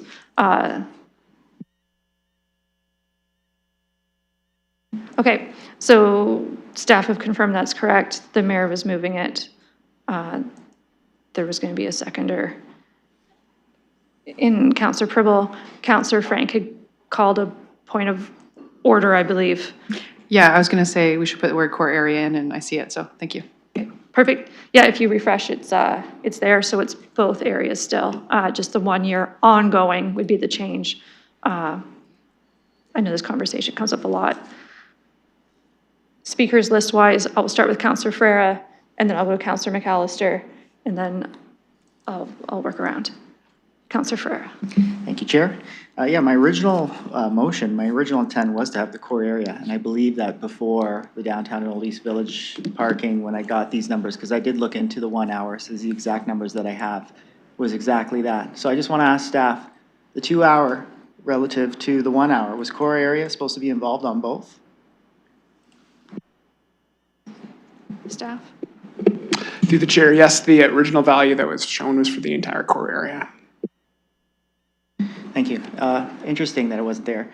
I guess, you know, when it comes to the 2 hour, like that stickiness is really kind of what I wanted. That's why you saw me bring in the 2 hour idea. The 2 hour itself would allow people to be here longer. Now, I'm not going to say no to 1 hour. I'm going to take what I can get. But I do got to comment on some things. For me, you know, I'm a city builder. I'm not a politicker. And I'm looking to make motions that help with our downtown and help with just its revitalization. So, you know, I have some motions here that are going to be spending some monies of ours, but at the same time, if you look at these motions, like the Housing Stability Bank, that is a proactive thing. That is something that reduces our costs in the long run because it helps people before the door. If you see with my parks operation motion, that is after the fact. That costs a lot. I don't want to do that. That's why you see some of the things that I'm doing. When it comes to this is about improving the downtown and investing in the downtown because the return on investment will pay dividends to the rest of the city. The more we invest in our downtown, when you consider the revenue that it generates per square foot geographic area, will actually subsidize the rest of the city. So the more we invest in downtown, the lower your property taxes are going to be citywide. So motions like this that invest into the downtown, that help with that economic vitality, that help with that revenue generation, the more we put in, the more we're going to get out. So when you see some of the motions that I bring through, I can hear that it's going to cost a little bit, but city building costs money. That's just how it is. Everybody knows that. And other levels of government are doing the same thing. You have to put money down to invest in what you have if you want to realize return out of it. So the motions that I bring and the monies that I'm asking for to invest in certain areas, especially when it comes to downtown, is about that reinvestment. It's about ensuring that people are there. It's about ensuring that businesses are able to operate. It's about ensuring that it is a place that people want to go. And as you kind of get that momentum going, you're going to see it start building on itself, like a snowball going down a hill. So the return on investment is really what I need council to think about, because in the end, this will provide more money for the rest of the city, regardless if someone goes downtown or not. They're going to benefit from the revenue from downtown. So the more money we invest here, this is our best asset. This is our flagship of the city. It's the face of London. So anything that we do and any action that we bring to the core of the city will benefit the city at large on every single level of metric that we calculate. So I really wish we would have had the 2% or the 2 hour, but I'm going to take the 1 hour. Eventually, we are going to have to switch it up because we are in a critical time. And like the deputy mayor said, I don't believe we're going to need free parking forever. As we build out our transportation, you know, eventually we might not even need parking. But this is a temporary measure, temporary gap. I just don't know how long it's going to take. So in perpetuity, 2 hour, 1 hour is something that we need to do. And we will adjust when we see that the downtown is not in the critical need that it is right now. So you need to think about this as investing in our core and what the return on investment is going to be, because it will be large and it will help the city at large. We want lower property taxes, invest in your downtown. Councillor McAllister. Thank you, through the chair. I just want to explain my reason why I won't be supporting the 1 hour, because I do believe in the 2 hour. I tried to put this into a reserve fund, recognizing obviously we want the ongoing funding, so totally get that. But I'm still fully supportive of the 2 hours. And just anecdotally, just to speak to my own experience, I had to do one appointment yesterday, popped into Service Canada, shout out to them, probably the quickest time I've ever gone in there, maybe 15, 20 minutes max. Then tried to have breakfast downtown, And it was tight. Like, it was like 59 minutes on the nose to get out. And not that, I'm not trying to be a penny pincher here, but like, I was trying to stay within my hour allotment, and not to slight the Covent Garden market, but I still think they should have 2 hours weekdays and weekends. And I just think you're putting too much of a pressure on people to do things in 1 hour. I honestly think it's a bit of a discouragement. I think if you're going to offer it, it's got to be a serious offer, and I think 2 hours is fair. People might stay longer than 2 hours. It's encouraging them to maybe buy a bit more. When I've had meals downtown, again, you are hard pressed at a restaurant to sit down, have a meal in an hour, and be in and out. I think it just kind of encourages people to drop into these areas when we want them to actually stay and spend a bit of money. So I think if we're going to do this, we should do the 2 hours, and it should be the full whack to the levy. So I won't be supporting this, but it's because I believe the 2 hours is the appropriate time. Thank you. Can you? I'll take the chair and I'll go to Councillor Pelosa. Thank you. For me, I couldn't do the 2 hour. I can't. If you have a vehicle and you're going downtown to shop, you have money. I also acknowledge where we're at in things. I can continue on the 1 hour. I do use it. The Honk app's usually pretty good. Sometimes I've used the 1 hour free. It gives you your notification. You need to pop a little bit more coin in it to finish up what you're working on. Sometimes I also want to move the car between different great locations in downtown, and you can easily do that with the app. Just for committee's information, I was digging into core area versus just downtown. For me, I recognize we just gave 2 free parking lots worth of parking to Old East Village, but just for everyone's information, the core area, including, is $330,000. The variation of downtown was $307,000. So for me, it wasn't that big gap of funding. And sometimes it's hard to differentiate, like, where does one section begin? Where does the next one go when you're already out working your way down a road to hit up businesses? So for me, I can do this one. I'd also like to revisit it one day that they don't need it, that it's at such high demand, and everyone's a great economy that we'd be losing money not to do it. But right now, I do believe they need the help of the business. I can support this. I can't do 2. I will return the chair to you, Budget Chair, with Councillor Pribble on the speakers list. Thank you. I'm going to go to Councillor Trousseau first and then Councillor Pribble. Thank you, and to the chair, this won't come as a surprise, but for me, the issue is not whether it's 1 hour or 2 hours. The issue is, and we're going around in a spiral. We've had so many discussions about, are there other ways to get people to come downtown besides encouraging people to come down in a single occupancy car? And whether it's 1 hour or 2 hours or the discount on Honk or whatever it is, there are only so many parking spaces without going into the private lots. And I think what we really should be doing, and I agree with the direction that Councilor Ferreira wants to take this in terms of creating a good return on investment to get people to come downtown. But I don't think it's through going through yet again the same discussion about subsidizing single vehicle passenger cars. Now, I think this money could be better spent doing other things. And before we put this money into that subsidy, I think the other day when we were having the discussion about the downtown plan, I talked about maybe creating a remote lot, having a free shuttle that runs through downtown. I don't know what that would cost. I think that would be a much more creative way of getting people to circulate through the downtown and take as much time as they want. Also, maybe working with LTC a little bit to say, look, we know it's asking you a lot, but how about running a free shuttle downtown that just goes on a certain route and we'll subsidize it? Would this money pay for that?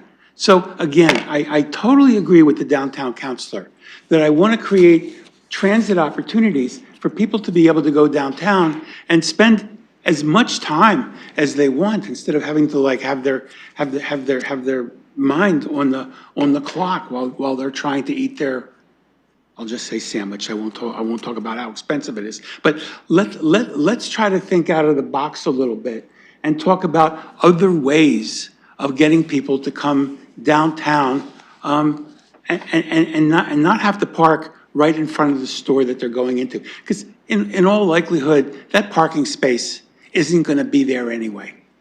Thank you. Councillor Purple. Thank you. I have a couple of things. I will support the 1 hour. I do believe it increases the turnover and higher frequency.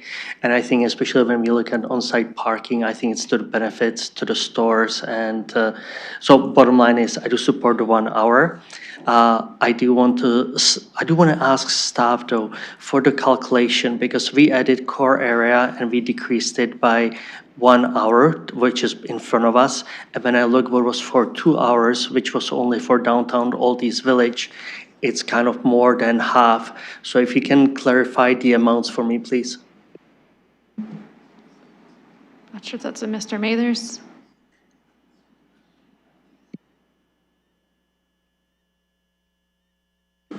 I'll take a crack at it, Madam Chair, and if Mr. Mather also wants to jump in, he certainly can. My understanding is that the previous figure that was provided it was including core area as well, so it is an apples-to-apples comparison of numbers. The difference in the amounts and the reason why the 2 hour was more than double the 1 hour was, I understand, based on past experience, the previous 2 hour programs have been more popular than the 1 hour program, so there's been greater take-up on 2 hours versus 1.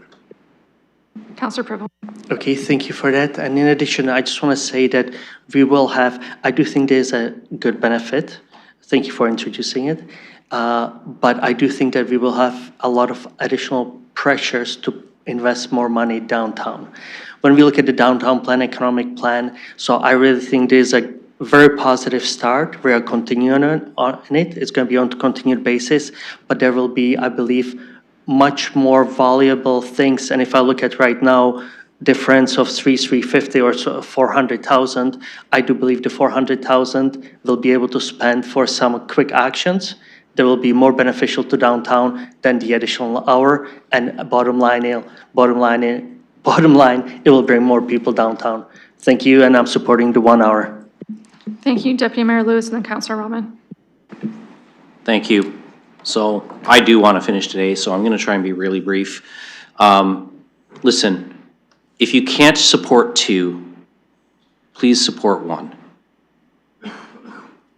I'm going to say I'm not supporting 1 because I really believe 2 matters. And if we can't get our heads around 2 hours of free parking, I don't know why we're doing a downtown master plan, because I don't think that whatever is in there is going to succeed if we don't bring people who aren't coming downtown for whatever reason back to the downtown.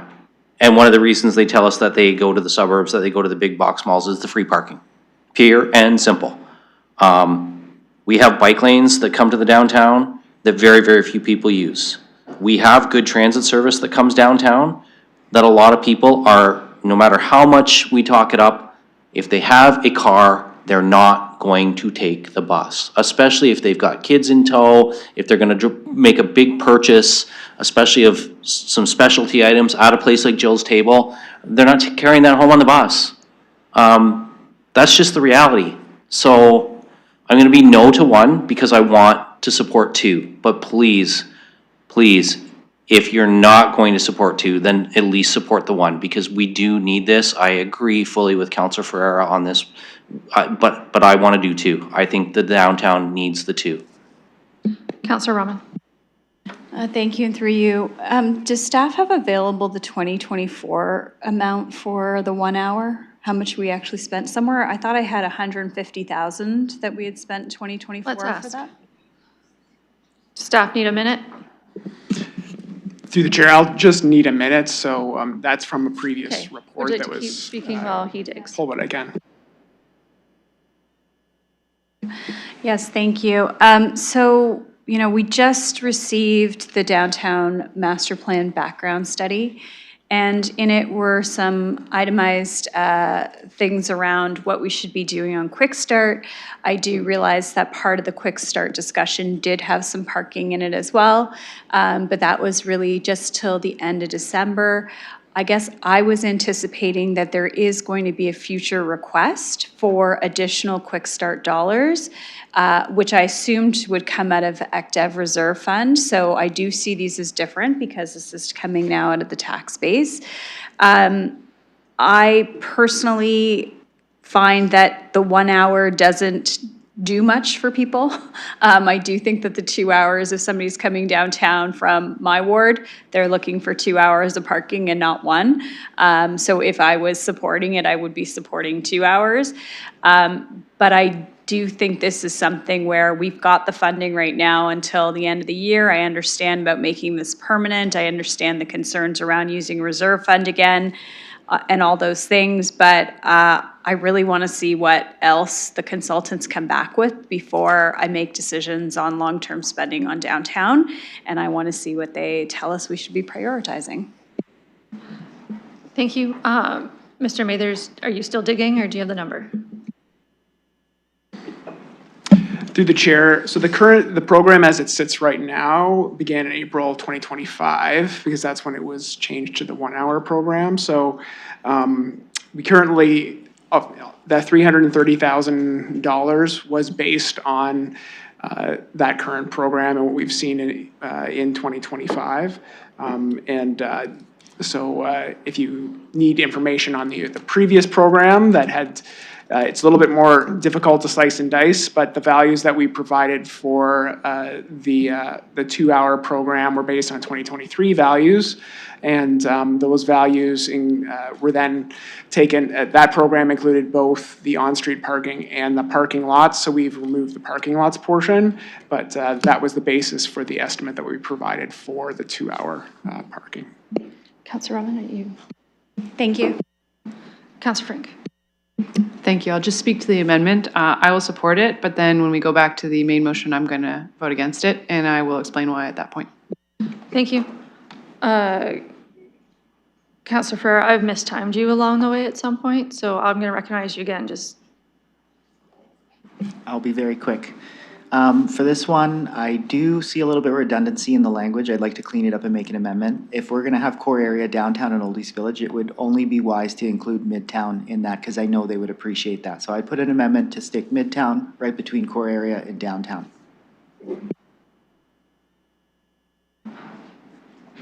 Would need a seconder on that. Would also likely need to know from Mr. Mathers what the updated numbers would be, and if this is already, Midtown's kind of already squished in here. Not be disrespectful to Midtown. Through the chair, just to be very clear, it includes Midtown. So core, I think the reason to provide that additional language of downtown and Old East Village was just to be very clear what was included in the core area, but the core area includes Midtown, downtown, and Old East Village. So you good, David? Councillor Ferrer? Thank you. Well, I originally in my emails, I was just going through them, I did request core area. So I do see that it was dropped at some point. I don't know where. Not going to ask why, but I would like to stick Midtown in there and keep it wholesome. So I'm looking for a seconder for Midtown to add into the language.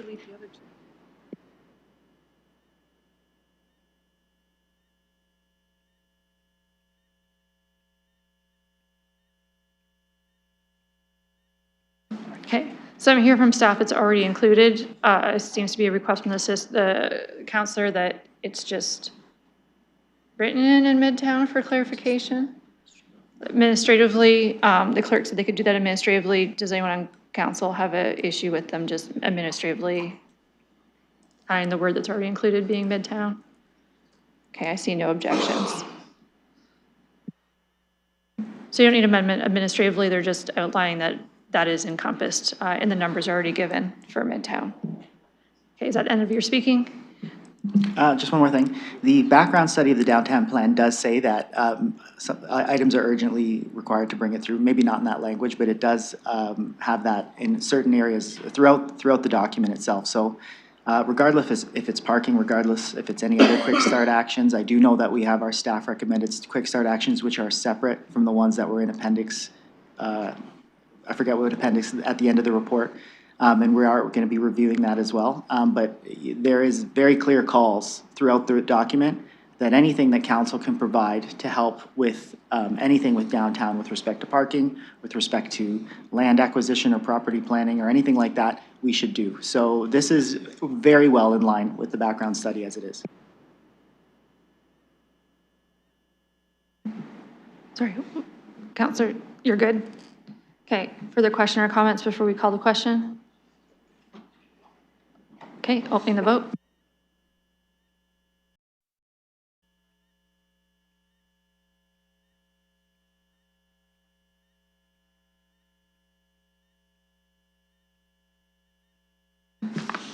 Counselor Frank? Oh, I was calling the question. Sorry, so we're going to stop the question then. No. No, okay, for the as amended. Okay, thank goodness. Okay, so if you haven't voted, do so. Closing the vote. Motion fails 7-8.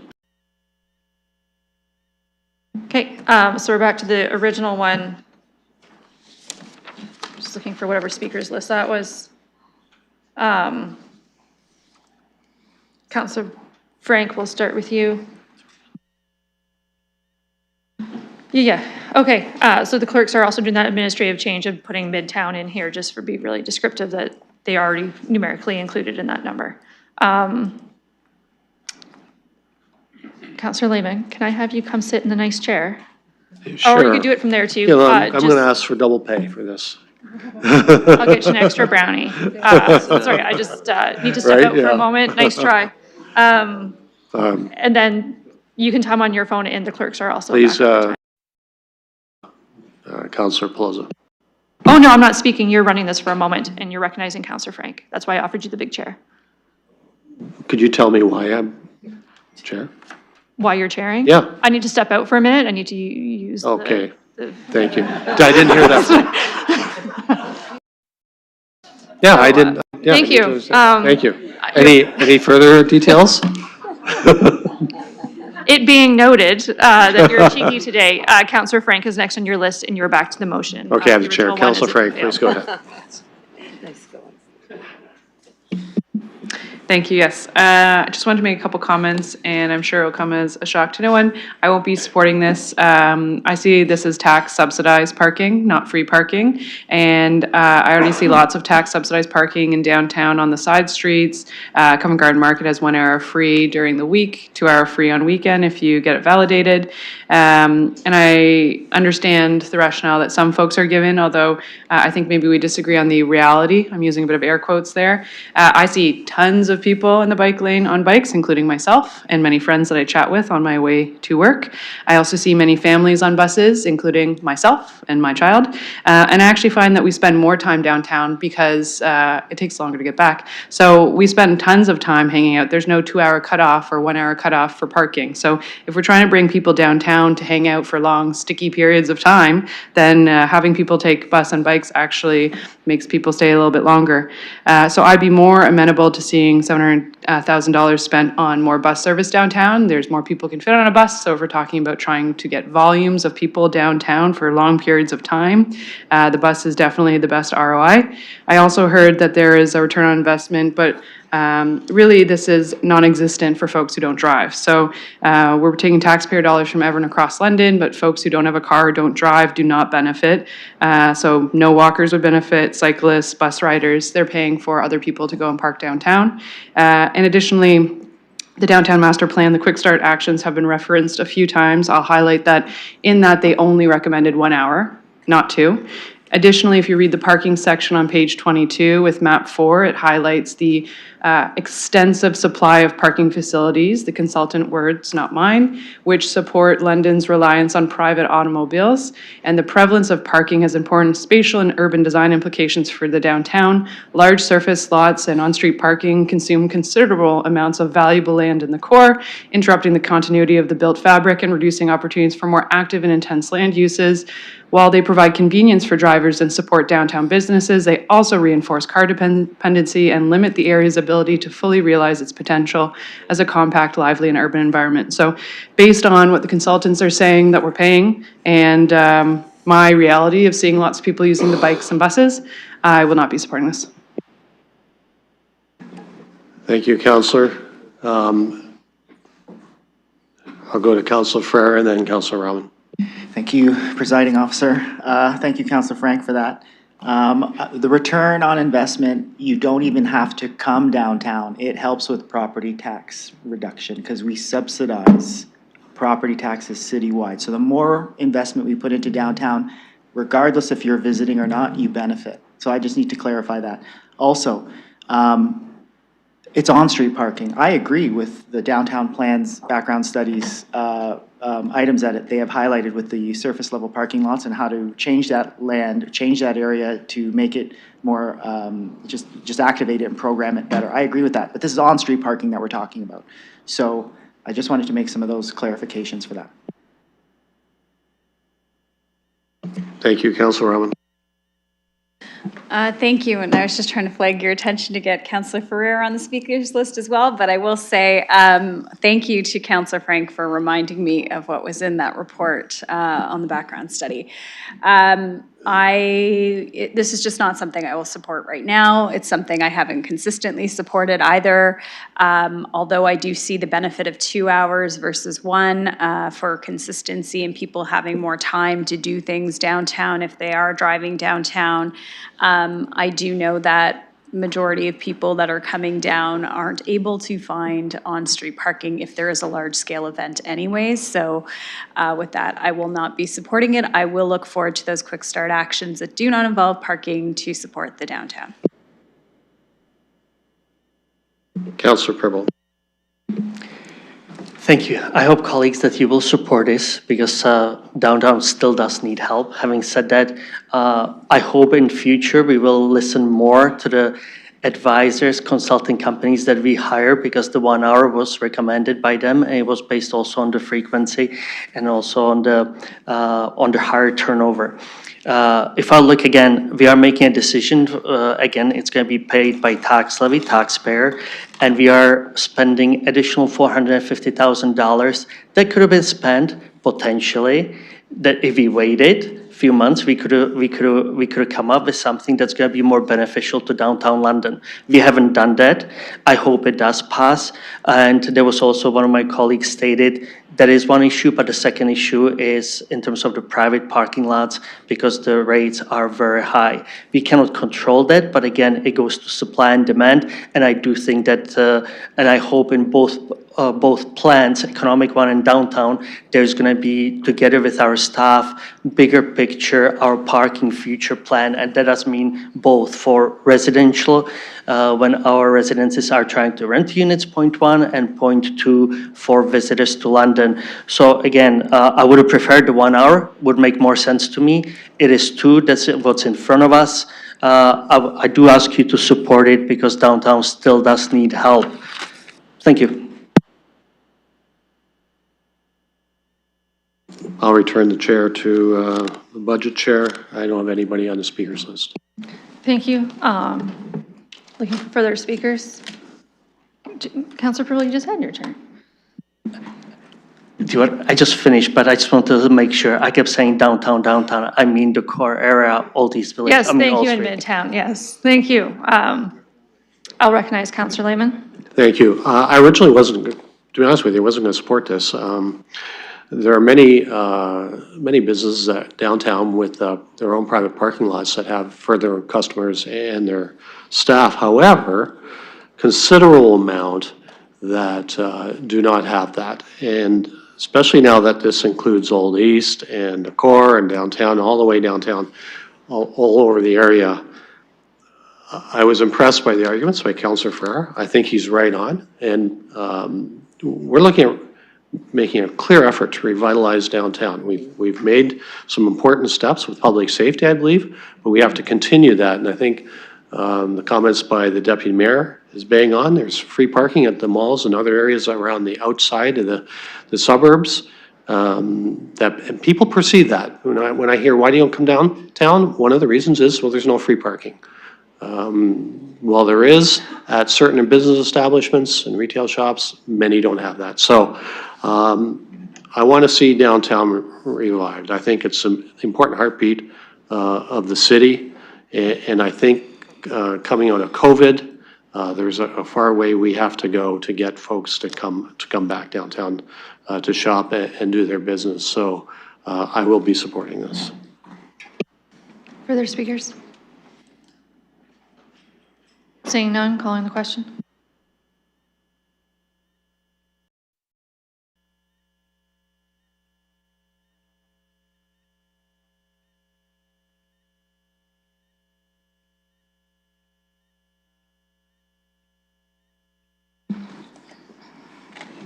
Closing the vote, motion carries 11 to 4. We don't need to do it as amended because that's back to the original one. Yeah, that was the original. Okay. That moves us on to 4.9, which is, 4.10, we're on page 27. This is one from Councillor Ferrer as well. Councillor, I'm not sure if you have a seconder. If you want to briefly introduce it, we'll look for a seconder, and then we'll deal with it accordingly from there. Thank you, Chair. Just a second. So I don't have a seconder for this, but I do want to introduce this motion. This is again, this is on the other side of the door, on the outside. It costs us more for these type of items. But before I speak to it, do you want me to read the motion? Yeah, you're reading the motion, you're not speaking to it. Okay. I need to get the motion. Do you want me to read it? Please. That the mayor's tabled 2026 annual budget update be amended to include funding to establish a dedicated year-round hotspot crew to proactively monitor and respond to sharps and biohazards in public parks and open spaces. It being noted that the crews would also support other urgent park operations, maintenance need, and winter operations when capacity allows. 2026, this includes 2026 operating expenditures, tax levies, and capital expenditures for both 2026 and 2027, as noted in the circulated motion, and it's going into eScribe. Councillor Ferrer is moving it. He's looking to see if there's a seconder.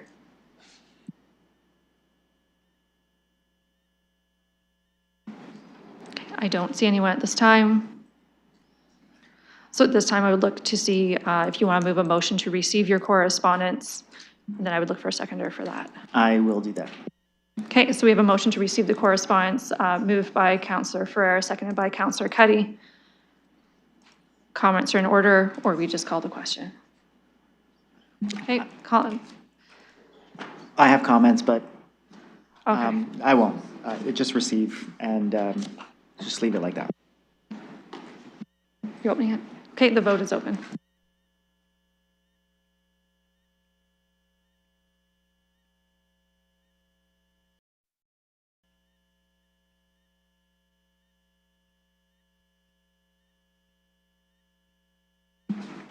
Councillor Hopkins, Councillor Trossau.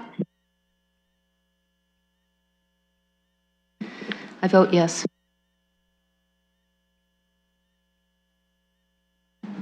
Closing the vote, motion passes 14 to 0, noting Councillor Trossau is absent.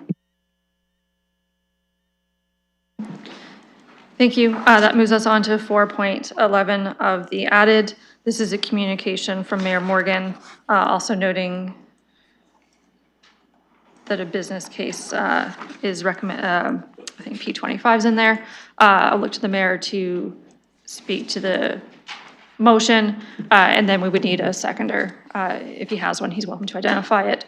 Also procedurally behind the scenes, I believe there was something behind the scenes from Councillor Stevenson and Hill. You're looking to see if you're going to do that now, like once we get done the mayor's. And then there was one earlier about the Housing Stability Bank, in which case that would be time for that. So just to queue up everyone behind the scenes, right now the floor is Mayor Morgan's. Yeah, so I'll say I'm putting this on the floor based on the heels of the report that went to committee. What we know is what was contemplated, and I put this in my tabled budget, was contemplated to be a program that we could fund at this level is not what would exist. A whole new program would have to be designed. This program would end. So I'm suggesting we at least have a vote to pull this out of the budget because it's not going to be at this level anyways. So it's unfortunate because, I put it in there with the hopes that we could continue this, but I think our staff have been clear that it's not a functional program at the current level of funding. It would Before have you to be a speak to newly it, could designed you read program. what the motion is, and then we can. That business case P25, stop collecting blue box materials from non-eligible sources be included in the mayor's tabled budget, so it would be a reduction of $250,000 starting in 2026. I will second that, and then the floor will be Mayor Morgan's to frame conversation and go to staff when you wish. I don't have a lot to say because our staff produced a whole report for committee on this. Again, just to reiterate, what was contemplated in this business case is not possible. Like a whole new program is what would have to be designed. It would not be this cost. It would be something completely different. So I suggest taking this completely out of the multi-year budget. Ms. Scher, are you available for comment on that, as realizing there was some background information that could be of value? Thank you, Madam Chair. Yes, that is correct. We are unable to continue this program at the end of the year. We are unable to enter into negotiations related to capacity for processing materials from this sort of program until sometime after January 31st of next year, which means we're unable to really return a new program anytime next year. Any sort of new program will be significantly more expensive than this value. So if there is a direction from council through a future committee, we have some direction from CAPS. I understand there's a motion for ICSC to redefine a fully funded program. It'd be best to bring that back as a separate business case in the future so council can make a decision. Holding the 250 in 2027 is likely quite inadequate and doesn't provide a lot of benefit for us. Thank you. Mayor Morgan, further comment before I start the speakers list, or? No, I think staff covered it well. So happy to listen to the debate. Okay, thank you. Councillor Frank.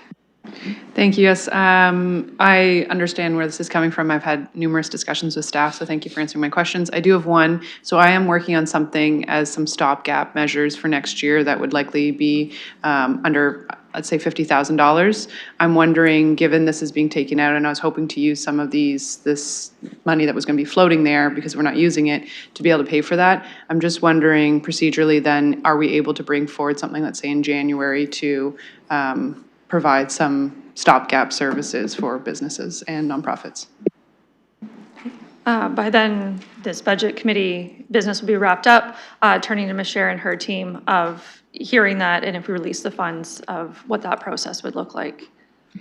Madam Chair, it would depend on the nature of the fund, of the ask, the amount of it, as whether it to be absorbed in some existing operational budgets. I think it also would require a discussion with legal counsel about providing incentives to certain businesses where competitor businesses of similar size may not receive that bonus as well. Councillor Frank. Thank you. Okay, I'll just highlight that I was told not to bring it to budget. So if I'm not able to bring it in January, I'll just be a little bit upset about that, but that's okay.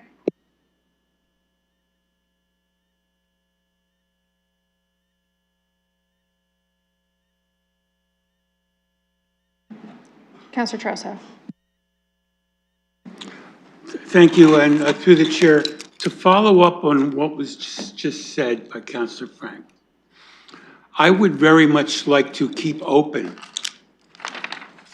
and I'm not putting anything on the table that's specific about it today, but I would like to keep open along the lines of what we talked about at the last committee in terms of the option one in the Blue Box report. I would like to keep open the possibility of some type of stopgap, creative, even small, amelioration measure. And my question for staff is, could this, if we didn't want to take this $250,000 out of the budget, but we weren't ready to allocate it, would there be an appropriate reserve account that this money could be put in? Staff?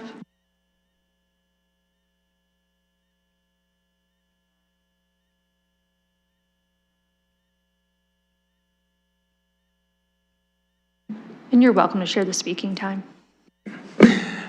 Thank you, Madam Chair. So if this motion is defeated, the funds in question here would simply remain in the budget and would be available as part of the budget next year.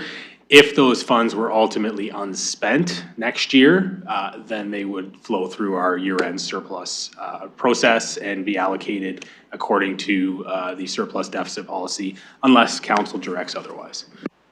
Councillor Trousseau.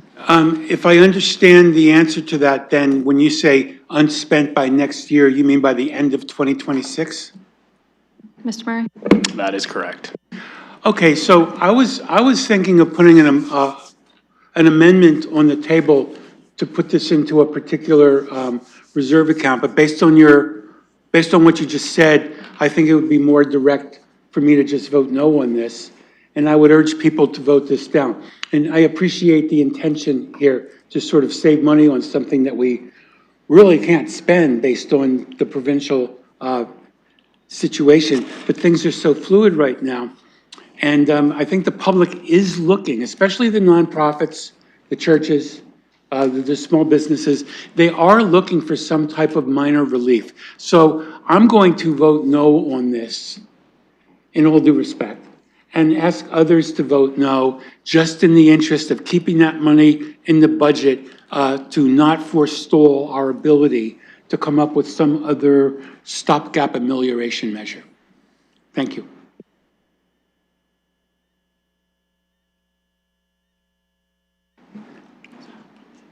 I was gonna do Counselor Hopkins first, and then back to the mayor. He's already had first. But, Yeah, I'd be interested in hearing what the mayor has to say before I make a comment.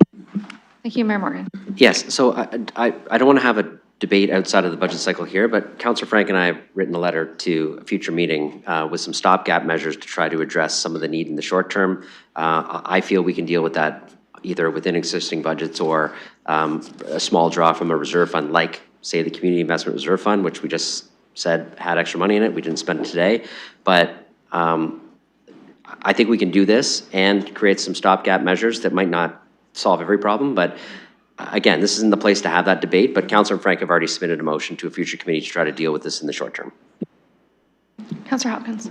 Yeah, I do appreciate the mayor's comments. I understand where Councillor Trousseau is coming from. Given the fact that I've heard from the community that we need to find money for this program, so I'm glad to know that there is a motion and there's a possibility of finding money for this, so I'll be supporting this amendment. Further speakers? Okay, calling the question. You let me know before we start the voting. Okay. This is one of the ones that it's not currently in. We were trying to maintain it, but legally, there's no parameters too, so you gotta vote yes to put it in for we can cut it. If that, the vote's still open. If you've had a whoops, you can change it or, can you close?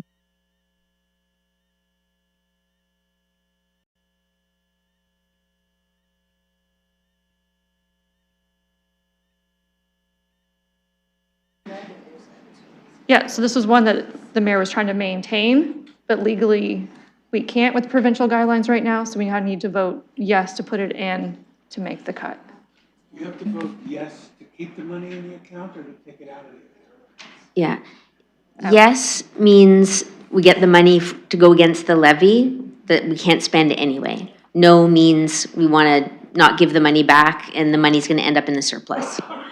That's accurate. Yes is agreeing with me, no is against me.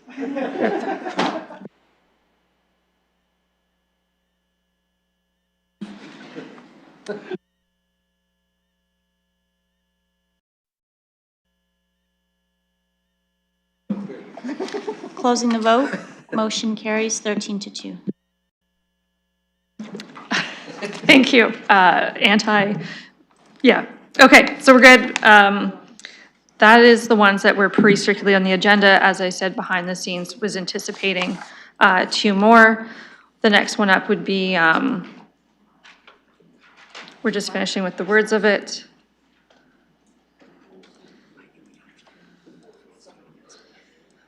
This was the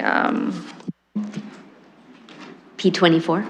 P24, this was one from yourself and Councillor Hillier. Councillor Hillier, were you moving it? And okay, so Councillor Stevenson's going to move it. Councillor Hillier's confirmed as the seconder. We're just getting it loaded. Thank you. I'll read it out. Just 2 seconds.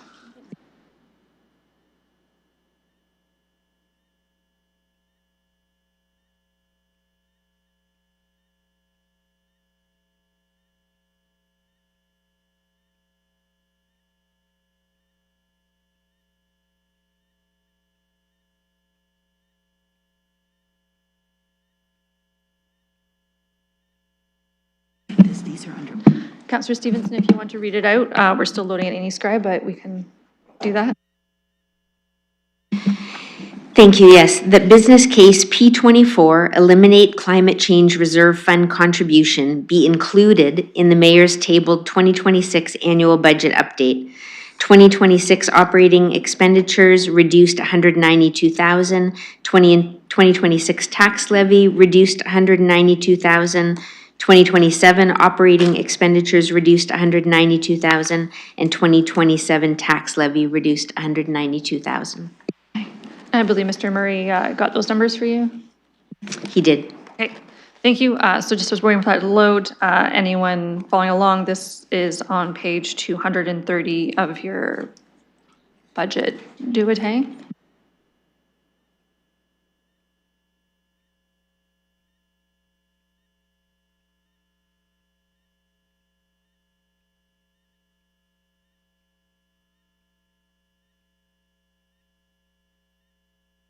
Okay, if we refresh, it should be up.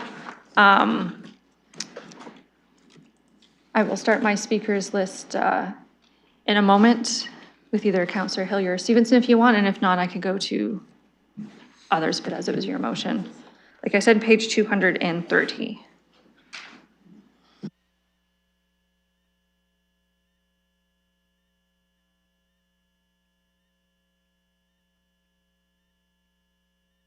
Councillor Stevenson or Hillier, would you like to speak to it before I go to the rest of the speakers list?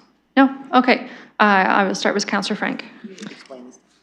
Thank you. Yes, I won't be supporting this motion that would reduce the contribution to the Climate Change Reserve Fund to zero. You're welcome. And for the reasons of which on page 233 and 234 of the budget document we have, it explains all of the commitments that we're trying to achieve and use the use of the Climate Change Reserve Fund to achieve those commitments. So there's outlining in regards to the approved Smart Commute London program, increasing bike racks, signage, and other community amenities, as well as completing a citywide assessment of community energy system opportunities, as well as the creation, hopefully one day, of a green development framework. And there are about 6 or 7 other additional bullets that highlight opportunities that we require funding for.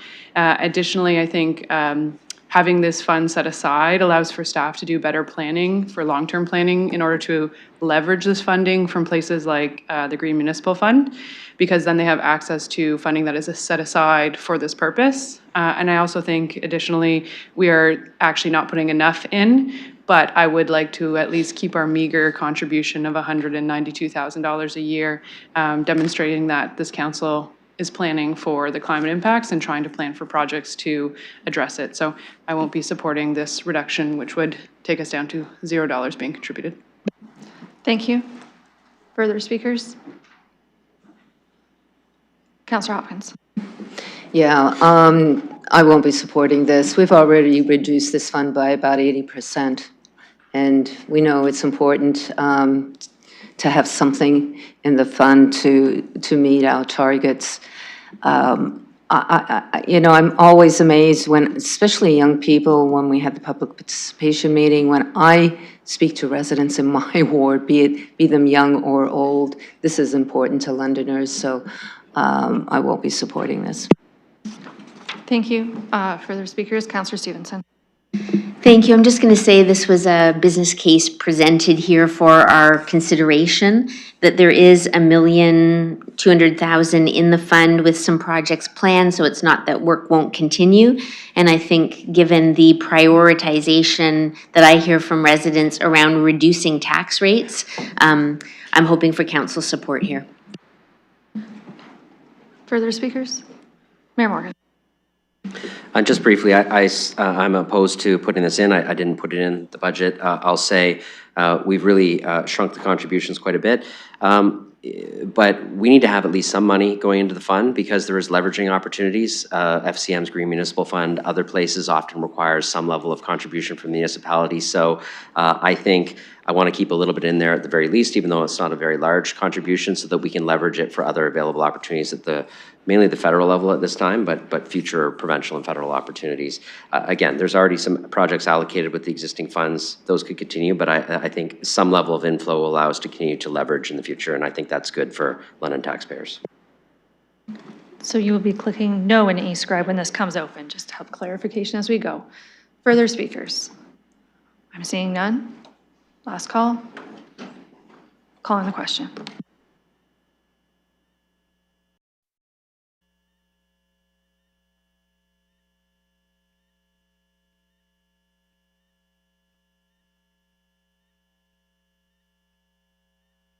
Counselor Farah?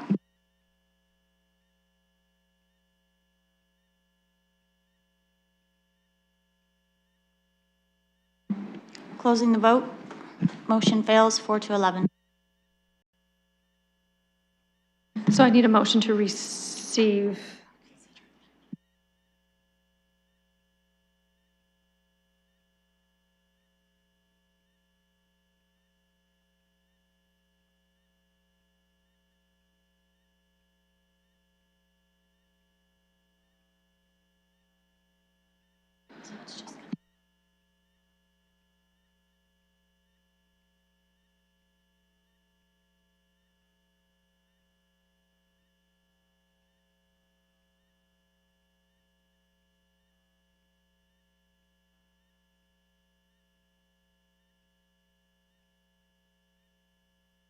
Okay, since that didn't pass, the clerks, to procedurally clean it up, would like that it being noted that the Budget Committee considered an amendment to include business case P24 in the mayor's 2026 annual budget. So it's just it being noted, looking for a mover and seconder of it being noted. Moved by Councillor Frank, seconded by Councillor Stevenson, calling the question on and it being noted as moved by Councillor Frank and seconded by Councillor Stevenson.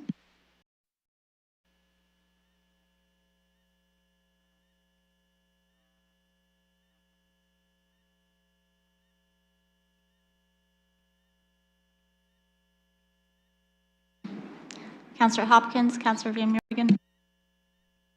Closing the vote, motion carries. Thank you. 4.13 is loaded in eScribe. If you hit refresh,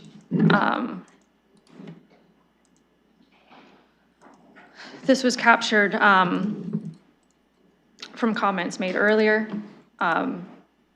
If you would like to, respecting the comments made earlier, I said this would be the point in the agenda. We are at it. So it was Councillor McAllister's idea. It is in eScribe. If we refresh, Councillor McAllister, I will let you read it over, see if it's what your intention was before we look for a seconder if you want to read it out, should you agree with it. Okay, yeah, I'm happy to move it. I'll read it out. That the mayor's tabled 2026 annual budget update be amended in order to fund the Housing Stability Bank, 500,000, 250,000 for 26, and 250,000 for 2027 from the Community Investment Reserve Fund. And then you can see the corresponding numbers there. It's the $250,000 impact on the operating expenditures for 26 and 27. Thank you. And finance, I think these numbers came for you probably. So you're still good with your own numbers. Okay. That was the councillor's intention from earlier. I'm happy to second it. Okay, I'll second it. It's on the floor.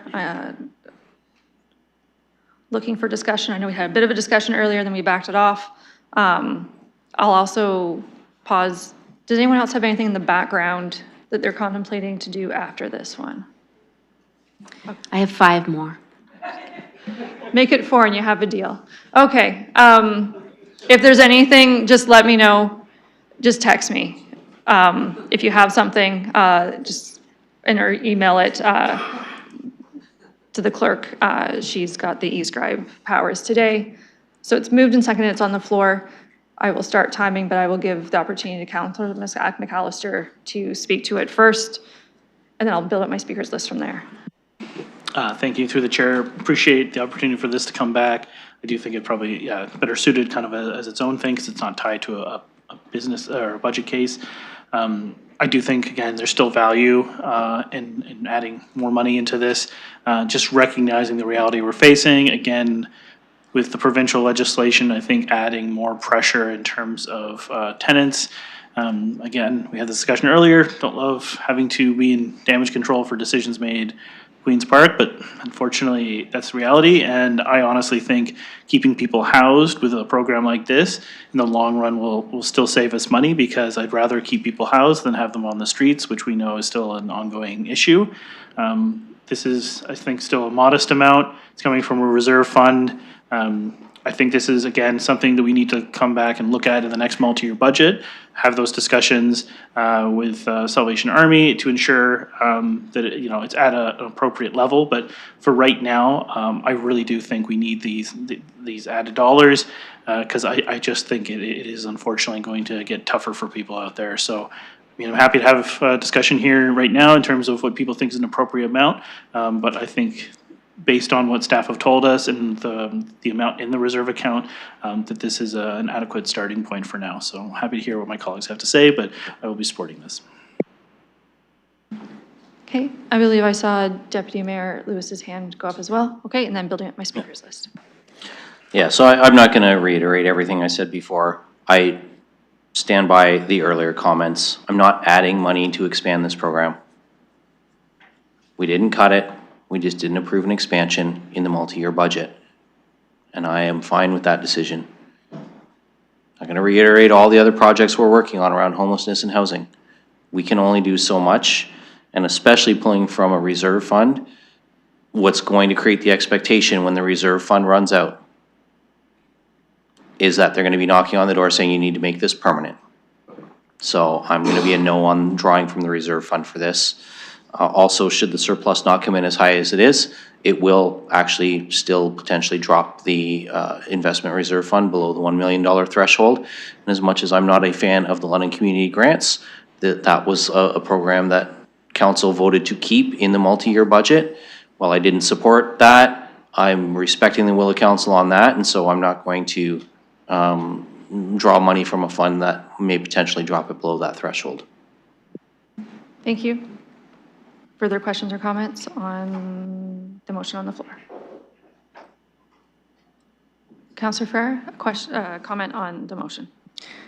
Just commenting, I'm in full support of it. Obviously, I would have liked to see a little bit more, but, any amount will help. I understand it's coming out of the Community Investment Reserve Fund. I understand that does bring the balance down a little bit low, but still above the threshold, I believe, that Mr. Murray was speaking to. I guess maybe I should just confirm that. Mr. Murray. Through you, Madam Chair. So the current projected low point in that reserve fund is approximately 1.48 million. So if nothing changes, that by, I think I should mention that's by 2027. So if nothing changes between now and 2027, there is the possibility that we are very close to that line. I will note, however, and it was mentioned by the Deputy Mayor just recently, that projection does not include any assumptions around any surplus amounts going in at the end of the year. So there is no assumptions baked into that may not materialize. In other words, if there is some surplus money that goes in there in accordance with the surplus deficit policy, that might bump that reserve fund up a little bit. But 1.48 is the current projected low point. Councillor Ferrer. All right, thank you for confirming that. I will just say ditto to everything Councillor McAllister just said, and I'll be in support. Thank you. Further questions or comments? Seeing none? Oh, sorry, Corinne. Councillor Rahman, please, the floor is yours. Yes, thank you, and through you. I'm just wondering if staff might be able to remind us the last time we had a report on this fund? I'll give him a moment to confirm.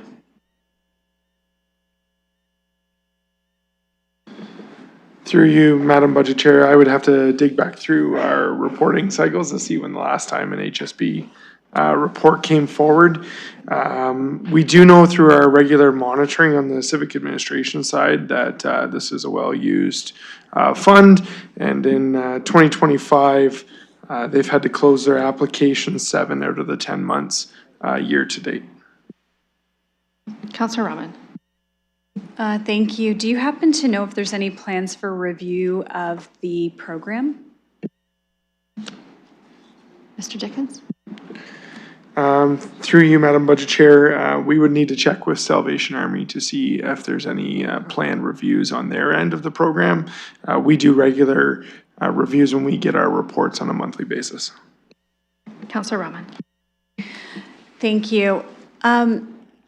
So I've supported this in the past, and my hesitancy today is because I don't have anything from Salvation Army directly asking us for this increase today. And I'm not saying that they don't need the money, and I'm probably saying that they've just been too busy to come and ask.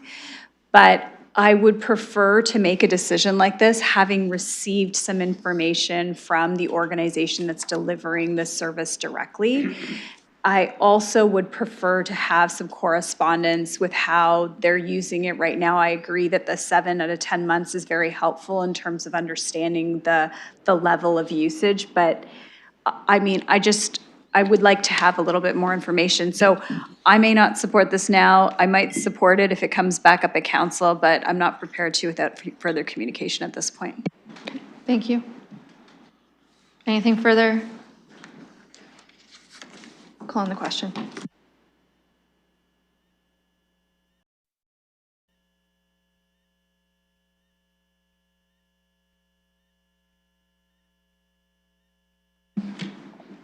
Closing the vote. Motion fails 7-8. Thank you. I'll leave it perhaps Councillor McAllister, if he wants to reach out, maybe that letter can swing the vote come council.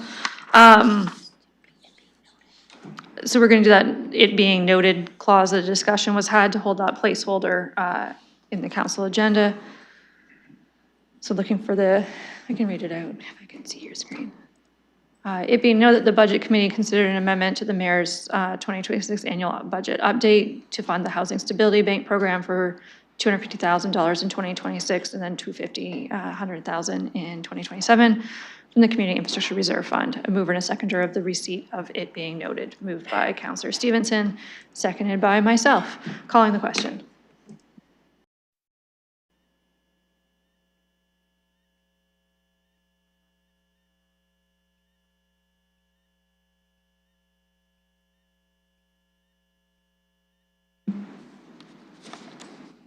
Councillor Lewis?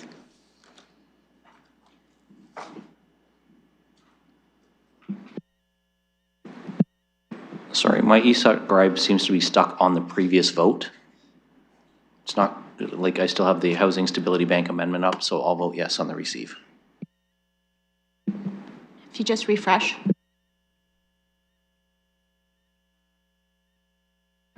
Deputy Mayor Lewis, you voted yes on receipt, is that accurate? Well, the machines don't get to tell me if I should change my vote or not, so, okay, I've got it now, so I'll vote in e-scribe. Closing the vote, motion carries 15-0. Thank you.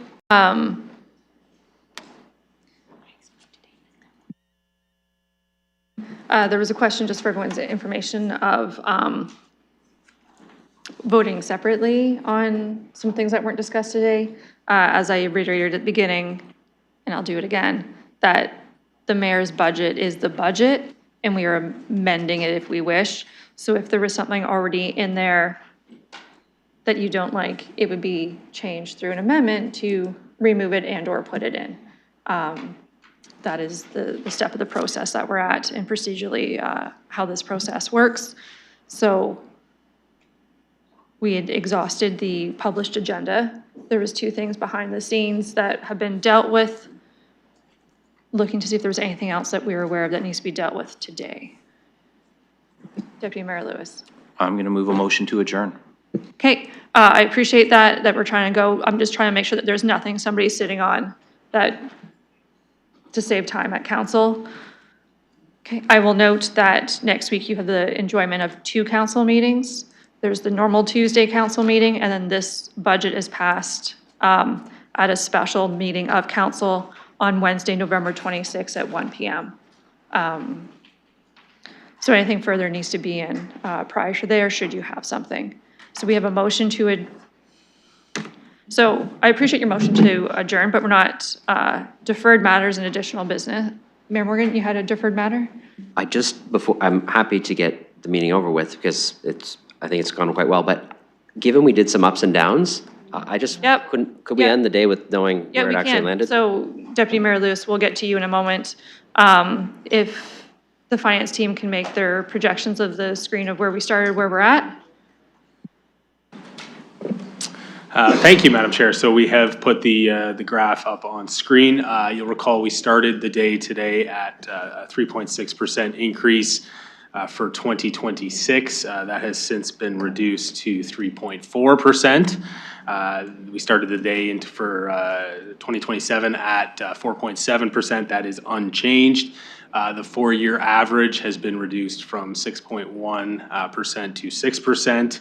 In terms of the average impact on the average residential taxpayer, we started the day at a projected $137 increase for 2026.